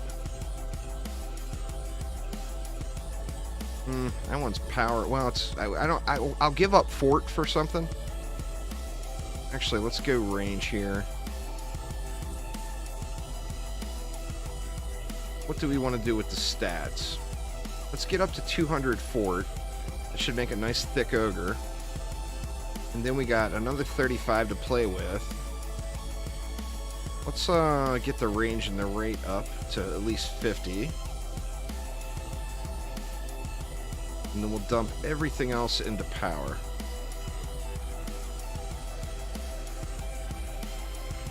Alright, how about the warden? We get any boots? Range and power. Do I want to give up rate for range? I think I do. Actually, those were even... Oh, those were in the wrong set. Inspired. Where are we at here? We're at 113 power, 85 range, 38 rate. Well, let's get the rate up to, say, 50. And then we'll just dump... We'll dump into power. Alright, the EV we already did. The monk. I know we're going to have thick upgrades here. Maybe. Maybe they'll all be the wrong set.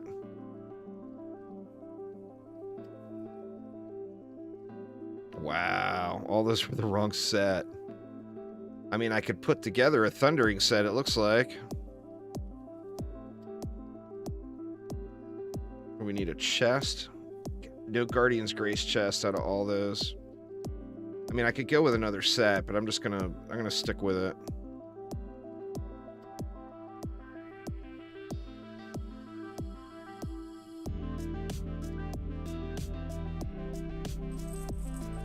Crash all that. We don't really need to worry about offhands, so let me just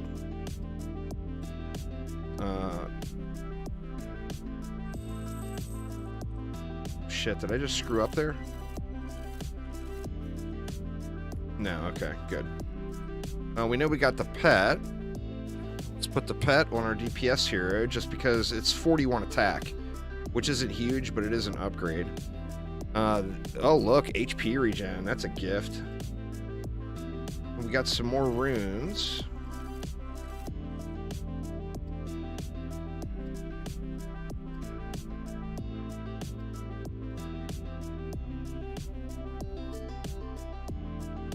Looks like they were all dupes. Most of them, anyway.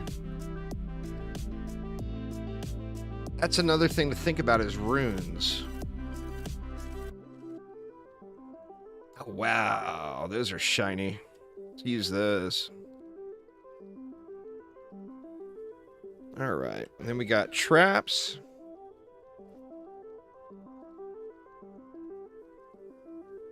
Range and power, yes please. Fort and power, yeah, we'll take it, whatever. Power. Ooh. Yeah, let's go power. And we're all epic there already, so I'm just going to spam sell this stuff. And then here, we're at 90 range.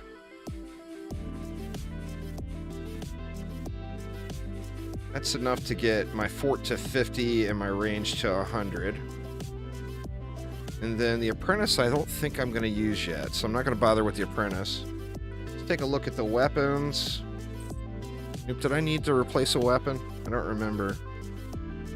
No, I've got a set bonus and a stat stick, so we're good there. Okay, now we do have fort power and range on this head. It's only one piece, but it's a free point.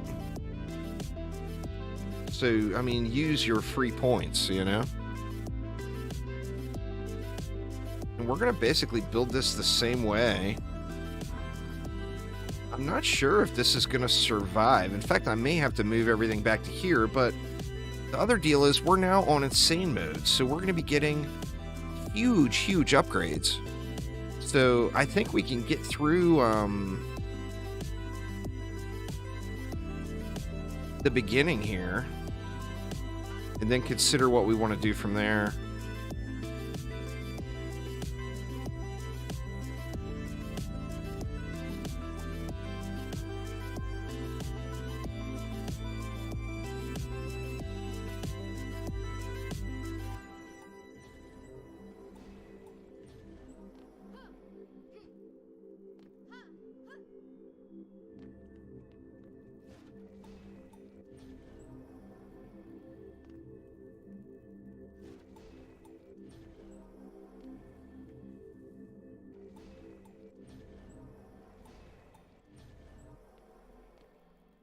I think we'll do the same thing and just mow them down. Actually, we can fit one wisp over here.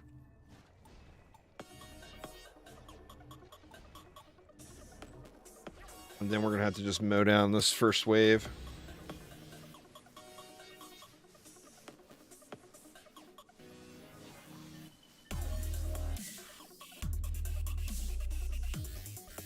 Only 25 mobs, right?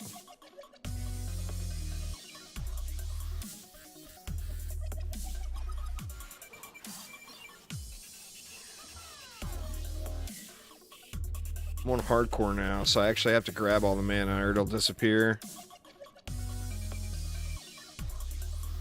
So if I'm going to go around and grab the mana, I might as well build a little more.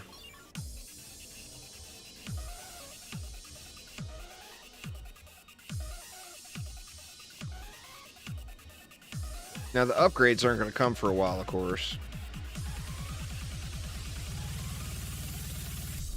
Close to enemy spawn.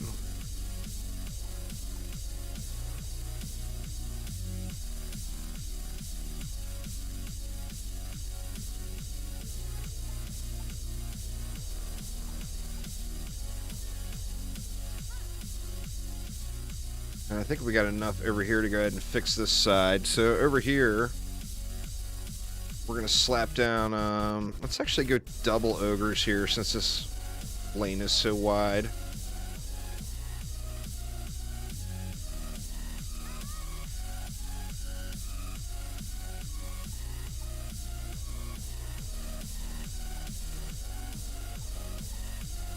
We're going to need upgrades on these right away. So I'm going to have to DPS these down again another wave to get a little bit more, mana. Actually, probably a few more waves. But I definitely need to prioritize upgrades here to get the extra range on them.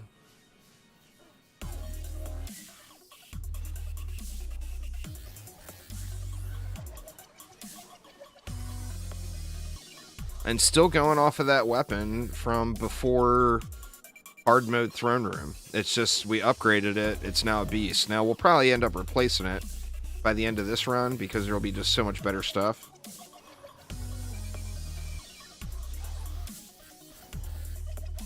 Thanks for letting me stand on your shoulder, Mr. Ogre.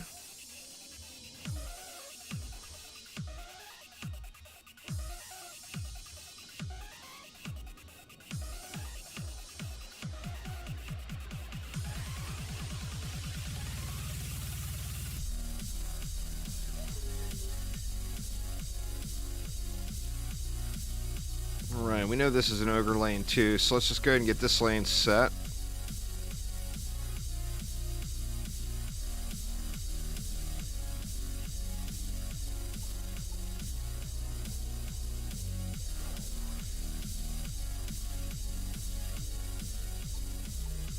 Actually, they may end up walking by him. I'm going to have to check that.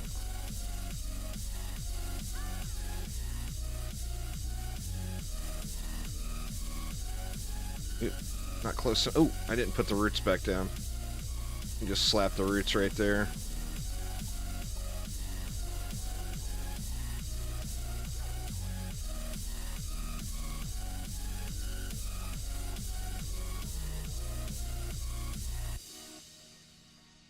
Did I clean my... Yeah, I only got 2 items in my inventory.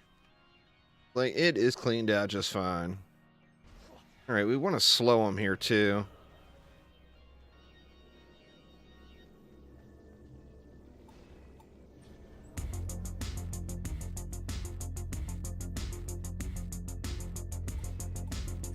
Decisions here, though. I think what I can do is take this root and move it back a little bit, and then slap an ogre right here, and then we'll do the same thing on this side. So we'll move that root back. We'll slap Sir Thick-a-Lot there. We'll drop this right back here as just a last resort for anything that does sneak by. Forgot the arrows. And remember, the goal here is level 60. All we got to do is get to level 60. Now, if you're close to finishing the map, it's just going to make sense to finish the map and get yourself a giraffe, even if you go over.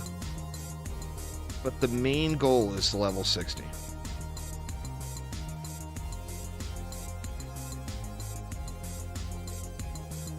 That leave me enough for a buff? Nope, just short. And remember, I got that powerful gemstone. I didn't upgrade it, but it's still a buff, even though it's not enormous.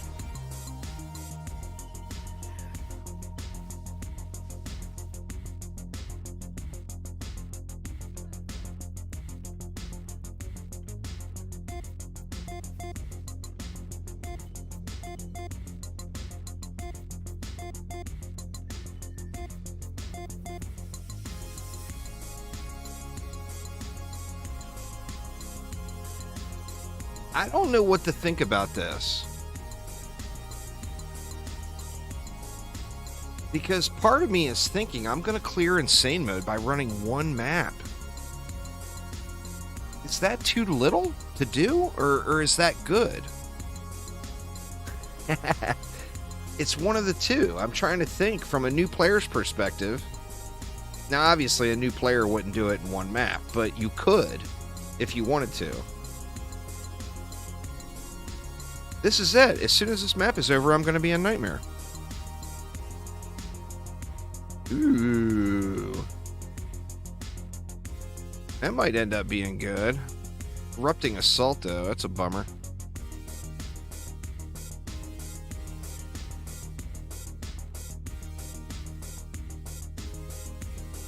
Not enough range on these wisps. Alright, that's definitely got to be the first priority, so let's get these jacked. Ooh, I don't have any more. I don't have enough for a buff beam. I feel like gotta have the buff beams. Maybe the ogres were a mistake. Maybe I should have went with the squire.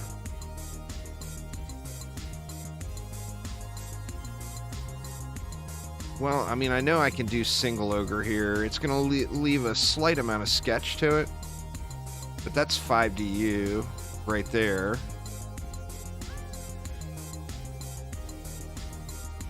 Oops, wrong character.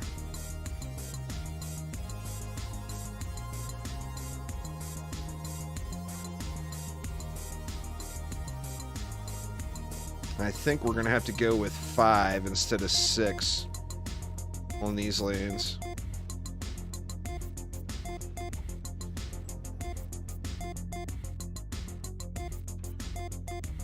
I don't think we really need a reflect there. I mean, it would be ideal, but...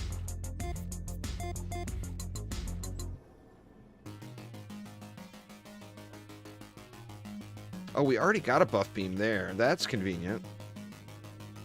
Gonna have to drop it down to 5 over here as well, though.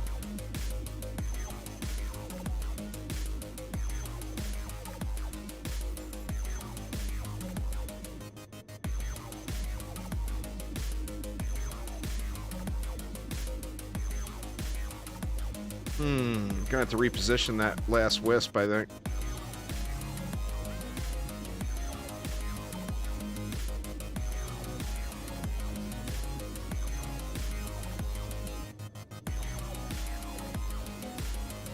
A little close to the ledge there, but I think it'll be alright. And then that leaves 3 left. Did we get a buff beam over here? We do have a buff beam here. Well, I mean, I guess we can just put the reflex in anyway. It's a smarter move to do that anyway. And that's going to leave me 1 more DU.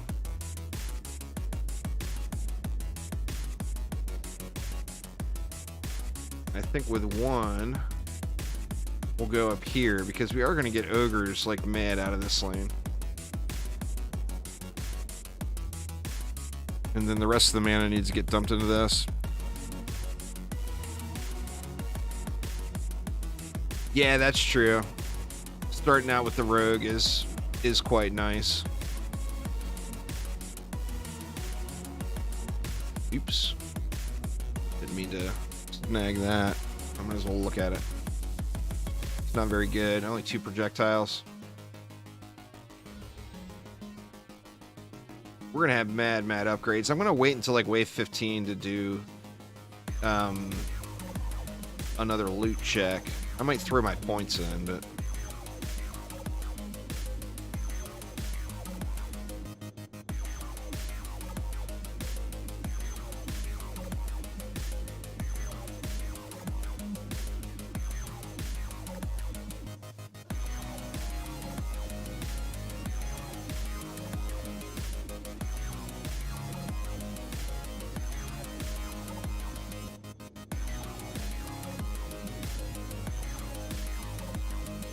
I think we just let it roll, though.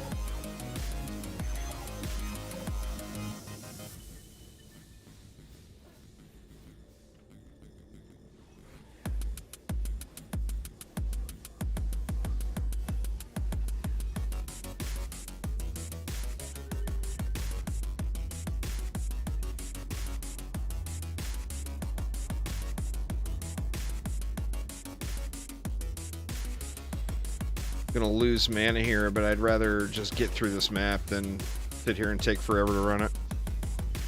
So I'm gonna G through a bunch of these waves. Try to pick up what I can, but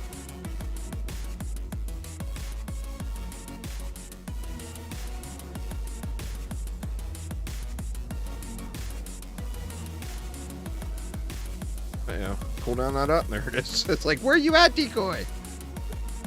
We got him, we got him. I feel like some gas traps would be a really nice addition to this, though.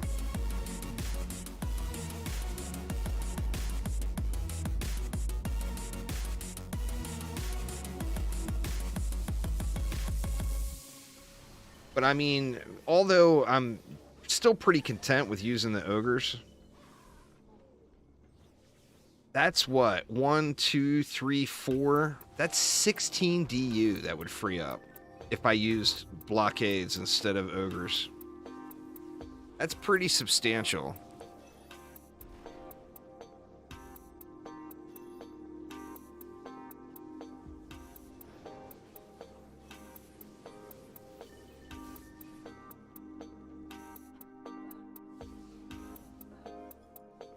What's going on there, Lady of the Storm? How you doing? Going good for me. Just checking out this new player experience test that Phil has got running here. The early game in Dungeon Defenders Awakened has changed pretty substantially. Wow, look at all that loot. I'm going to have to clear loot before Wave 15, I think. My inventory might end up being overloaded.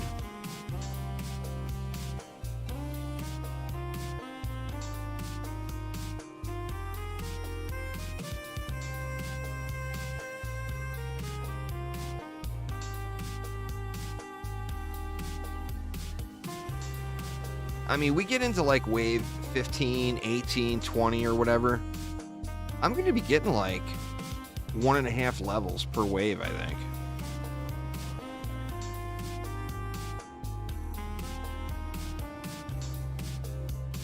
It should be pretty substantial.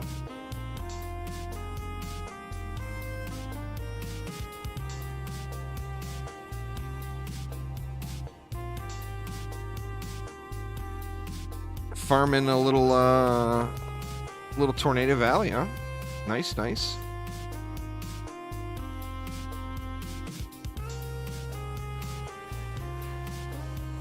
Well, I mean, it never really felt bad, but it did feel a little grindy. And it definitely feels way, way, way less grindy. Like, in theory, you only have to play through the campaign one time on any difficulty.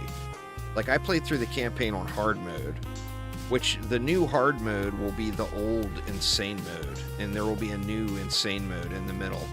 That's in between insane and nightmare. So, like, when I just unlocked insane mode, and this prom survival is my very first map, because I didn't have to play through the campaign again. I didn't even have to play the prom on campaign just to unlock the survival. It's all unlocked once you complete the campaign once.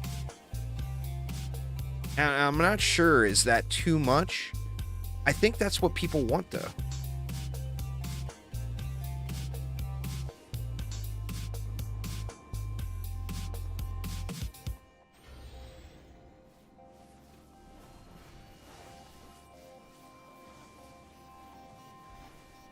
I mean, we're on what, wave 7? We're up to to level 39 already. Let's see what we're at the end of this wave.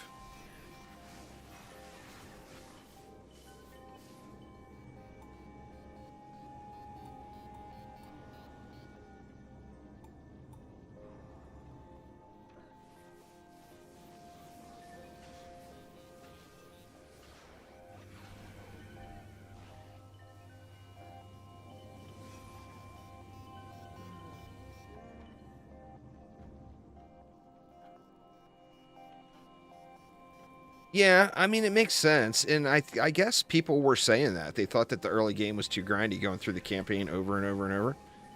Well, I mean, this definitely remedies that entire issue. I mean, clear it once and you're GG's. Do what you want. All you have to worry about from there is the level requirement unlocks, you know?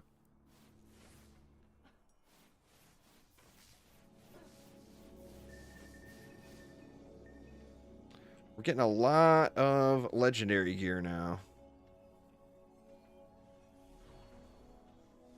I think it's going to be time to turn the purple off. Let's do that. Get rid of epic now.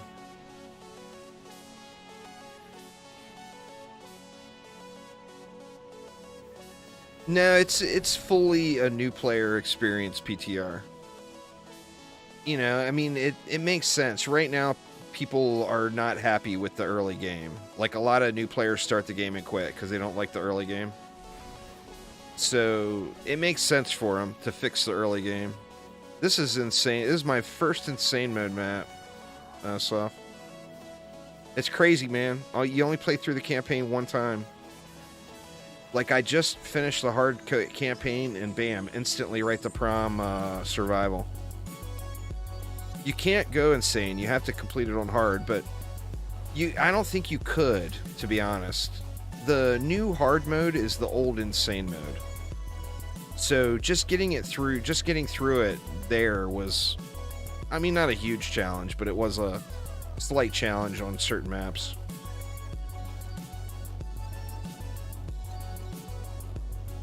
I mean, if it's what players want, it's what players want. You know, I'm good with it. It feels weird just jumping in my very first map on in Insane and going right for prom survival without having to do any work to unlock it. That feels a little weird to me, but that doesn't mean it's bad. It just seems odd. Ooh, wrecked. It's alright, Ogre will smack them boys down. It'll just take them a minute.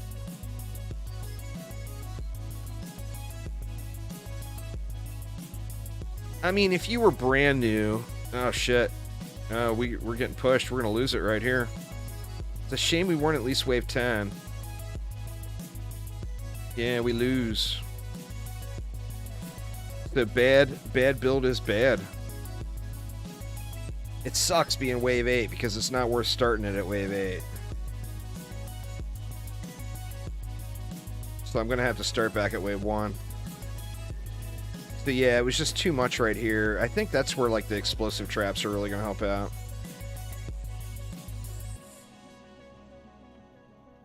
Oh, all my wisps got destroyed is what happened. Okay, that makes more sense. Gonna have to move the wisps.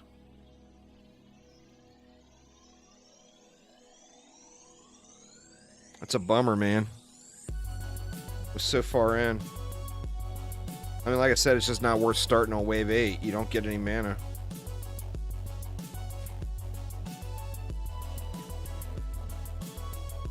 I mean, this is the new insane mode. It's the same mobs and everything, but it's higher difficulty scaling.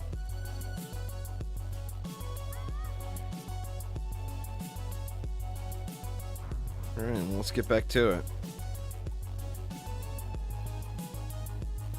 Yeah, I was hoping I had enough time to complete this insane survival, but now I'm worried about it. Worried about if I have enough time, got enough time to get it done.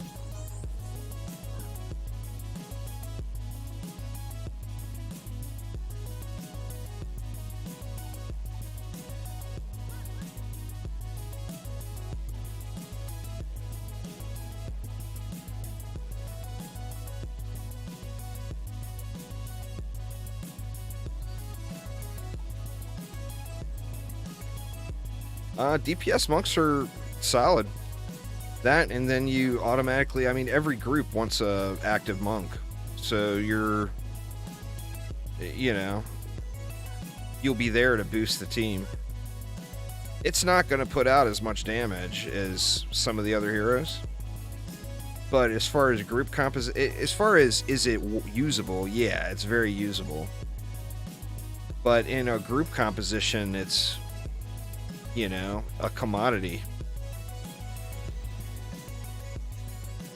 So, I mean, you get a monk all jacked up, anybody that needs a booster, you're the one, you know? But then, additionally, if you want to, like, do a chill build and just tower boost through it or whatever, you've got the hero already set up. All you gotta do is swap some pets around. Swap some pets around, then it's GG's.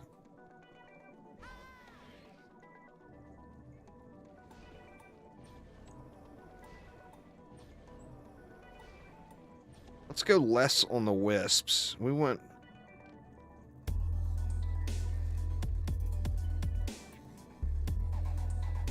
Go 3 this time. And then we'll get some traps in as well. We got overwhelmed there. I don't know, did we get overwhelmed because the ogre or whatever came out that destroyed these wisps? Is that why we got overwhelmed, or did we just have too many enemies? You know, I don't really know. Because I wasn't watching. Imagine that. I wasn't paying attention. How odd. See, let's go with 4. Did I put 4 over here? I did. I can go ahead and drop a couple of upgrades here to get that extra range. Actually, you know what? Let's go with a buff beam instead.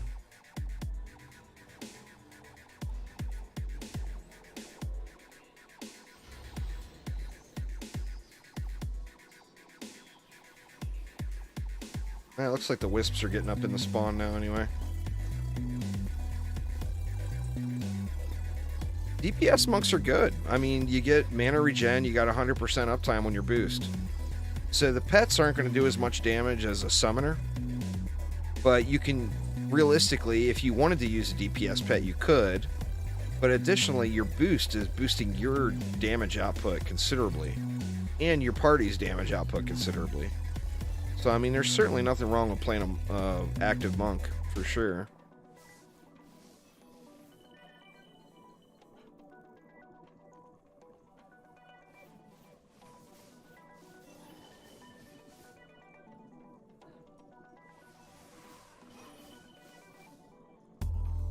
I don't think we'll have enough EU to throw in gas and explosions, but I might throw in some explodies. Some splody-splodes.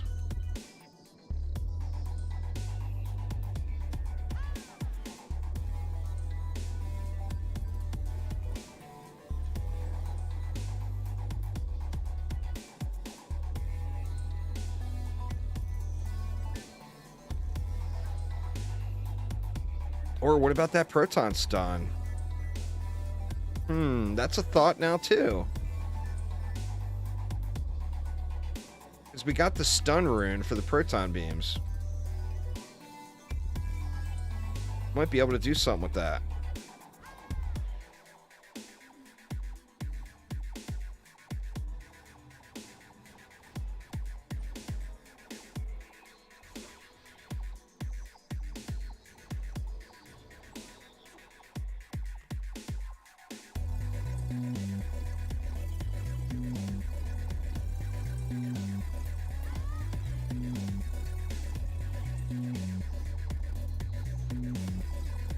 That's not enough, huh?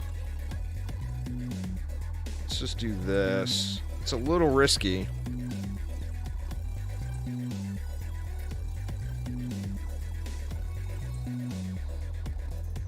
Or you know what? Maybe the Dark Elf Warrior killed those roots. That's possible too.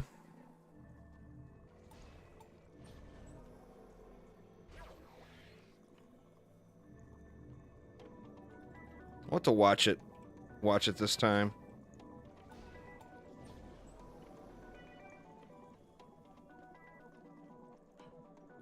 It's the hardest map in the game, Brad. My advice would be keep plugging away at it, man, because nobody beat it right out of the gates. The best players in the game that grind ridiculous, silly amounts of hours, it still took them 12 hours, 14 hours, 18 hours before they beat it their very first time. It's not, I mean, it's the most difficult thing in the game. So don't expect it to be just a steamroll. I mean, don't expect to do it 2 times or 3 times or even 5 times and win. It's just, it's a very difficult map to learn. And once you learn it and start getting a little bit better gear, it will be super smooth. I would make sure you're about 8,000 main, well, probably 7,000 minimum main stats as well. Don't roll in there too early thinking you're going to beat it. If you're like 5,000 power or whatever, just you're skipping content. So you're going to want to get a little bit more juice before you roll in there. I would say 7,000 probably as a minimum. I mean, it might be doable. With runes now, it might be doable slightly earlier than that. If you're 10k fused, it's just a matter of practice. You'll get it. That's more than enough stat to get it done. So you'll definitely get it. You just gotta learn the intricacies. If you are failing in the same area more than once, then, you know, definitely make a change to that that part of the map with your build, you know? Definitely change almost every run.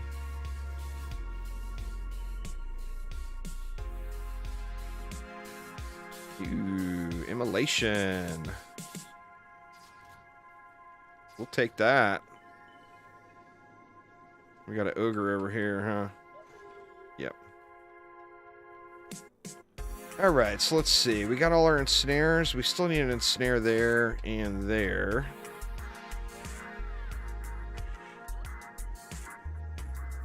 God, the range on these is so awful. Don't even think I'm going to bother with it. The range is just too bad. I mean, like here, I could probably get away with it. I mean, it's a struggle here just to get it on the buff beam. We got it, but boy, that's... Do I have any more range I can do on this guy? The range is just terrible.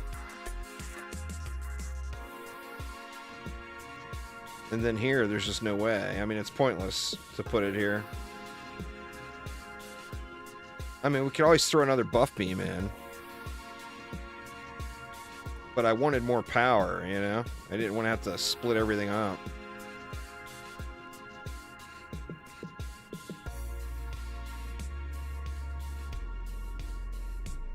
How many charges we got on that thing? 27 charges is it.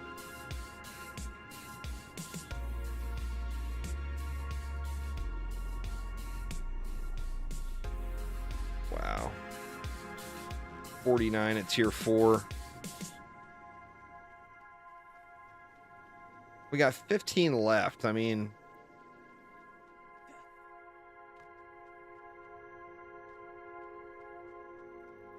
you got to get that immolation rune. A level 6 rune, yeah, it's probably the problem. That immolation rune is extremely powerful, though. All right, let's just do it. I feel like I'm wasting. I mean, I guess we're not wasting if we put it on the ogre as well.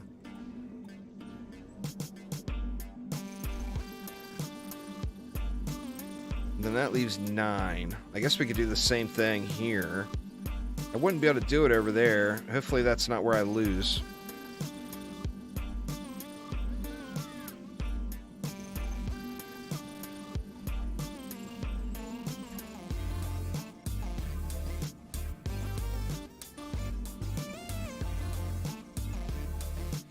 Yeah, you get a ton. Well, you get a ton out of 8, particularly. But you gotta remember, too, that's an endgame build. That's, you got 13,000 stats, you got all the runes, you want to sit in AFK. That's not a break-in build by any means, you know?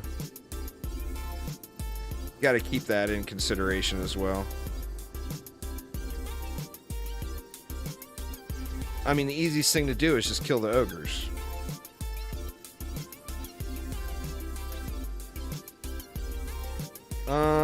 I did it on stream. I don't think I have a video, but that's something you need. You need juicy stats.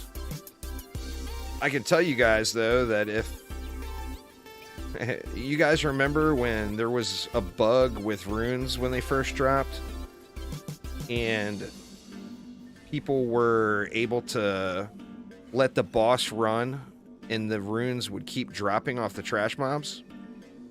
Well, I did some testing for that for Phil, and I had to keep run for 60 minutes on the boss phase, and that was using those heat cannons and immolation. And I'm not the only one that did.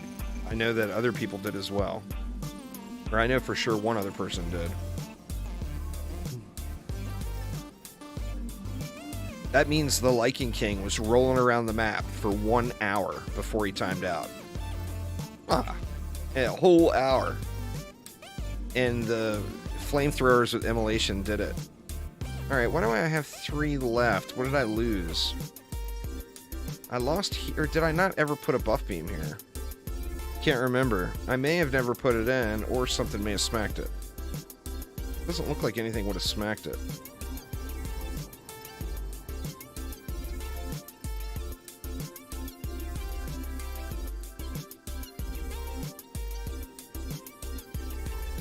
feel like that's my weak area now for sure. Let's check it out over here. Try not to kill too much. I want to see what's happening. Yeah, I need to get some more power over here. Goblins walking down to the wall is not a good thing. But what can we give up to throw in an explosive trap over there?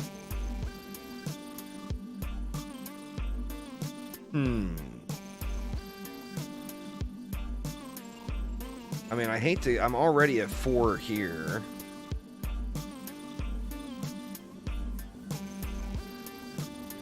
I guess what we do is over here, we drop this one to 3. It doesn't give me anything to put it on the buff beam, but I might be able to sneak it on the buff beam here with a little better buff beam placement. I think that's what we'll do.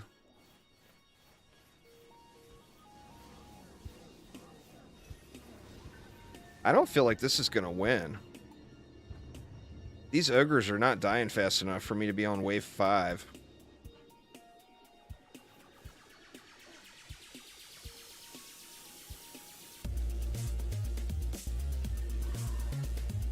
Definitely don't feel good about it.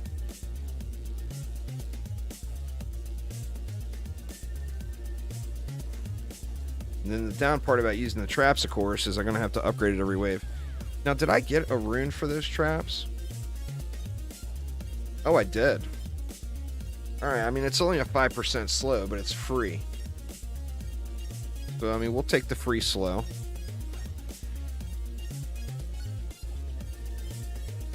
Well, let me see. If I went... That gets it on there. And then I could throw, like, a reflect beam here, maybe?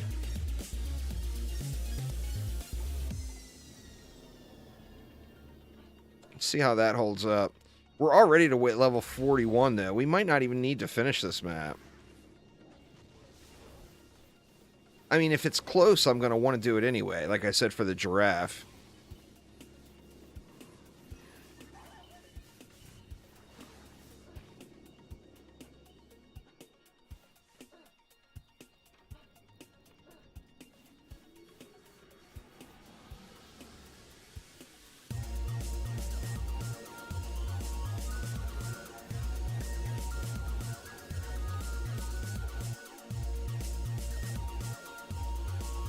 And then remember, too, it's always 2 ogres here, 1 ogre here. So you can just wait for the ogres and just mow them down yourself.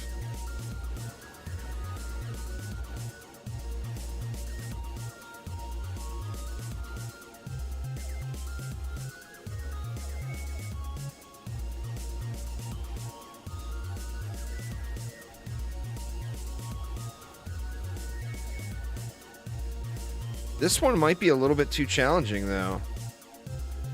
I feel like Ancient Mines probably would have ran a whole lot smoother. Because, I mean, getting that giraffe, it's a 5% raw damage increase to all your towers if you keep it on your active hero. So going into Nightmare with a 5% boost would certainly be really good. But on the same note, I got an inventory full of gear right now, too. So, I mean, I might have enough upgrades just sitting right now in my bag that I haven't looked at yet to take me up quite a bit in power.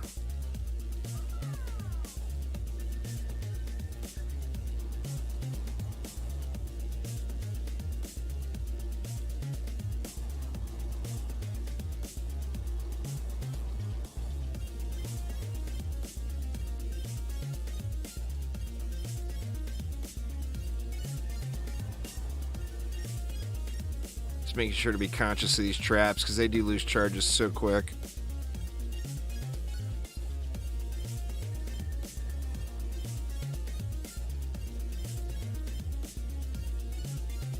Alright, then rinse and repeat. And remember, see, I mean, look at all the loot. I mean, a lot of it is offhands, it looks like. Maybe I should get rid of the offhands. That way it's not spamming my inventory.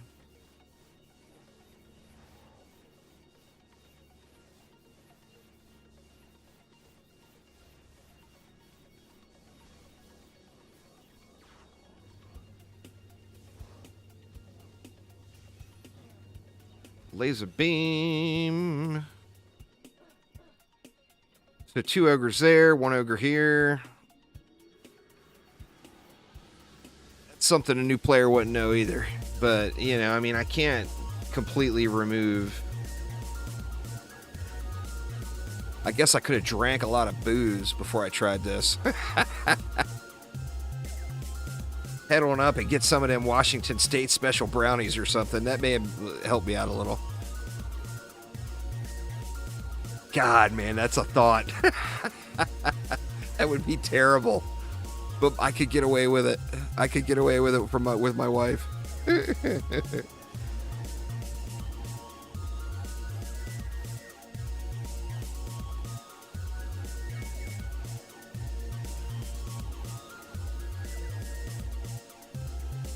That's what I'm saying, you know? Well, I want to play, like I said, I want to play through it again. I think I'm going to ask my son, maybe. But he's actually played a little DD1 and DD2, so I can't even ask him. But I do have friends that have never played a Dungeon Defenders game. They just hate this type of game. I'm going to ask one of them to look through the heroes and pick 6 heroes that they would use if they were just starting. And then I'm going to use those 6, no matter what they say. I don't think that would quite be fair, Archangel. You've played too many Dungeon Defenders games. You're the opposite.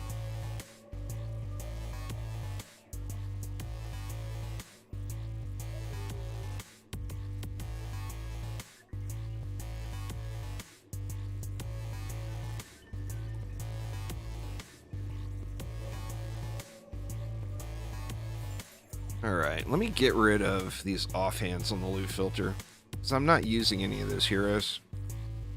And it's just spam in my inventory. Here, we'll keep tomes and tomes only.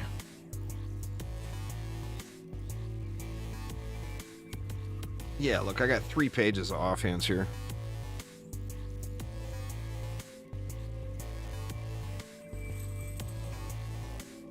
Alright. Do we have a bunch of other... Man, we got loot. We got loot, y'all. This is early, too, to be having loot like this. I mean, shit, man. I could be full legendary here, I think.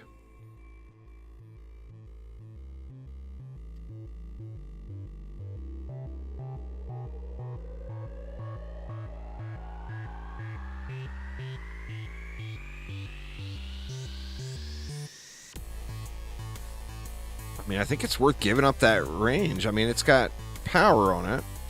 We'll look at the other one.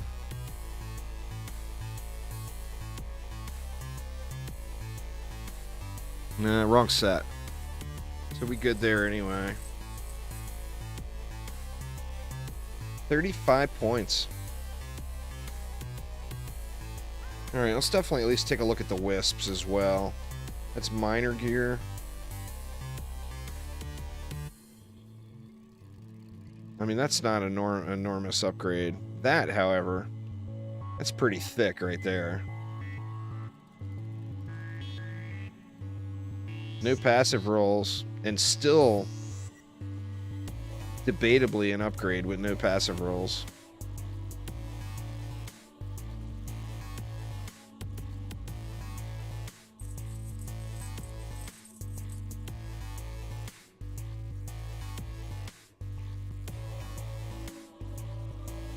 Alright, who else? I guess we should look at this guy too, might as well.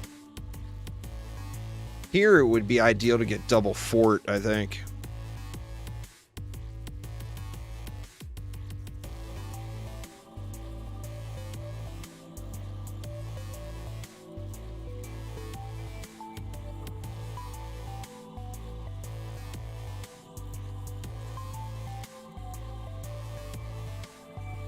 Not getting them.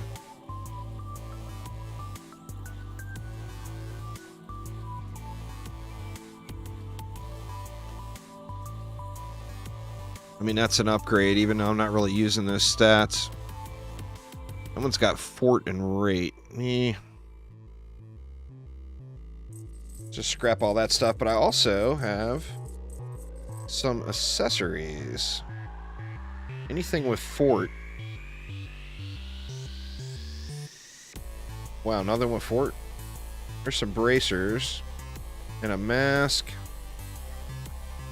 The EV's got a full set.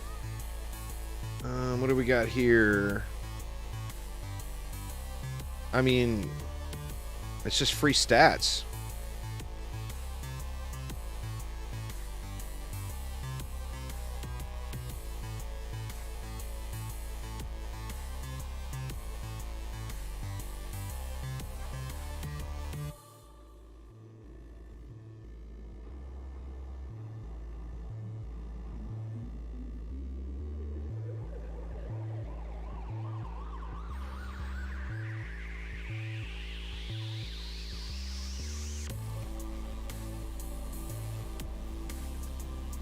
Shoot, I'm gonna lose traps. I didn't upgrade or repair all the traps that wave.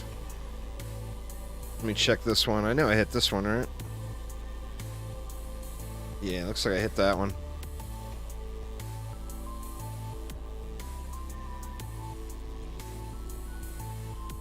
And level 43. I mean, there's no doubt I'm not going to be required to clear this to get Nightmare unlocked. Zero doubts.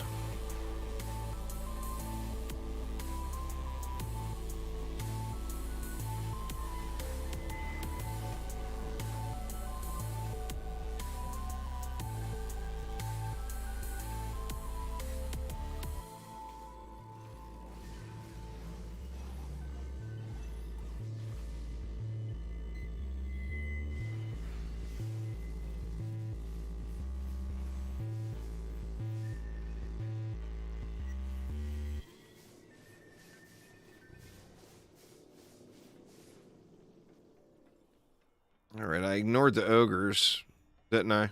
Or are they dead already? Maybe they're dead already.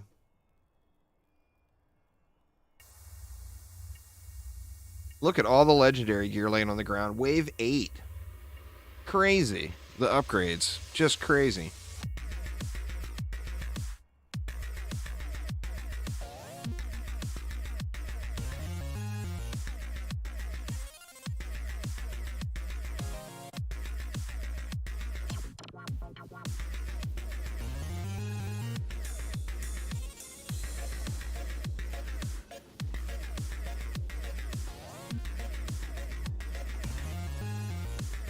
Need to get a little more fort on these traps, too.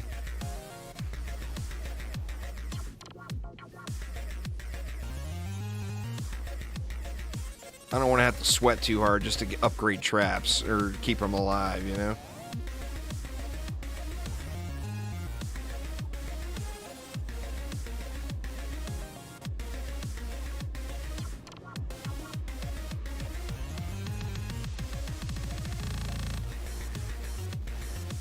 I think all the ogres are dead.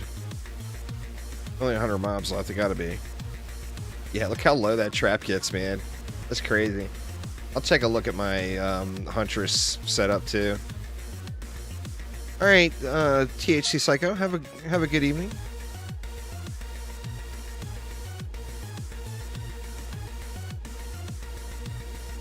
All right, let me take a quick Huntress peek here. Wow, huge fort jump. Range and power. Rate and power, we'll take it. Power, wow. I mean, I think we take it, right? Even though we lose a little bit. Alright, we got 20 points. Let's get that fort up to 100, I guess. We'll be a little something else, something. And then we'll start dumping into rate to even things out a little.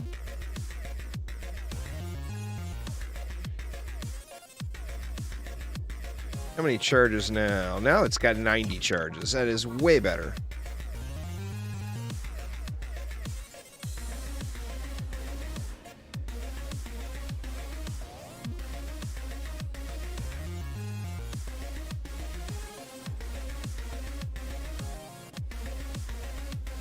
Come on out, ogres.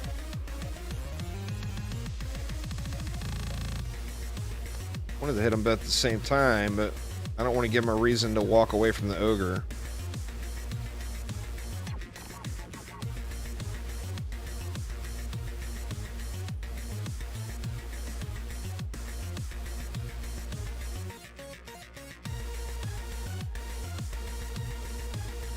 I had the wrong weapon out.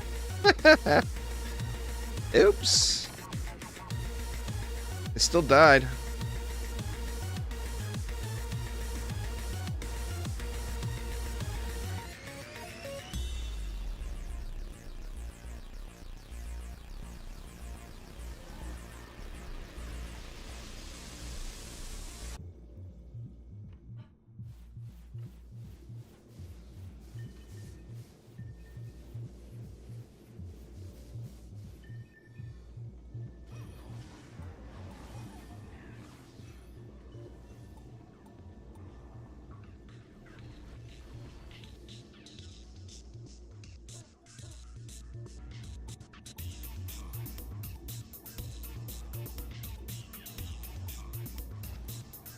That ogre's getting fat now.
Keep letting it fly here.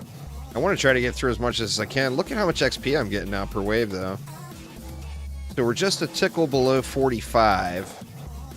I mean, we might have enough XP just on this wave 10 to get to level 47.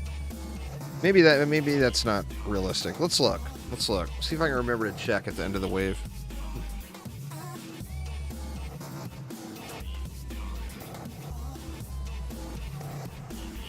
Ooh, he's hitting my wisps over there. Can't have that.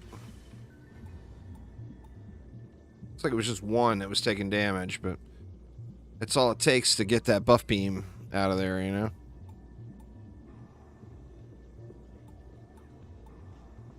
Shit, now how's this ogre doing? Is he out yet? Just now coming out.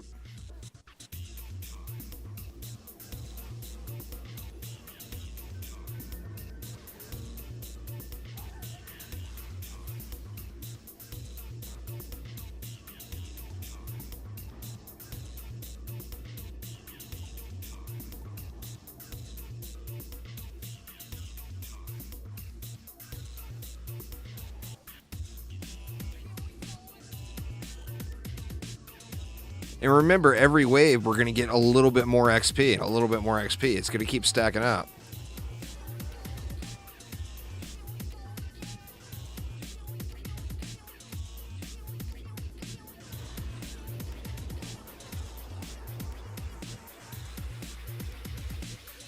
I mean, if we get to 47, I don't think there's any reason to push through the entire survival. I think we just bail and go right to Nightmare. That would be crazy.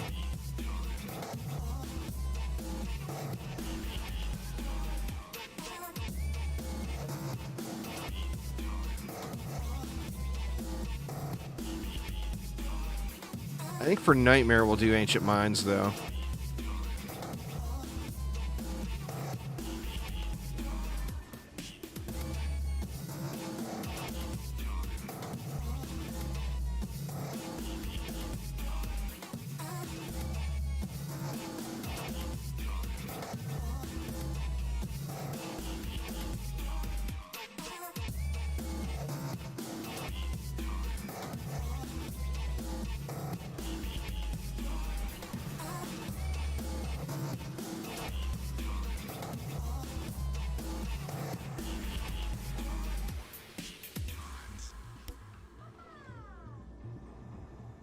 Well, we're definitely getting it here, though.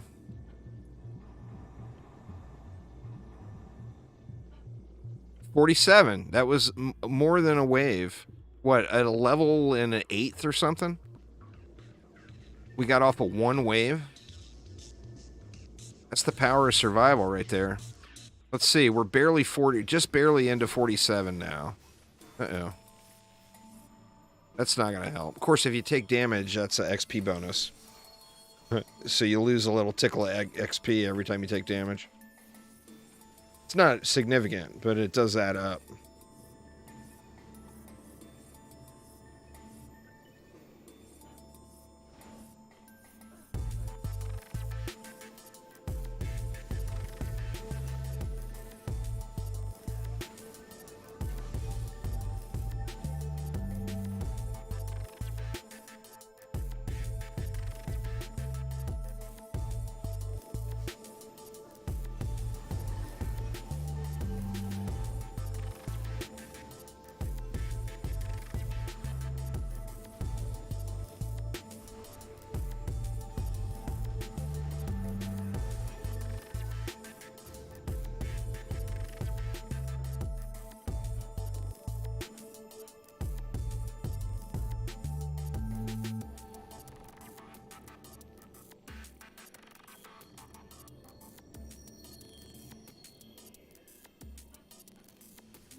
Definitely turn it into a chore upgrading these explosive traps, but I mean, they're getting the job done, so I can't complain.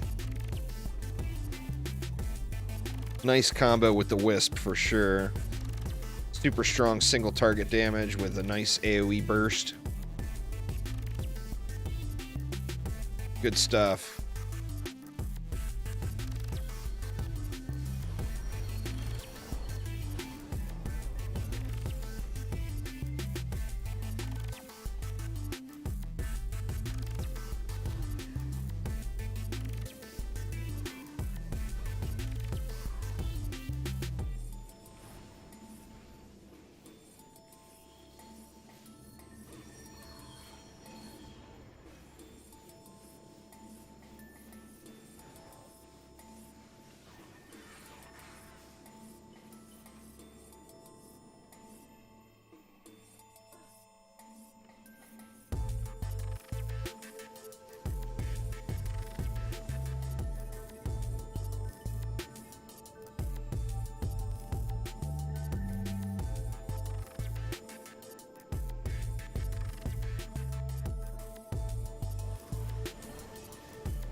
Almost seemed like it was letting me upgrade when the other upgrade wasn't done yet.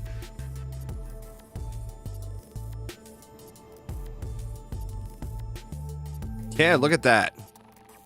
Holy shit. 1.25 levels from one wave. So we're 48.25. Let's see if it keeps going up, because we're getting a little bit more XP every wave. So it just might keep going up.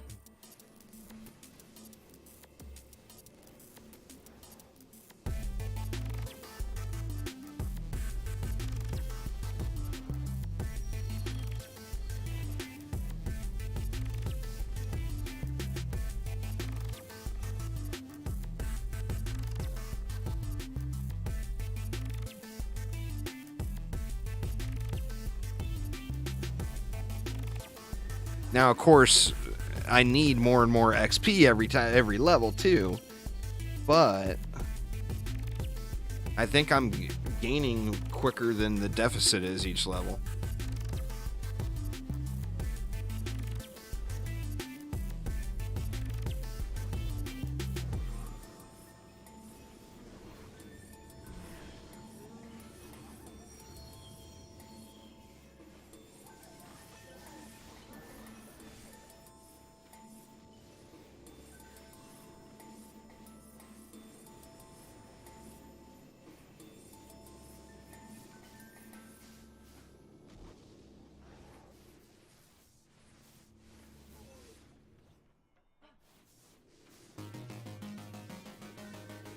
Well, it's just, it's almost like it's a catch-up mechanic. I don't know. I mean, the complaint from people is they felt like it felt way too grindy. Going through and having to do the campaign over and over again and just getting up to getting Nightmare unlocked. That was the complaint, you know?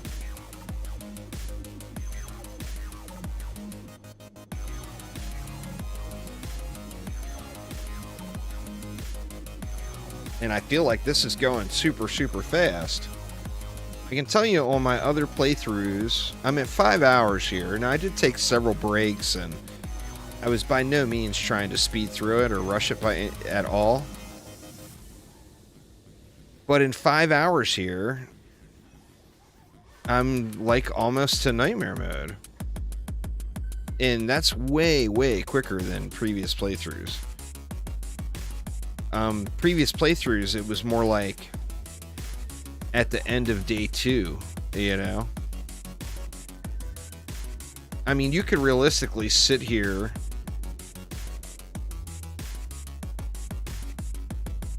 there's nothing worse than that. That's so grindy, boring, Pro Ace. No one would want to do that. I mean, you'd have to do the maps a million times. There's no fun to be had in that. And there wouldn't be any challenge at all. So the fun just wouldn't be there on that one, man. I mean, it is a game at heart. You gotta be having fun. You know, there would be no fun with that. I mean, we've already done it. That was what the game used to be. You know, the XP from survival used to be terrible. And you sat there and ran Insane Summit. That's all there was. There was no Nightmare yet. And you sat there and ran Insane Summit like 6 million times. And that's how you got leveled up.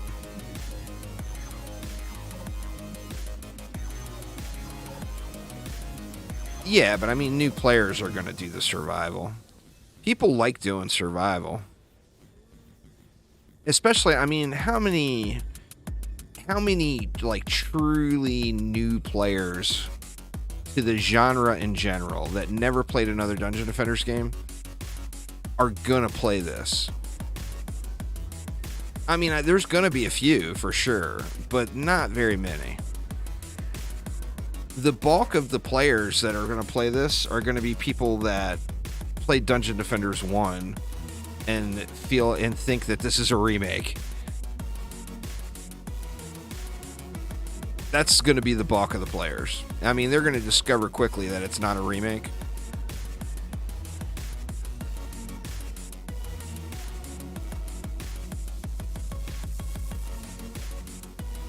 Yeah, DD2 is just a different game. I mean, it's a fun game. But it's not a loot-based game. It's not a Dungeon Defenders game. I mean, it is a Dungeon Defenders game, but it's its own thing. It's not like DD1. It's not like DD2. And you can thank free-to-play and microtransactions for that. It's a grind the number on the screen. Loot doesn't matter. It's just a time grind. Which is super fun and addicting. I'm not saying it's not. But it's a very, very different experience. If you're not into the rush of getting a perfect piece of loot, then DDA or DD1 is not for you. Because that is the game. That's what keeps you playing it. Where DD2 doesn't have that. You know?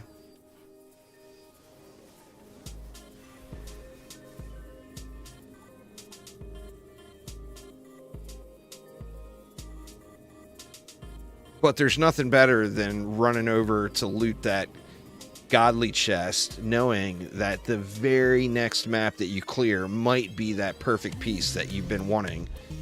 That's going to completely define your build and take you up a level. DD2 doesn't have anything like that.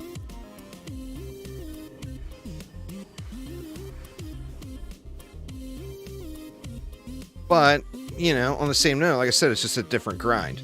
DD2 being a free-to-play game, it attracted players that never played Dungeon Defenders before. And it pissed off all the players that did. Not really, but really. It's an entirely different experience. You know, so like I said, if you want a fun, grindy game to play that you can sink a bazillion hours into it, DD2 is great for that. But if you want a loot-based game that's all about the very next map could have that loot, then DD1 or DDA is what you want.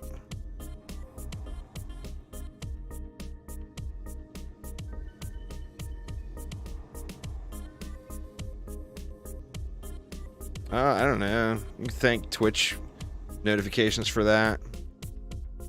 The general rule with Twitch is unless you're a contracted partner, they don't care about you. So I'm not even a partner, more or less a contracted partner. So they could care less what happens to me on my stream. They're very, very bad like that.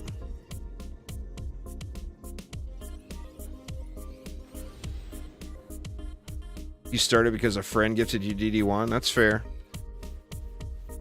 It's not directly how I started, but I was a big Orcs Must Die guy.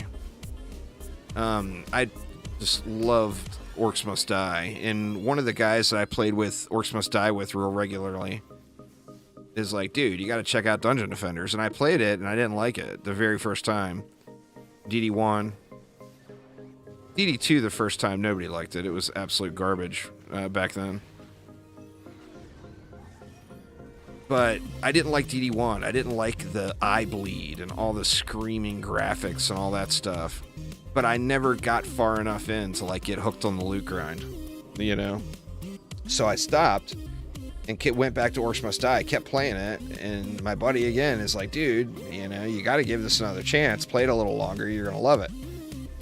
And then I finally just sat down and played it a bunch more. And,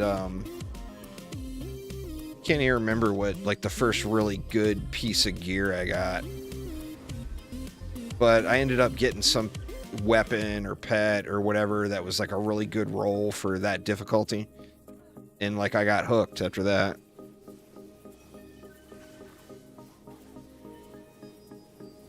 And then we already know the DD2 story. I played that for 10 years and 10,000 hours or whatever, so obviously was hooked on that as well.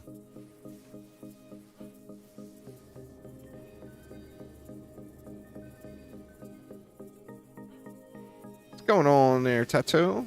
We're doing our first insane map here. The goal is to get to level 60 to unlock Nightmare Mode, which I don't think we're actually even going to have to complete this map to do. I mean, we'll be level 52 at the end of this wave. Did I spend money on DD2? I spent thousands of dollars on DD2. I mean, I've given away $2,000-$3,000 worth of DD2 packs.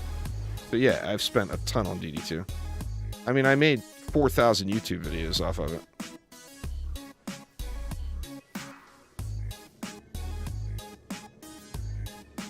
I mean, just in giveaways alone, I easily spent $2,500 probably.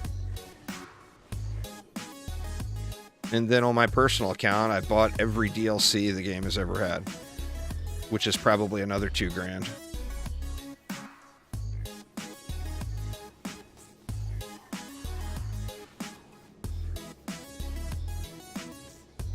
I mean, hell, just to start playing DD2, when I started playing it, it was $80 just to download the game.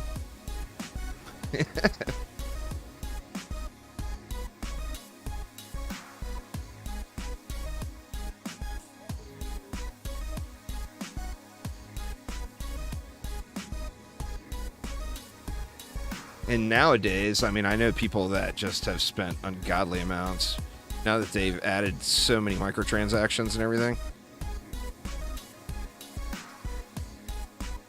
I mean, I know people, before they added the shard shop as it is in right now, I know a guy that spent over $1,000 rolling, gambling for shards in the OG shard packs in DD2.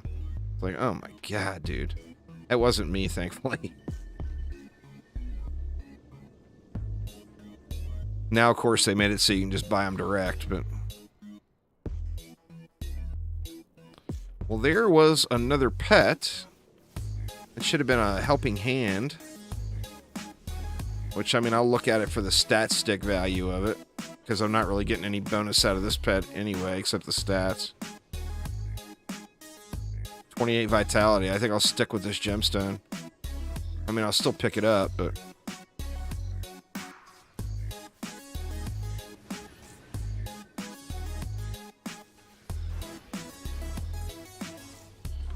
I'm gonna have to move these wisps back. They're taking way too much damage. It's from the ogre cleaves. The ogres are swinging on this ogre and hitting the wisps. I mean, it's an easy fix.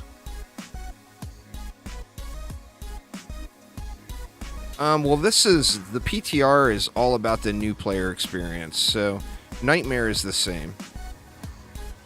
Nightmare is the same, Massacre is the same. It's up until Nightmare that got changed.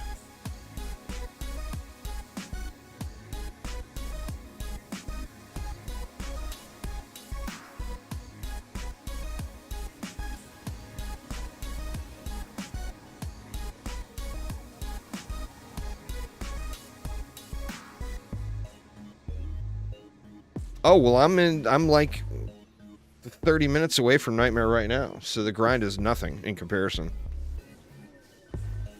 Like, literally nothing. I mean, I'm 5 hours and 20 minutes into stream. I took 2, like, 10-minute breaks, and then I just kind of slow rolled everything all day. I spent, what, 30 minutes, 40 minutes on Ramparts alone? So yeah, it's like easy peasy for someone who knows what to do. You know, for someone who knows what to do, it's just like, boom, you're there.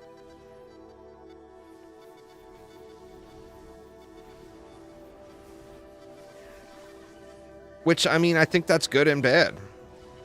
I think it's good because so much of the real grind in the game doesn't take place until Massacre mode. But I'm wondering what the impression will be. I mean, it was more challenging, but it was way faster. So, like, for the people that wanted harder difficulty, less grind, this is 100% exactly what they were looking for. You know? Because it's definitely harder, but way, way, way less grind. Shit, I just lost all that mana I collected to move the wisps. Boo-hoo-hoo.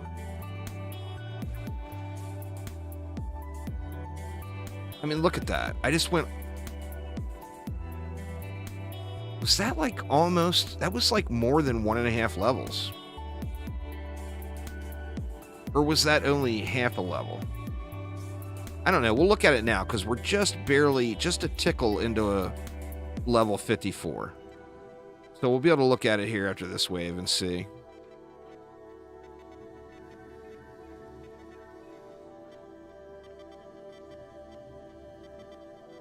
Three and a half levels and 2 waves.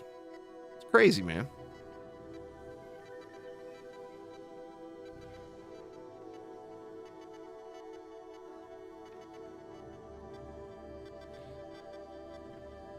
Well, it is. It's... You know, you had to go through the campaign so many times is the deal. I mean, look, at wave, what, this is wave 16. Actually, I got enough to move those wisps. I should. Yeah, let's move the wisps real quick. It's wave 16. I'm just barely, you know, you can barely even see like a little sliver into level 54.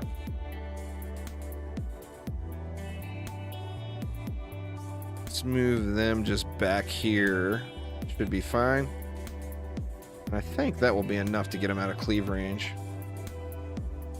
Let me want to look.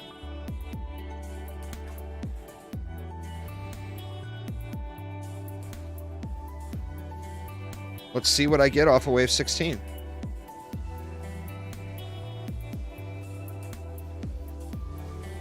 I don't know. If enough people wanted it, I'm sure they probably will eventually. But I don't know. You know, that would be a question for Chromatic, which you know, there's zero chance they would answer. They're not going to tell you what's coming that far out. We don't even know what the next hero that's coming is, and that's supposed to be in a PTR test in like a month.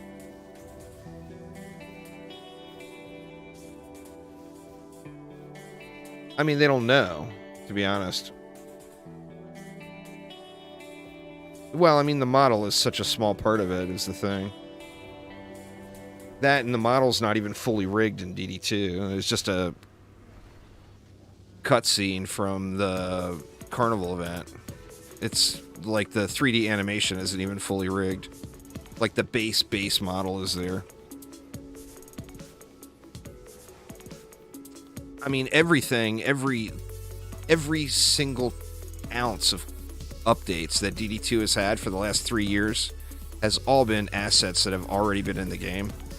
And it still takes that long. Because it's not as simple as just the art is done, go. You know, you gotta rig it, do animations, design what its defenses or whatever are gonna be. I mean, it's just a lot more to it than just plug and, you know, copy paste the model.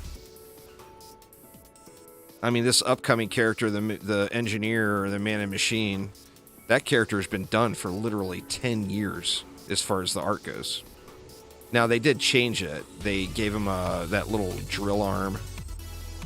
But, I mean, the base model of that has been done for literally a decade. Now, obviously, I don't think they had any intention to put it in for forever. What's going on there, Wishes? How you doing? I'm doing good, man. How about you? There's no reason to think that it wouldn't. It doesn't cost 12,000 Defender medals. It's a free-to-play game. It costs one swipe of your credit card. That's how free-to-play games make their money, man. Of course it's going to cost a ton. That's the deal. You grind 50 hours to get it, or 100 hours to get it, or you swipe your credit card and you get it in 3 seconds. That's just the nature of free-to-play.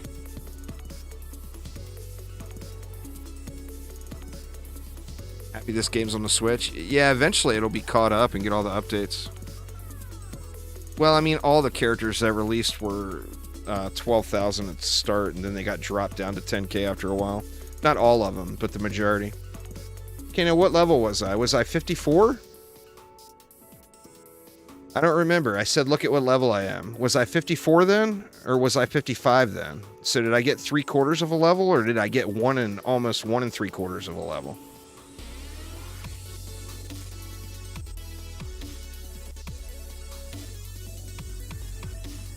I was just a sliver into 54. So yeah, man.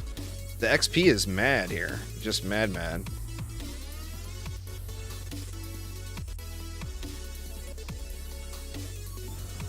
Oh, wrecked.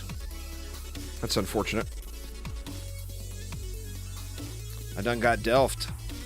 See, we're gonna hold through these ogres. God, that would really suck to die right now. You're downloading on your Switch, waiting for it to download? Nice.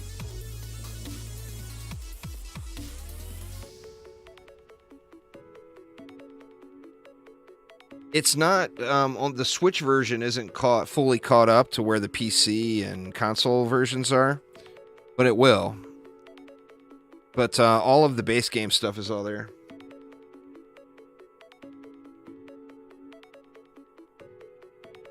That ogre's taking forever to die. What is my favorite character? I'm a big fan of the Eevee and the Monk, but big part of that is the other games. I've just always been a fan of the Eevee and the Monk in all the games.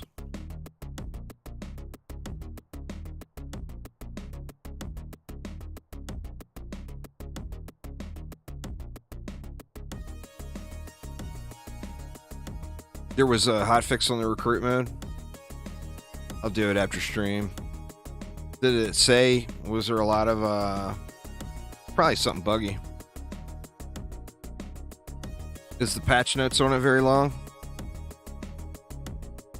Let me look and see if Bill posted anything on my Discord.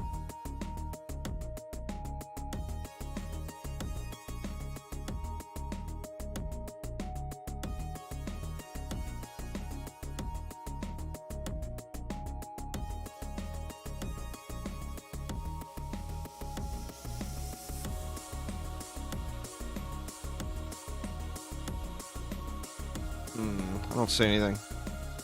Oh, there hasn't been a hotfix. Okay.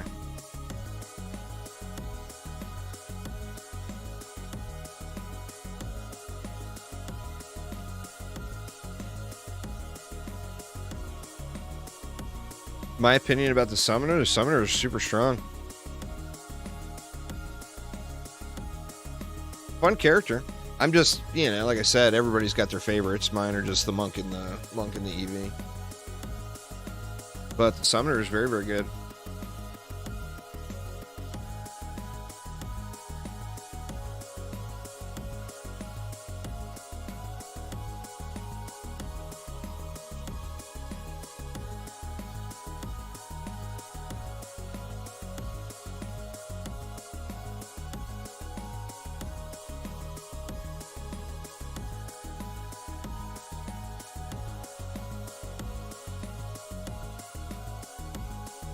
God, it goes so slow when you die. I don't know if I'd call him OP. Certainly not overpowered by any means, but he's viable and fun to play.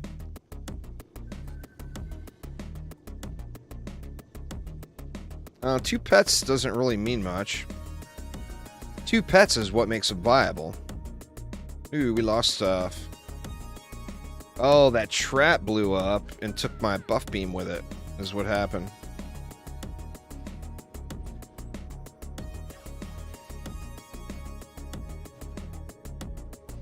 Remember, pets by themselves are crap. It's the hero that makes the pet. Now, the summoner does get a pet boost, but that's what makes him viable.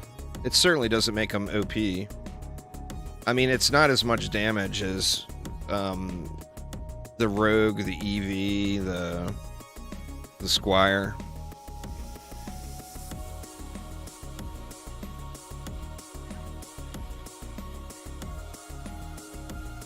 And, you know, you're exchanging two pets for no weapon. That's just the thing to think about, you know?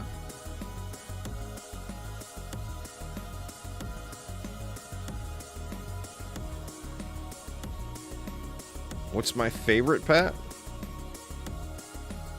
I don't know, probably the little bomber is the coolest looking, I think. The coolest looking usable pet. In DDA. I don't know what in all of the Dungeon Defenders games. I wouldn't even know what that would be. Probably the... Oh, shit, man. God dang it. I just died again. Ugh. The Dark Elf Warrior is getting way uppity. Looks like we're going to lose. Oh, saved by the Wisps right at the end, but we lost a ton. What did I lose? I lost my... Well, I lost a Wisp here because of that Dark Elf Warrior, which took the buff beam with it. And then I never got something repaired. I think I never got the trap repaired. Yep. I didn't get the trap repaired. No, the trap is there. That tree got run over, though. Now we're far enough in where it doesn't matter, though. Because we can start and get enough mana to build it all out in one wave. I mean, hopefully it survives it, but it's definitely not looking good.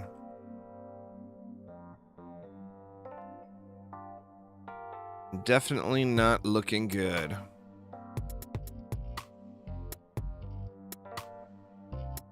I mean, the range, we got enough range on these Wisps now that they're kind of coming close to saving the day. They're still getting pot shots off. We still got 1,000 mobs left to burn here. I really like the Seahorse too. As far as DD1, well, I mean, as far as DD1 goes, it's the dice pad. But that's just, you know, my professional work life. Oh, we lost to a kobold. My professional work life is I worked in a casino for 20 years on a dice table. Look at that. I got robbed. That core's not even dead. What the hell, Phil?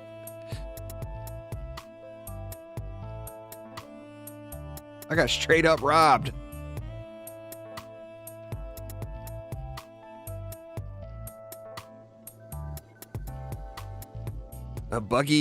Bugs are bugs, I guess. Oh, derp, derp. Yeah, I guess this one is the one that took the shot. I was up here looking at it. Whatever, Phil. I still got robbed. Well, that's unfortunate. We would have been 58 there. I mean, it's the death. If I wouldn't have died, we'd have been fine. Big bummers. But, god dang, talk about the progress. So what wave was I on? I forgot to look. Wave 18. So I think wave 20 would have been all it took to get to level 60. I mean, I guess I can knock it out real quick, but I'm getting hungry. It's actually very close to dinner time. Yeah, maybe, you know what? Maybe I'll do it at the start of the stream tomorrow. Yeah, we'll just do that. We'll do that. So I'm thinking probably 5.5 hours is pretty safe bet as far as time to get from start of the game to nightmare mode unlocked. Nightmare, I'm going to be a little bit more cautious. I'm not going to do try to do a spawn camp build like that. It was too sketchy the whole time. And then the traps, I just don't have enough fort or anything on the traps to not have to be able to spam upgrades the whole time. But anyway, y'all, that is going to get it for me for tonight. I'm going to go get me something to eat. I'm hungry. But I will be live tomorrow at noon. Noon Pacific time. Maybe earlier, depending on when I get up. And we'll be live and running, continuing this on along. Now, what I want to do, the PTR is only up for the weekend. So I do want to get at least one more run-through done. But like I said, what I'm going to do is contact one of my friends, my IRL friends, that has never played a Dungeon Defenders game, and give them an overview of the heroes and their defenses, and have them pick the 6 that they would use. Because I think that's the only way to get really any sort of a true experience or whatever. But anyway, y'all, that is going to get it for me for now. I'm not going to play. I'll probably clean my inventory up, but I'm not going to play it all tonight. So we'll be right here when we fire back up the stream tomorrow. But anyway, that is going to get it for me for today, though. So thanks a ton. Hopefully everyone's having a wonderful start to their weekend. And I will see you all tomorrow. Take it easy, y'all.